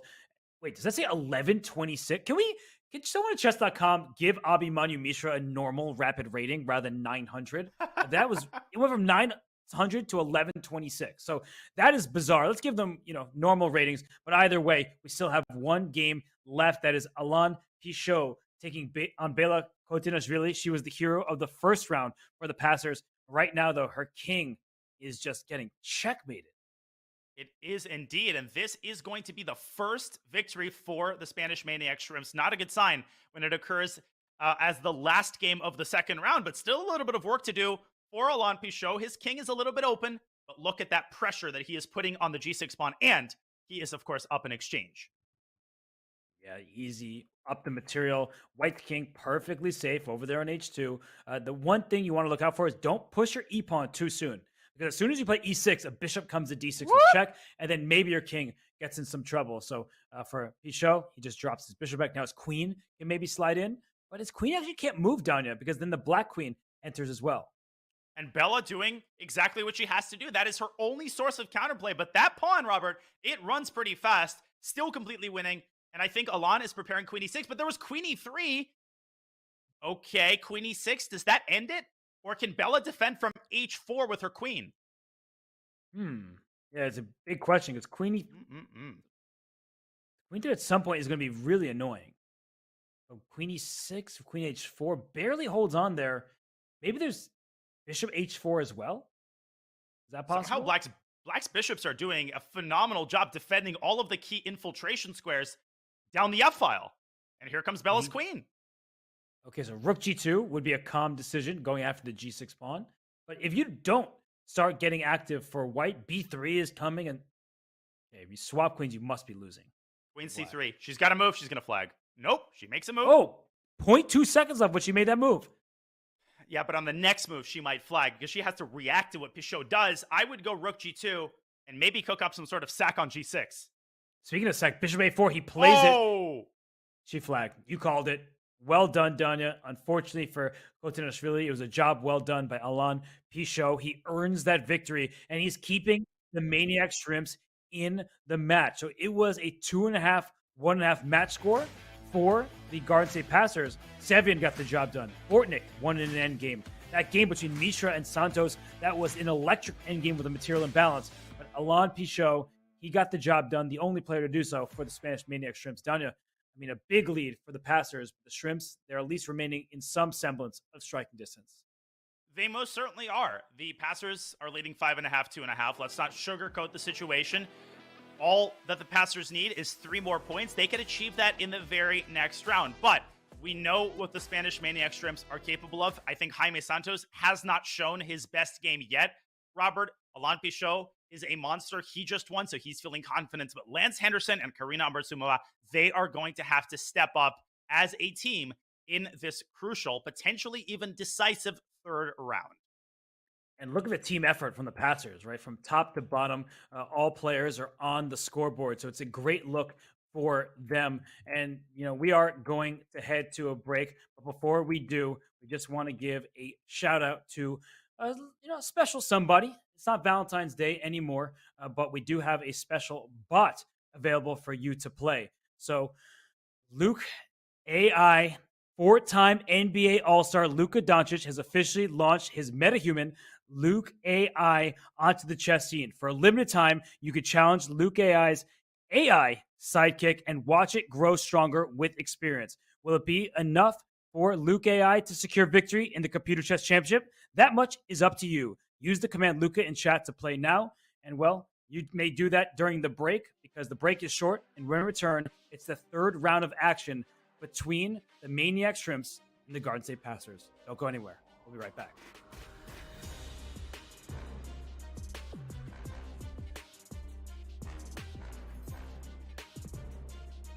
Do you wish playing a chess game with a friend was as easy as sending them a text? Well, good news. Now it is. With Chess.com's new iMessage app, you can start and play a game directly in iMessage. Your friend doesn't even need a Chess.com account. It's just tap and play. Head over to go.chess.com/iMessage or use the command iMessage in chat to learn more.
He was a free agent until a few days ago, until he was wisely snapped up by the Garden State Passers. The newly acquired Ukrainian Grandmaster Oleksandr Bortnik, now living in Florida, is a vital cog of the Garden State Passers machine, which thus far has yielded a 3-point lead going into round 3. Bortnik is part of a very rich roster of Grandmasters, headlined, of course, Robert, by Grandmaster Samuel Sevian. Yes, Sam Sevian is leading the charge from the top board, but Bela Hotinashvili scored an important win against the board one for the Spanish Maniac Shrimps. Currently, the Garden State Passers, they are in charge. They have been looking dominant today. James Canty joined us earlier, and now it's a 5.5, 2.5 lead. If they score 3 points in this round, Danya, they win the match. All that's needed is 8.5, and you look, 2 out of 2 for Sevian, 1.5 out of 2 for Bortnik, 1 out of 2 for the bottom 2 boards. Everybody is contributing for the Passers. It's a team effort, and that's what we've learned about the most successful PCL teams thus far. Looking at the Indian Yogis, who pulled off the crazy comeback, and of course the Levedov Chess Wizards. It has to be a team effort. Everybody has to contribute at the very least half a point. Better yet, if everybody gets at least a point, you're in pretty good shape. Well, let's look at the shape that the Maniac Shrimps are in here in round 3. They've got white on boards 1 and 2. Pichot and Santos need to deliver yet again. And this time, Robert, they have to deliver, and it's not even a choice because their back is very firmly against the wall. And we have 4 excellent matches in store here. But Dunnet, which is your favorite? Who do you see as the X factor, perhaps, for the Maniac Shrimps to be able to mount a comeback? Well, I think Lance Henderson has to go all out, play for a win with black. Santos and Pichot has to try to deliver 2 points out of 2. And Karina Ambertsumova, if she can hold a draw at the very least with black against Mishra, well, that would be the ideal scenario for the Spanish Maniac Shrimp. So all they really have to do is win 3 games against the likes of Sam Sevian and Alexander Bortnik. What could possibly be easier than that? I could probably name a lot of things. Boiling water sounds easier. Putting my legs up on the couch. I don't know. That sounds actually more difficult. So I didn't want your sass, so I just put it off to the side. But speaking of off to the side, the Spanish Maniac Shrimps will have to put everything that just happened in the past. They have to have a short-term memory, like a goldfish, as Ted Lasso would say. And we see that Pichot, he was cracking his neck, stretching. He will have to win with the white pieces against Sam Sevian. Good luck to you, because Shakir Mamedyarov, he wasn't capable of doing that. Very few people have taken down Sam Sevian. He has been on a tear. Especially with his opening preparation. Sam is a fan of e4, e5, especially given the match situation. Recently, he's been playing the open Rui Lopez, actually Shakir Mamedyarov style, with the early knight takes e4. But Alon, he plays everything here. He's played the Scotch. He can play an Italian. I think he hasn't decided what he wants to play, and he's got to choose carefully because Sam Sevian is booked up to the teeth in the open Rui Lopez. Maybe a d3 would be a good choice. Nope. Here we come. Open Roy. Knight takes e4 is possible here. B5 first, of course, but is also in line. He goes knight e4 and then b5. Donna, you called it. Open Spanish. Here we go. Ever since Sam Sevian held his own against MVL in what seems like years ago, but that was just a couple of months ago at the CGC qualifiers, Sam has displayed total knowledge of all the critical lines here. Alon Pichot better come prepared with some ideas because a lot of these games, Robert, they end in quick draws, and Sam Sevian could not be more satisfied with a quick draw with black. And Pichot has great experience playing against the best players in the world. He represents his country in Olympiads. He has played in the Champions Chess Tour and many of the best online tournaments. And right now, he poses a question, and you're showing that black can take on d2, take on f3, take on e5. Give me that pawn. But knight takes d2. I think it could be met by h takes g4. I've seen this sacrifice before, and he plays it. It is a big decision by Pichot, but in a must-win game, Danya, I have to say, I freaking love it. I love it too, and this is obviously preparation. You don't waltz into an exchange sacrifice like this unprepared. And guess what? I was skeptical going into Sam Sevian's cup of tea, but right now, Alon Pichot is showing. I'm going to spare you the pun. You see, I didn't say Pichoting. I said he's showing that he is ready to meet Sam Sevian in his area of expertise, because Alon has been playing the Rui Lopez for many, many years, and he's not about to shy away from the challenge. No, he is not. And what a position this is, where queens are off the board. Jeez, White please. is up, down exchange, excuse me, but up a pawn. But Sam is moving instantly. Like, he is still well within his preparation. He just sat back and then said, "Let me test my memory here. I got this under control." Ladies and gentlemen, modern chess.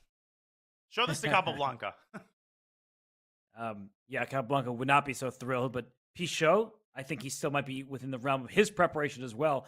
So this is just a wild start to the round. And speaking of wild things, I think we have to take a step back. Finally, Sam Sevian is thinking. But in another game featuring a different board 1 or 2 matchup, if we bring up our bird's eye view, we see that in the top right, Jaime Santos against Alexander Bortnik. White's pawns are out. They're just taking control of important squares, and Black doesn't have a single piece in the top right past his own 3rd rank, which is the 6th rank. So I like the spatial edge for Jaime Santos. It's almost impossible to identify the opening just looking at this position, but this actually was an Alekhine. So Bortnik going through his entire repertoire, a Philidor in round 1 against Lance, and now the Alekhine, which he has played really ever since he learned chess. He is one of the most experienced and one of the highest rated proponents of an opening that does not enjoy the best reputation among top players, but I think is underrated, Robert, as a weapon, particularly in rapid chess against someone who hasn't reviewed their files recently. Guess what? I think Bortnik has a very serviceable position here. Yeah, and just to note, in the bottom right, we have the Fianchetto for both.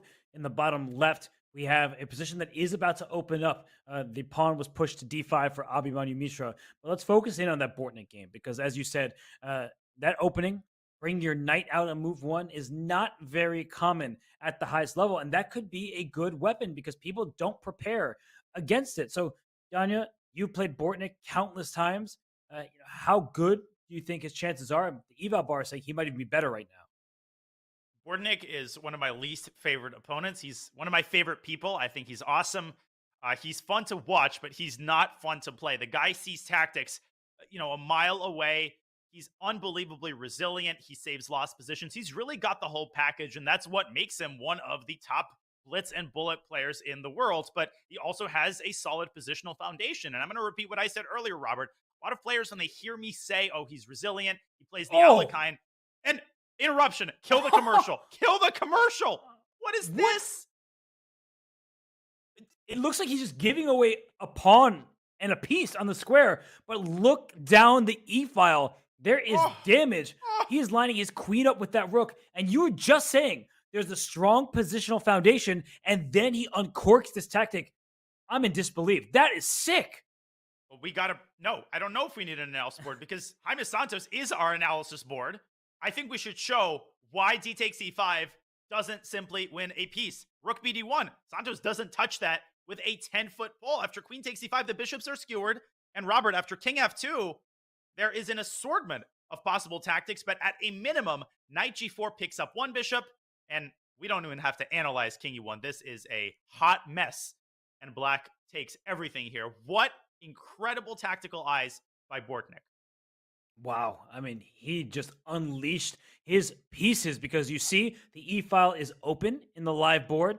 He traded off one of his less advanced pawns for one of those white pawns that was trying to restrict Black's pieces.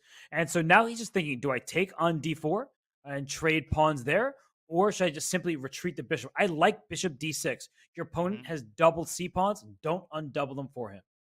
Absolutely right. Another downside of trading is that white could later create a passed pawn, which is one way to really exploit your bishop pair to the fullest extent. So I'm expecting bishop d6. Knowing Sasha, he's probably thinking about lines where he leaves the bishop on e5. It can actually just kind of chill there. But I don't think that idea is particularly effective because, remember, once the d-file opens, white can trade on d8 and the pressure is taken off the bishop. So there's a time for adventure and there's a time to be solid, and I think this is the time to drop back to d6 and enjoy, at the very least, a very solid position in this middle game.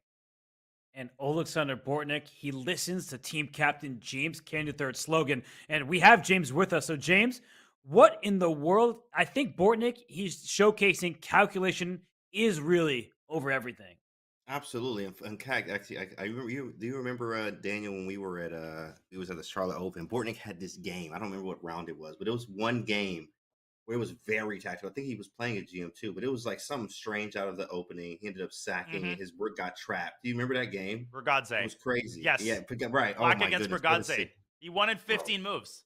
Yeah, it was disgusting, but it was all COE, right? And of course, he just, when he walked by me, he was like COE, and I was like, oh my goodness, I didn't know what to do, right? It scared me. Now, of course, no, but Bortnick, on a serious note here, Bortnick is obviously a very good calculator. We have Sam, I am, very good calculator. Mishra, very good calculator, right? Everybody on the team is part of it, and right now we're winning. Chat, pass us the ball. We need 3 more. That's it. Pass the passers the ball. That's it. We the Garden State passers, but it feel like the Golden State passers today. So it's a very good day for us, chat. And we're doing our thing, you know what I mean? So it's amazing. I'm feeling good about our squad here. We need 3 more points. That's it.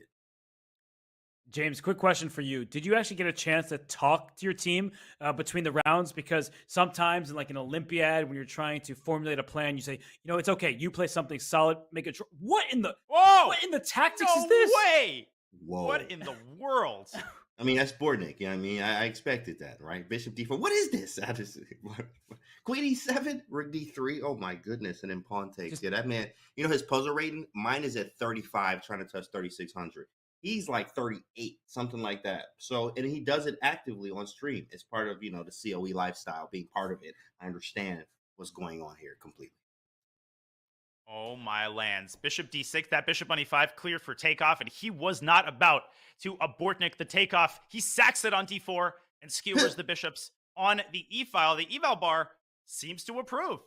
Of course, right? And he over there talking. Look at him talking to the air. You know what I mean? Like he's just doing this thing, talking to the air and playing. And Bortnick's playing some great chess right now. I love to see it. Rook takes D1.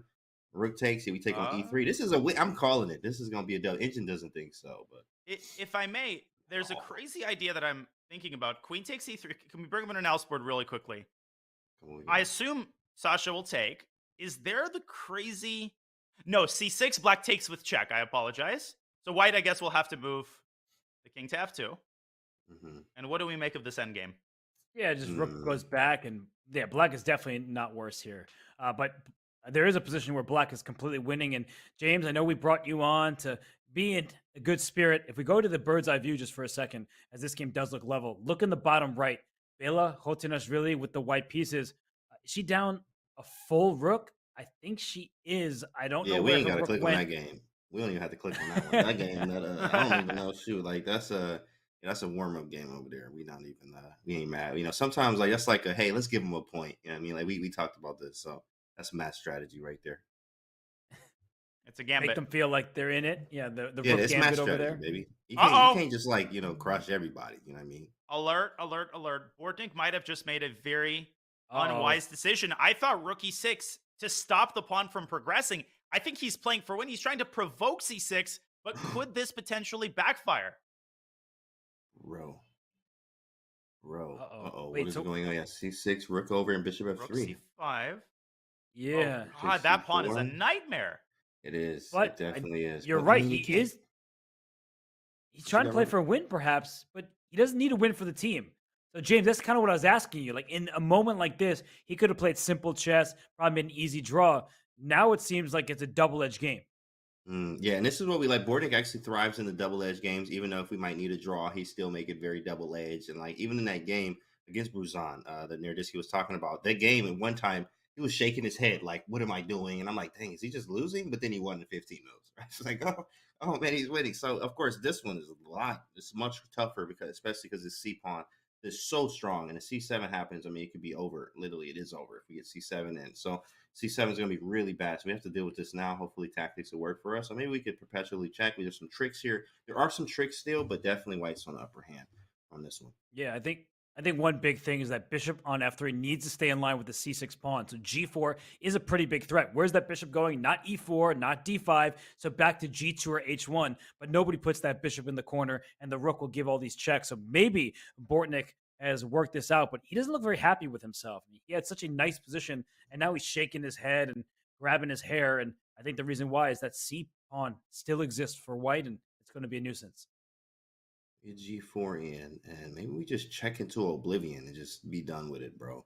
Like, really, where do you put the bishop? In fact, where I do you think put the bishop? H1. No, he puts. Oh, Whoa! he He too. Let's gives the go. pawn away. Give me the pawn. Dude. Let's go. Come on, Bortnik. You know what I'm saying? He got a little magic in him, like you do, Nerdisky. I don't know how y'all be doing that, but somehow it's a little magic.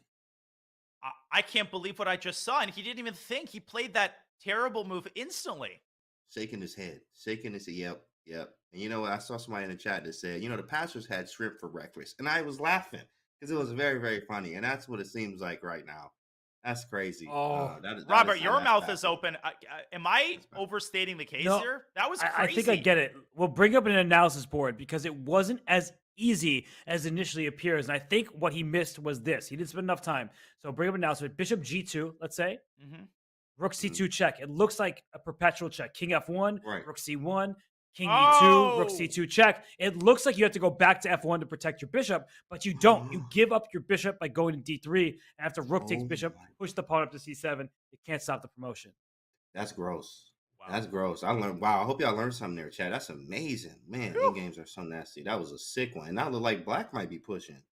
Yeah, I A was little just bit. thinking, Canty. I mean, Santos plays King G2 here. That is a check and Mate. made on F1. Wow. Oh, There goes King E2. Draw. obvious. I think it's Look, draw. man, look at Jaime. I mean, he's just not happy. He has not had a good day. This was really just the best chess of his life, and he wants to forget about this one. So yeah, he is just looking at this board like, let's just make this draw, get me out of here. And for Bortnik, that's great news for him and your squad, James. Because you only need 3 points total to reach match victory. And let's go away from this game for a second because I see one of the games going well for your squad is the one the bottom left, Abhimanyu Mishra, with a huge advantage against Karina Abartumova. Oh, it's the kid, especially when he sacked his queen, when you're up a queen and then you sack it and you don't get it back and you're still in position, like that was the game. That was the game of our match there, that last game. The kid's heating up, right? The kid is hot, you know what I mean? Look at him right now in the zone, already up. Engine says we have everything we need. But looking at the board here, you can obviously tell we have an open G file, bishop on H3, right? Tactics there. You can take on G6 at some point. Knight G5s are there at 94. What was this game, actually? Let me see the position from the beginning. I'm curious. Well, let's bring up an analysis. yeah, How look did this? down. How does White even Kings in get him. 2 pieces for a rook here? That King's in them. Okay, it's this just is not good pretty for normal. us. I mean, this is normal, but Karina. Oh, this is cruel. This is cruel. G4. Ooh. Karina Ooh. thought she had him. The Ooh. tables G4. turn. The kid. That's some COE work. You know what I mean? Like another classic COE from the squad. And it's over. And this game is Clinical. just totally one-sided. Black has no counterplay, and Abhimanyu is going to lay down the wood on the king side. It's one of the worst feelings in the world when you feel like you've tricked your opponent and they say, gotcha, right? You've just been lured into their trap. So Abhimanyu Mishra did just that. Look at him. He is bopping to the music. He is ready to take this one home. And Danya, James, this is easily winning for White. You have 2 minor pieces for a rook. Your king on H1 is very safe. The rooks need open files. You can't even break free an open file. B5 is covered by White's pawns and knight. You can't play E6 because White has all of the firepower staring at the square. Yeah, this is just a closed position, and the minor pieces will shine. Absolutely nightmare here. It definitely is. And hey, we loving it on our side over here, okay? We loving it. And then we also got Big Sam I Am doing the work too as well. So that looks like a dub over there as well. If he's able to convert, that'll be a 2. And then the little draw would be close. That put us at 8. We'll be very, very close to what we want. And I'm looking at Bella's game. She's not going down without a fight. Unfortunately, I don't think she's got quite enough counterplay there. But she's trying. She's trying to deliver perpetual. If she holds the miracle draw and Bortnik draws, which she will, and Sam wins, you guys take the match immediately. But if not, you will still hold a commanding lead going into the final round. Robert, shall we take a look at Sam's up in exchange position? Let's go to that one because we can trust Lance Henderson to win his game. It looks pretty clear. This one, though, not so clear. An extra exchange for Black, but White has some chances because the C6 pawn is already targeted. And what happens if we just trade on E5 a bunch of times? Is that endgame actually a hold for White? That feels like a hold. That definitely feels like a hold. Page. 463 Dvoretsky's endgame menu. Dvoretsky, yeah. Yeah, that's exactly right. That's right. That's right on. Yeah, Nerdisky read them. That's right. Okay. Now you could take on c6 first. Oh, I see what you're saying. Yeah, but the essential point is it looks like it's going to be a bishop and a pawn for a rook. And even if you just have a bishop for a rook with limited material remaining, you still have chances to draw. Whoa. A lot of moving saw parts this here and sequence, moving too. bishops. Yeah, a lot of bishops. Right? Takes rook Okay, something. which rook do you take? Which rook? Whoa, bishop e3. Wait, bishop takes as well. h6? Whoa! Oh, no. Can. Needed That that was pawn. Careless by Sam. That is a careless one. Nothing I can do about that, huh? Okay. Just go rook c2 and then maybe for bishop d4. Rook a5, rook a4 does pick up, I think, the pawn on g4. But then you could get your rook trapped at the end of that line with f4, and you could actually lose. Oh, you should show that. Okay, well, whoa, Bishop took. What? What? Man, look, it's in the air. It's something in the air right now. Like, I think he was afraid of rook c2. I mean, it's hard to visualize this for most of our audience, but I think he was nervous about the rook landing on c2 and the bishop on d4 and things of that nature. He wanted to keep his a pawn as an outside passer, but Sam has a free end. He can bring his king up to g7, to f6, stay on the dark squares against enemy light square bishop. And by the way, Abhimanyu Mishra did, in fact, win the game by checkmate against Karina Amartsumova. So we can just show that in the bottom left. That game is officially in the books. That is checkmate on the board. But, sorry to interrupt, but Alexander Bortnik, a little bit of grim news. He might have dug himself into another hole, both on the clock, but more disturbingly on the board.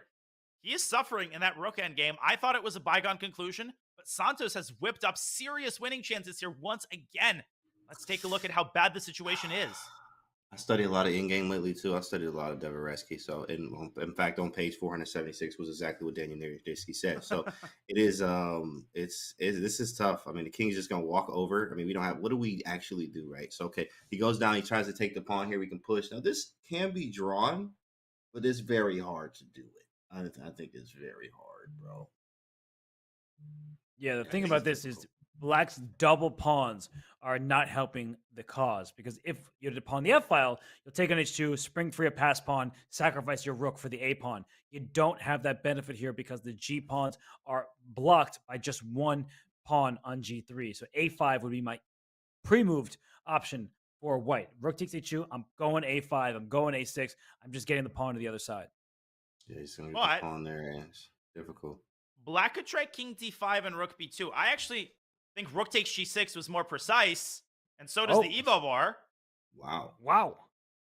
I think king d5, but then rook takes g6. I mean, drawing this is virtually impossible. If Bortnik pulls this off, that would be crazy. You know? I don't care what the I'm evo bar saying. says.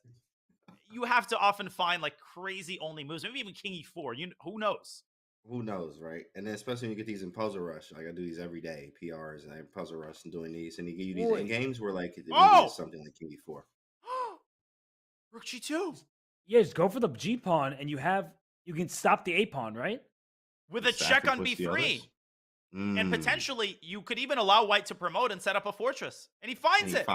And he finds it. Bortnik, you better not be having the we told you about this, okay? Don't have the stream on.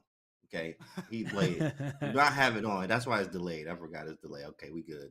We have to check him. All right, because that was nice. Rook g2 finds it, takes, rook check, takes, and then we push. Or he has his hand out. He can't believe something, right? You saw that? He's like, what am I doing? And he's looking at a6 right now, because let's bring up an analysis board. Now, this is in a very important line, and it could determine if the Garden State passers win the match. So if we can push the pawn up, rook takes g3 now. Sorry, James, to kick you out of the picture for a second. A7, rook b3 check. And by the way, Lance Henderson did win his game. You want to push the king onto the a file so you can stop the pawn. And then rook a3 check, and the g pawns will save the day. For black, if the king goes back, you have to take the rook. White queens on 8. And I guess this is somehow a theoretical draw. Yeah, but this position is on the board. It is literally on the board. Oh, my goodness. Look at that. It happened. Okay. Whoa, this is scary. So one pawn is like usually, in the Dvoretsky book, that's pays like 1,000. Then you have this is actually like you can win with the queen, but with the extra pawn, it's probably in there. That's probably just way in the back of the book. Look at Bortnick's clock, by the way. He's down to 8 seconds. So mistakes happen when you're in time trouble, but he needs to just keep his rook, king, and pawns nice and connected.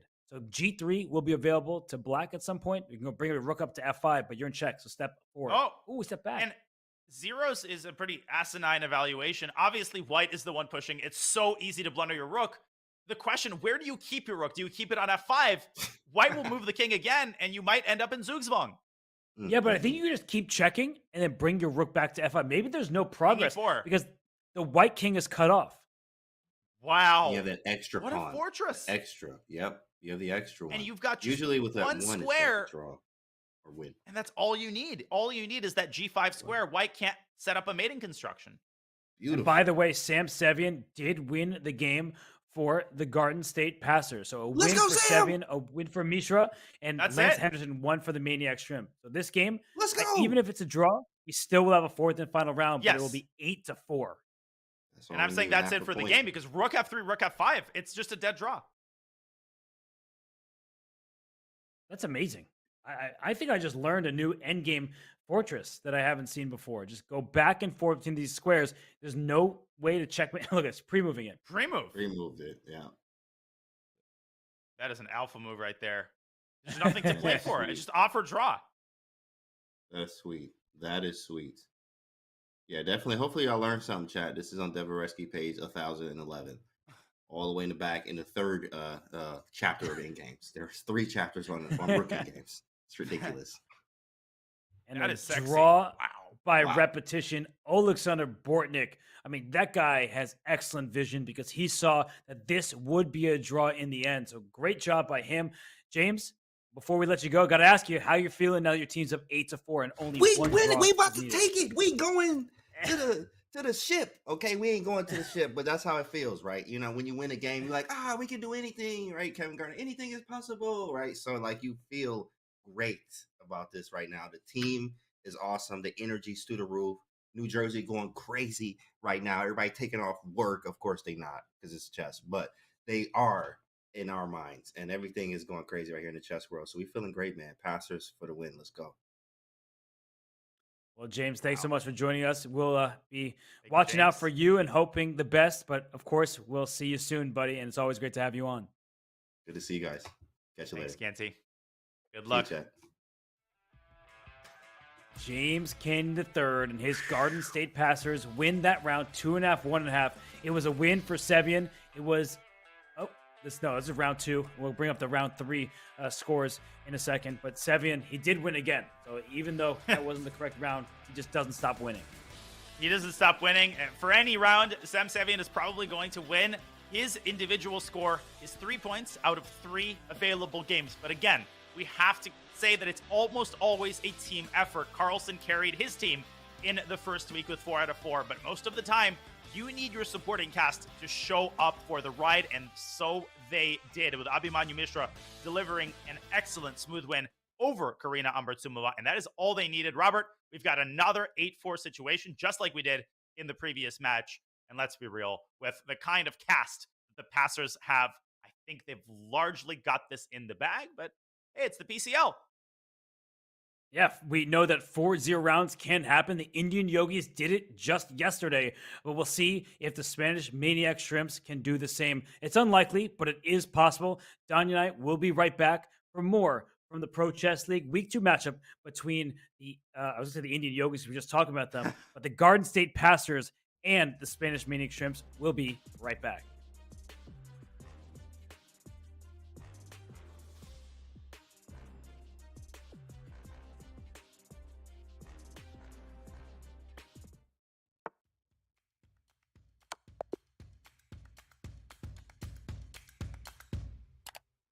Just played an exciting game and want to see if you got a brilliancy? Or maybe where you could have improved? Chess.com's game review is just a click away.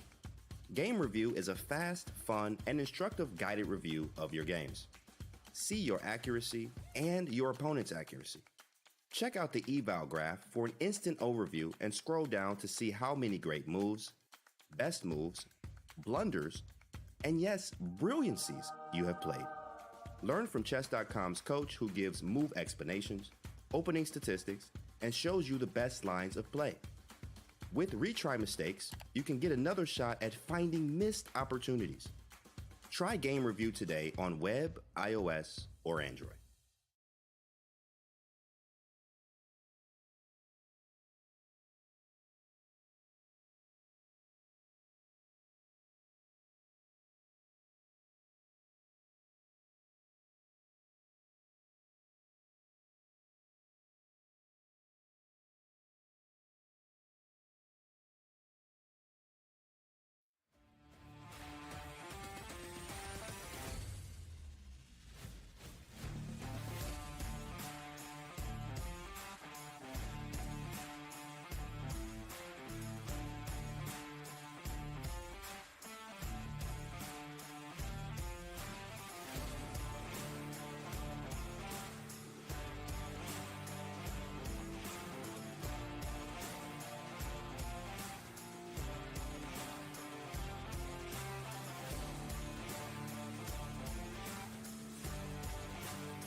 Sam the man. Sam he is, and he is dominating the opposition. That is Grandmaster Sam Sevian, the Garden State Passers top board. He has been thriving for the team. James Canty, he's a big fan of Sam Sevian. And how could you not be, Dunya?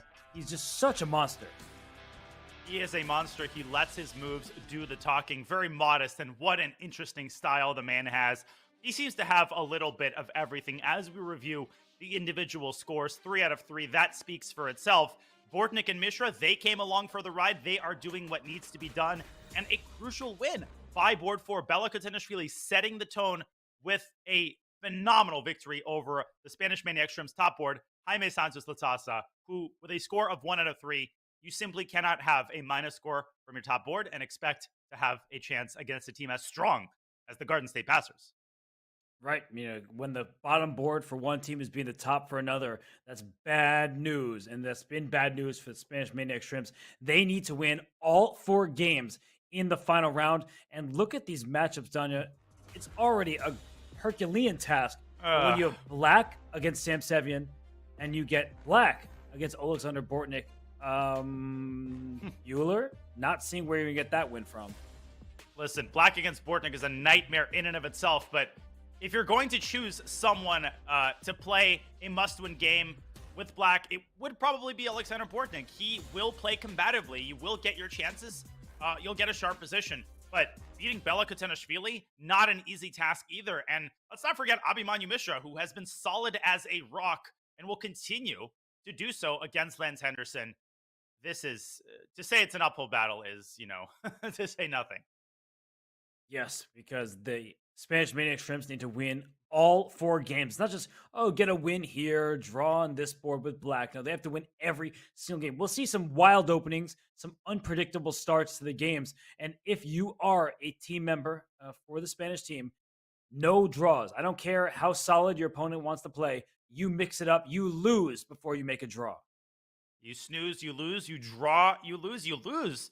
You lose, they need 4-0, and that's just to force the tie breaks. Even if they pull off the miracle comeback, that's just to force overtime. But right now, each of the Spanish Maniac Shrimps has to focus on the task in front of him. And of course, Jaime Santos Latasa needs to bring out his best self. He's 26-65, the very strong Grandmaster, but he's just made too many mistakes, too many missed chances, especially in that last game. Robert, that one hurt. He got 2 separate winning chances against Bortnik, but all credit to Sasha for his incredibly resilient defense.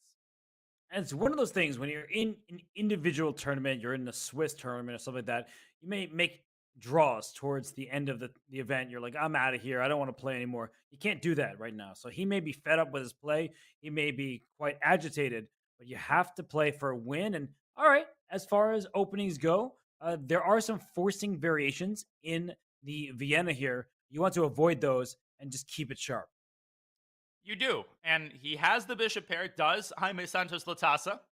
And the key, I think, for him is to get Sam out of his preparation. Because if Sam follows his preparation for 20 moves, that is just not a game that you're going to win. The way that this game is going, if Sam recaptures with the queen, Robert, and forces an endgame, do you see any realistic winning chances for Black? Maybe if Santos takes on c3 at the right moment and cripples White's queenside pawn structure, then we'll have a conversation. So Sam with a big decision here. And I like that Sam is thinking, because you could be tricked into playing queen takes d4 without thought, because, like, okay, queen trade, that means an automatic draw. That's not necessarily the case. He plays e5, throws that move in. He can take on d4 right now. He can also slide the knight into e4. We saw Nihal Sarin do things like this, where he doesn't even take the pawn back on d4. He just plays around it. So I believe for Sam Sevian, who is 3 out of 3 today, who beat Mamedyarov with Black last week, he's just playing his regular chess. He is not simply playing for a draw. And he's so versatile. You've seen him play basically everything under the sun. He grew up as an e4 player. He was incredibly tactical in his early youth. Then he incorporated 1d4 in his repertoire. He's also become essentially an English expert, crushing Lance Henderson with a sideline English opening. I love young players who play a bunch of different openings. And given the circumstances, given that he only needs a draw, I love this choice for Sam Sevian. And Jaime continues to blunder. I think bishop takes c6 and rook takes c6 might be what the doctor ordered here. I'm not even gonna call it a blunder. I think it's actually a tactical decision. Not tactical on the chessboard, but you look at Jaime's clock, he's over 10 minutes. I think he's just trying to play quick moves and use the clock as a weapon against Sam Sevian. The problem is bishop takes e6 is very simple. You take on c6, you put your knight on d6, d4 is hanging. So maybe it's a one-off blunder. Maybe it's just a match strategy of let's play as quickly as possible. But it's just too much to ask for the Maniac Shrimps to win all 4 games. Yeah. Against this lineup. Come on.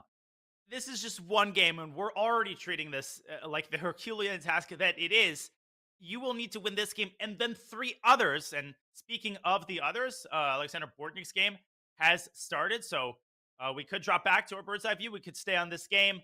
I mean, to say that the stars have to align, I mean, there is no way to properly capture, Robert, the nature of the miracle that has to happen in order for the Maniac Shrimps to come back in this match.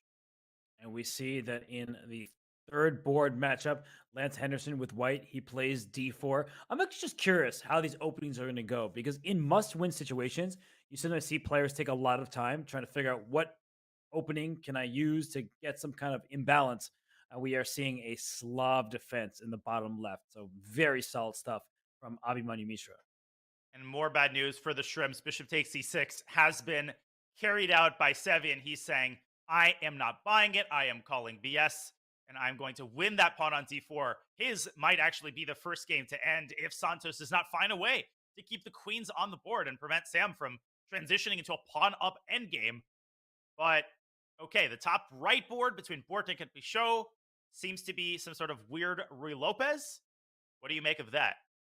I like the decision by Pichot. You have to play some kind of weird line.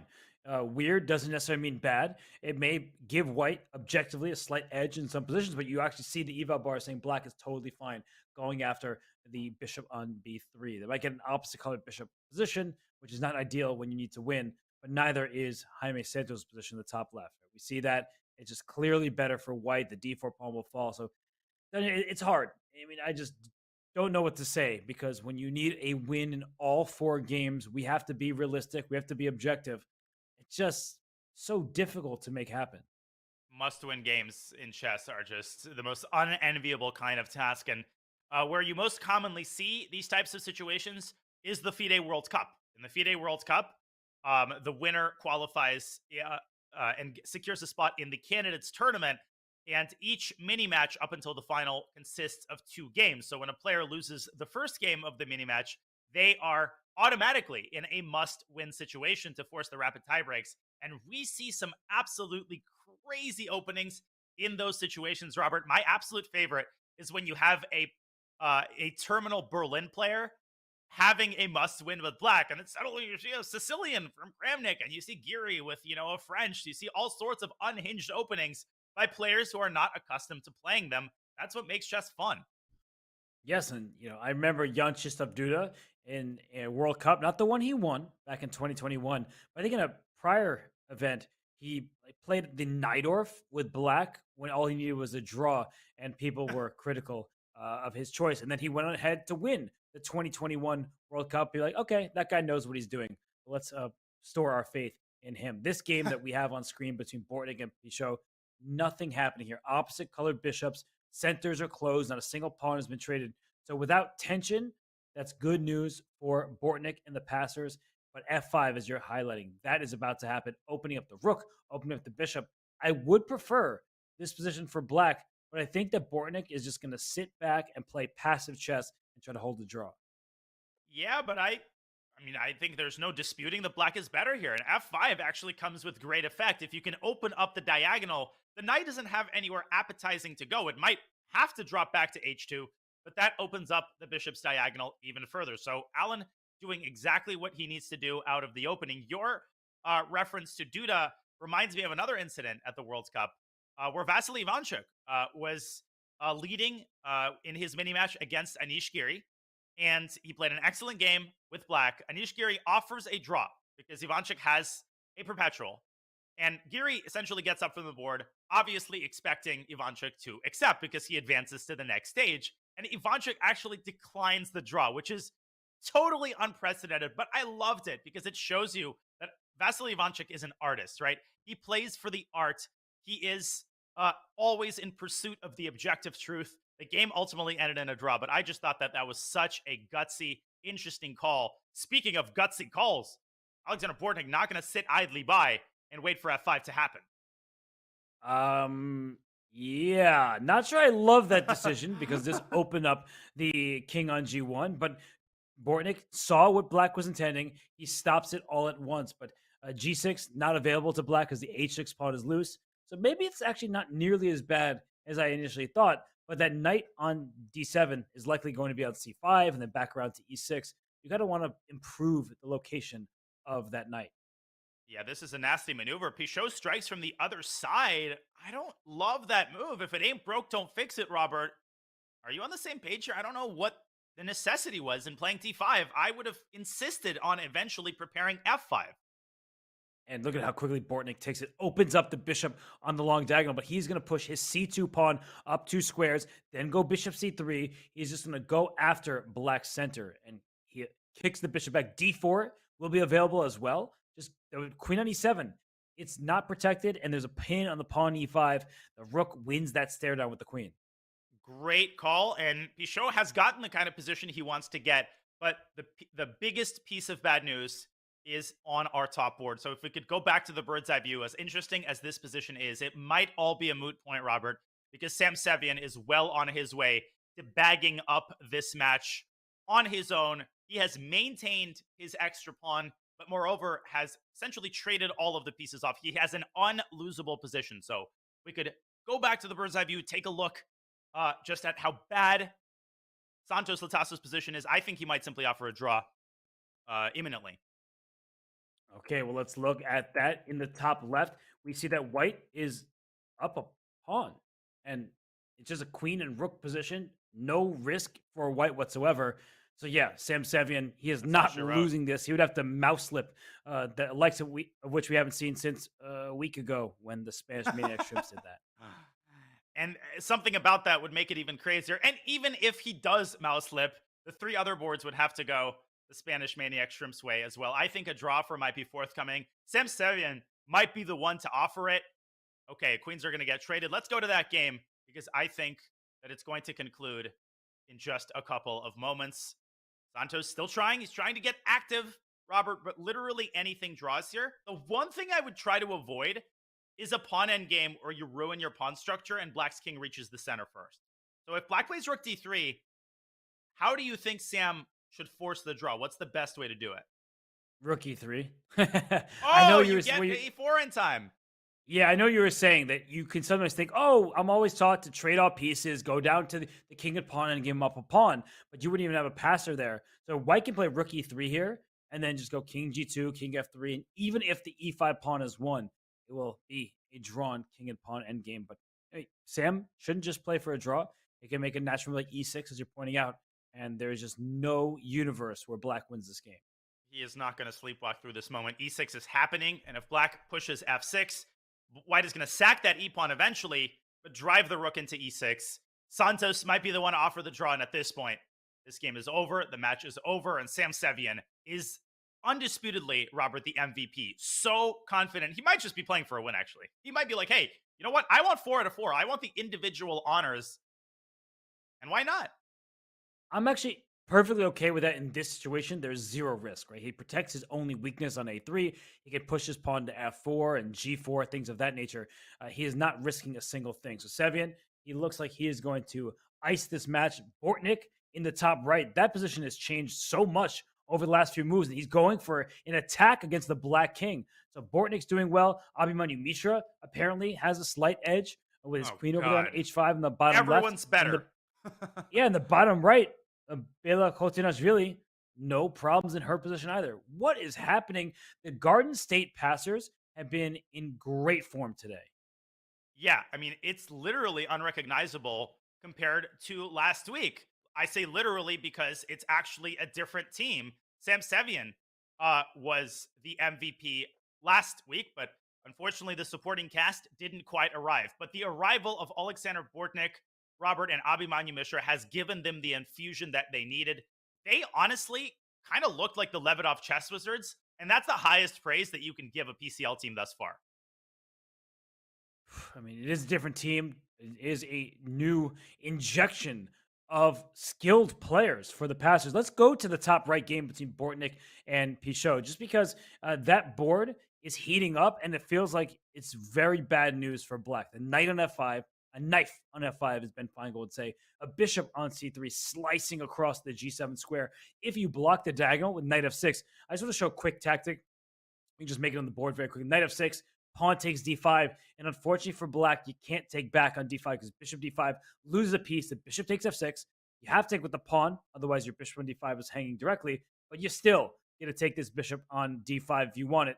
There's maybe even checkmating attacks, but just take the bishop, knight E7 check, fork at the end, you win a full piece. So F6 was played by Alain Pichot there, but that was because he had to, not because he wanted to. There's a certain moment, at the risk of sounding like, San Francisco hippie from the 70s, when it feels like the energy has left the building for a certain team. They have collectively understood that they do not have any chances in the match. And I think that moment has arrived on Santos Latas's board. And for Alain Pichot, he also realizes that Bortnik is dominating here. That decision to play D5, Robert, has completely turned this position on its head. Pichot was off to a great start, but it was just a little bit hasty, and Bortnik pounces with the fury of a tiger. Wow. I mean, this turned around so quickly. G4 looked risky, and now it looks like it launched a great attack. So Bortnik, he's getting the job done, and apparently that was another mistake. Bishop B4, and then Rook C1 to follow. Yeah, that should win some material with Queen D4 in addition. Oh, this is just bad news, getting worse for the Maniac Shrimps. And by the way, if we zoom out of this one for a moment, because if we bring up our four-board view, Sam Sevian in the top left, that one's over. Completely winning rook and pawn ending. Unbelievable how smoothly he converted that. And if Black plays H4, then White drops the king back down into G4, forcing either a lost pawn endgame or forcing Black to give up a second pawn. I thought that Jaime might offer a draw earlier. Now I think he's just going to resign. And Sam Sevian, Robert, 4 out of 4. This has been achieved, I think, only once thus far on the PCL by Magnus Carlsen in his first match against the Cobras. Has anybody else done it? Yeah, Wei Yi did it. Wei Yi went 4 out of 4. Wei Yi did it. But we want to, bring on somebody who may be a little bit happy about what's happening here. James Canty III. He is here. He is the captain of the Garden State Pastors. And James, we in here, says your team, because we in here. We won. That's it. You did. We going to the ship. Okay, we are not going to the championship, but today energy is letting y'all know. Look, Sam I Am just did some historical 4 out of 4, right? They just mentioned in that, guys. It's the Garden State Pastors, but we feeling like Golden State right now as a super team in a way. We're feeling great, chat. Okay, let's get some energy in the chat right now. James, Golden State is 29 and 29, so okay, maybe they'll feel like Golden State in 20 games when they make the playoffs. Right, when they make the playoffs, of course, right. So we still have 2 more wins, of course, to make it. So, but this is the start of one good one. Of course, the Spanish Maniac Shrimps made it through the qualifier. That was hard to do, So they played some teams, they did their thing, and then they are very strong, and they have very strong lineups. But today we had a Bortnik on our team. I think that's one guy that we're going to rack up points. Sam I Am is going to do his thing. We don't worry about him. Then we had Mishra, and then we had Bella here, fresh off of a Georgian win for the women's championship. It's amazing how strong this team was today, and we just clinched it. But I knew this was going to happen. When I saw the lineup, I was like, this is it. This is going to guarantee us a win here. Now, of course, Spanish Maniac Shrimps are very strong, but I really feel good about this lineup. And as you see, chat, we're winning. We're going to the ship. I'm going to keep saying that. We're going to the championship, chat. So, of course, speak things into existence. But we are here. We are here, and we made it. And I'm proud of the team 100%. Well, James, after a match win like this, is it your duty to send an email? Like, what are you going to do for the players? Oh, of course, we're going to send them all $100 Starbucks gift cards. And then we're also going to send them $100 in anything if they want gift cards. And then we send them their payment that they get for being on the team as well. So I give them a little extra pats on the back, some COE gear. I mean, it's amazing, right? We're going to tell them you don't have to work this week. We're going to pay your bills. It's amazing. That's what we're going to do for them. Yeah, it's nice. It's nice. They delivered, right? Oh, They delivered. So oh. amazing. We're looking Took up it by now. 6. Of course, Sam Sevian has officially won. Look at this last move by Alexander Bortnik. The Pacers don't just want to end with a whimper with like a 2-2 score. They want to wipe the floor and get to 12 points. Isn't that right, James? That's You're not about right. Yeah, interested of in course. tying the last round. Yeah, we want to we want to have shrimp for breakfast, lunch, and dinner today. So that's what we're looking to do, and it looks like it's happening right now. We're cleaning up. Look at him lean back, my guy. Are you telling him to do the Rockaway, James? Oh wow! I do the Rockaway and lean back. And lean back, Bortnik. He definitely leaned. Look at him. See, on command. That's my dog right there. So it's amazing to see what they did today, guys. I hope you guys are inspired. I hope you guys are having a good time too. Great commentary from Big Hess and Prophet Danya. It's amazing, chat, to see all you guys today. And as we win, all smiles over here at the Pacers on the Pacers side. So we're feeling great. We got the group chat going too with the manager and like some other people too. So like we're like, oh, going back like, oh, Mishra did this. Oh my goodness. Like we're going back and forth. It's everybody's hype right now. Gosh, it's easy to commentate when you've got this quality of chess being played. Bortnik doing Bortnik things. The queen coming out to f3. So this is going to be a second win. And we haven't even looked at Abhimanyu Mishra's game. He seems to have everything under control. Board 4 has everything under control. And Canty, it just feels to me that this roster in particular has no weak spots. Like, everybody is in good form. Everybody has a proven record of playing well online. So is this roster, like, can we expect to see something similar coming into next week? Obviously, you don't have to reveal any of your personal choices. Of course. Well, I mean, with this roster, a lot of times this is like our I'm gonna tell you, our heavy hitting roster, swinging. You know what I mean? Like, you ever see those boxing matches or like chess boxing matches? Okay, that's exactly what this one is right here. We're swinging left and right, uppercuts, Tyson's on every board in this lineup. So it's very fun, and I think we're gonna have more of this. We actually are. So we're gonna talk a little bit to see who we move around. What we do for the later ones, obviously, but feeling good, so lots of hits. Boom! Hitting. Lots of hits everywhere. Oh my goodness, you don't want to get caught with one of those. And that's exactly what's happening right now. Well, James, it looks like Bortnik won on board 2, so that means the match is just, you already locked it up, but your team keeps winning and won't stop. But, we don't want to say goodbye to you, but we have to. And the reason why, if we're being honest, is we're going to bring on Sam Sevian. So, James, we love hearing your thoughts. We love how enthusiastic you are. Before, I do let you go. What should I ask Sam? You have a question for him that I can ask? You know what? Let me see. Ask him if he's been using the diets and the lifting program I gave him. I gave him that at CGC, and we talked. And he was like, "Yo, how do I I'm trying to get swole." I'm like, "All right, let's go, bro." So I gave him a whole thing. So let's see if he's been using it, because right now it seemed like he's been using it. Okay, so let's. All right, James. Well, great to have you on. We will ask that question, but congrats again to you and your team. It was an awesome week for the Pacers. Congrats, James. Man, oh man. And it continues, Robert. The fireworks continue. Mishra saying, hey, I want in on the party too. Yeah, why not? If the match is already locked up, let's keep getting those wins. And there probably is a little bit of pressure. When you're on a team roster, you can only pick 4 players, but the team has more than 10. You want to prove that they should pick you week in and week out. So for Abhimanyu Mishra on board 3, 25-49, that's what the average rating needs to be for your team, right? The rating cap is at his level. I mean, he's proving his worth, and he is going to take down, it looks like, Lance Henderson in this game. But time trouble, that's been a bit of a burden for these players, and it's not going to stop here as Black sacrifices a piece. He does, and I think he's going to pick that piece back up. If F takes E4, the queen swoops in and captures the knight. But more importantly, it hits the bishop. And even more important than that, the bishop pins the knight. So White seems to have a threat on G7, but he can't move any of his pieces. Lance is dropping on the clock. And this is just a total and utter devastation, a massacre by the Garden State Pacers. And Canty deserves to be proud. What a lineup he assembled for us today, Robert. This wasn't even close.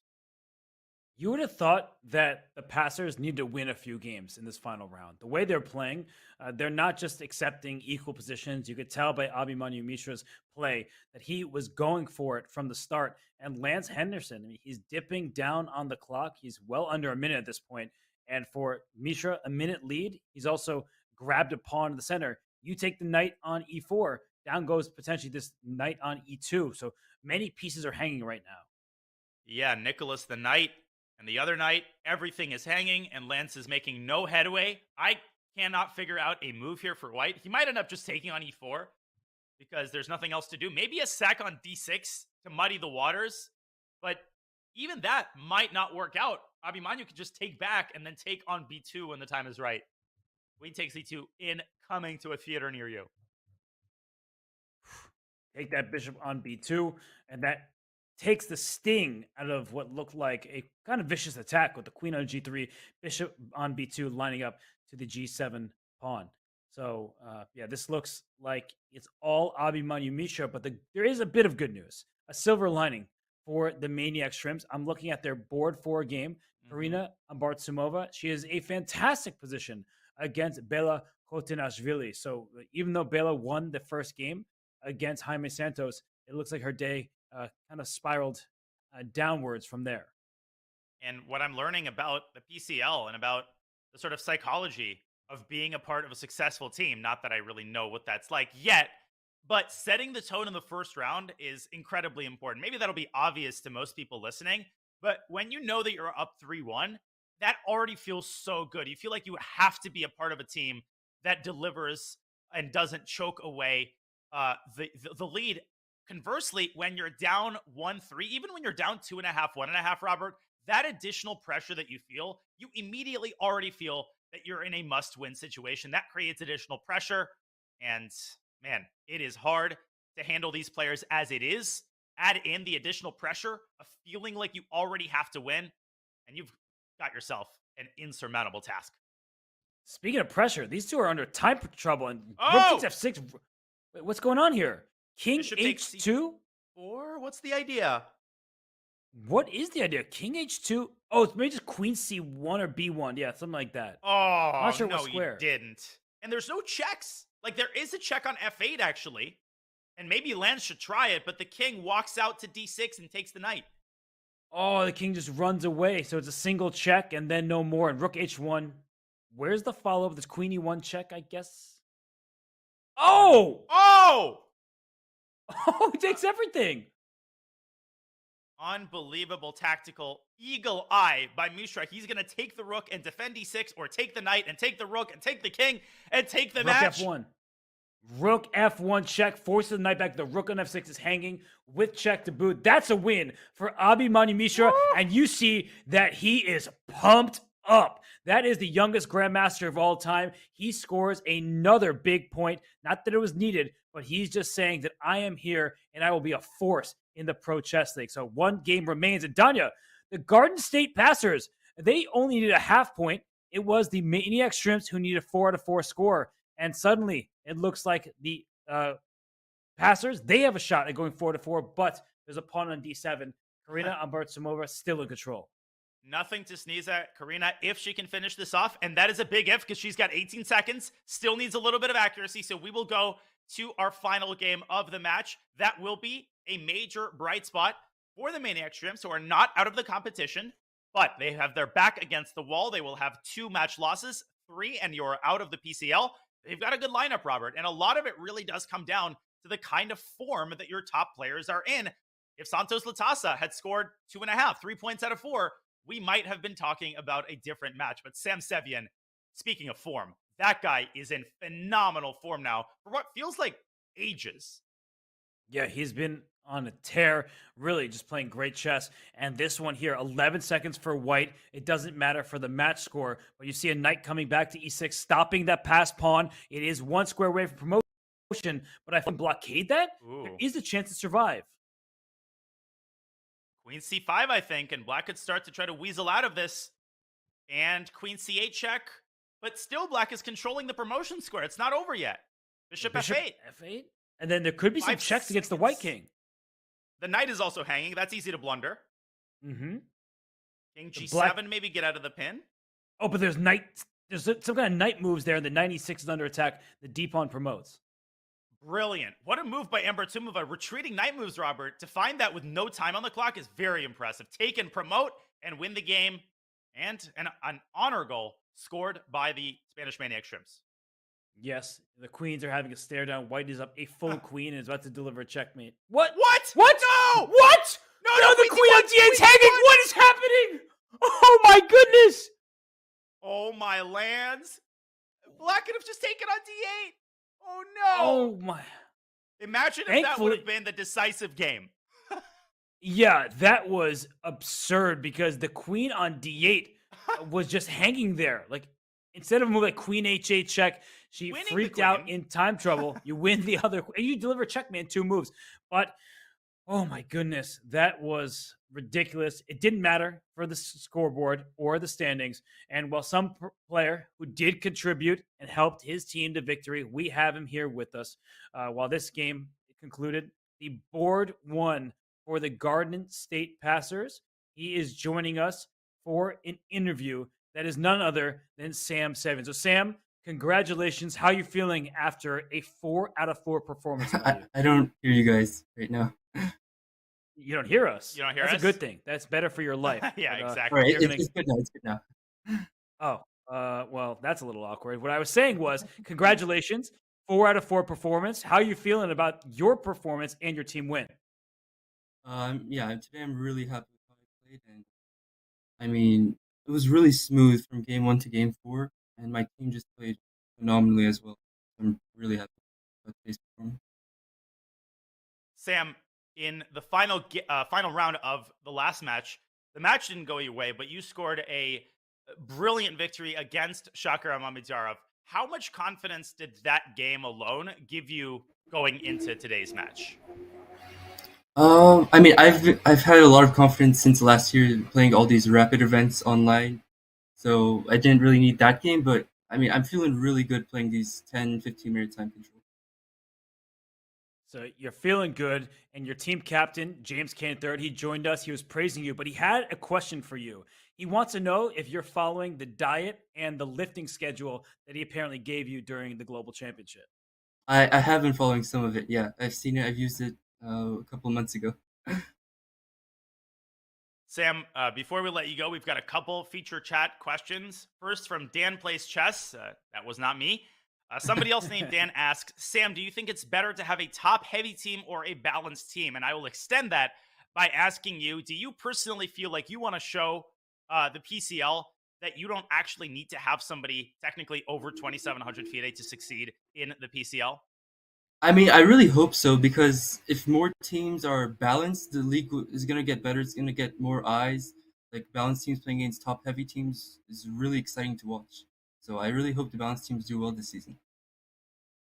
And I just have to do the honor of taking the questions that James Canty has sprung upon us. So Pumpkin in the Cat asked, Sam, are you cool with us calling you Sam I Am now? Because James does it all the time. Sam, I am. I mean, it's okay with me. Sam, final question from me. You, I'm sure, remember that classic 7-Up video, and I use the word classic deliberately. That was many years ago now.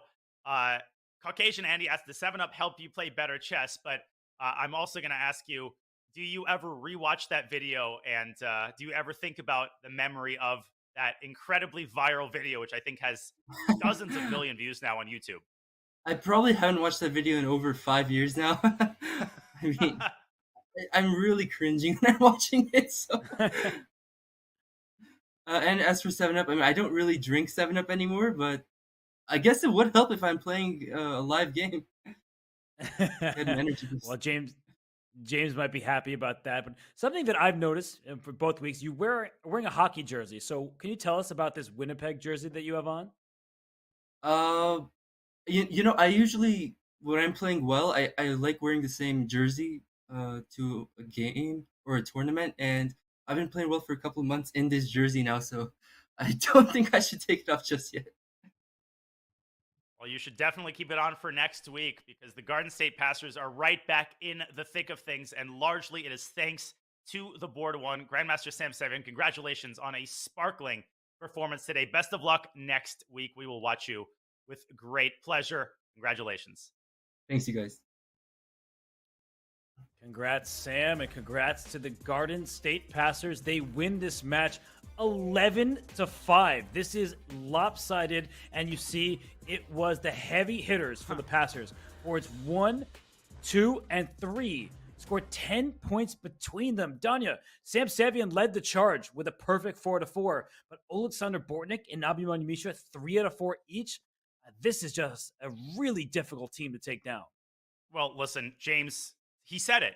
Oleksandr Bortnik was just a free agent kind of lying around. You talked about the Luka Doncic AI bot. That's as if Luka Doncic was not signed with a team. He was just sort of sitting there waiting to be signed. And the Garden State Passers, they needed an infusion after a painful loss last week. They got that infusion in the name of Bortnik and, of course, Abhimanyu Mishra, who makes a very successful debut.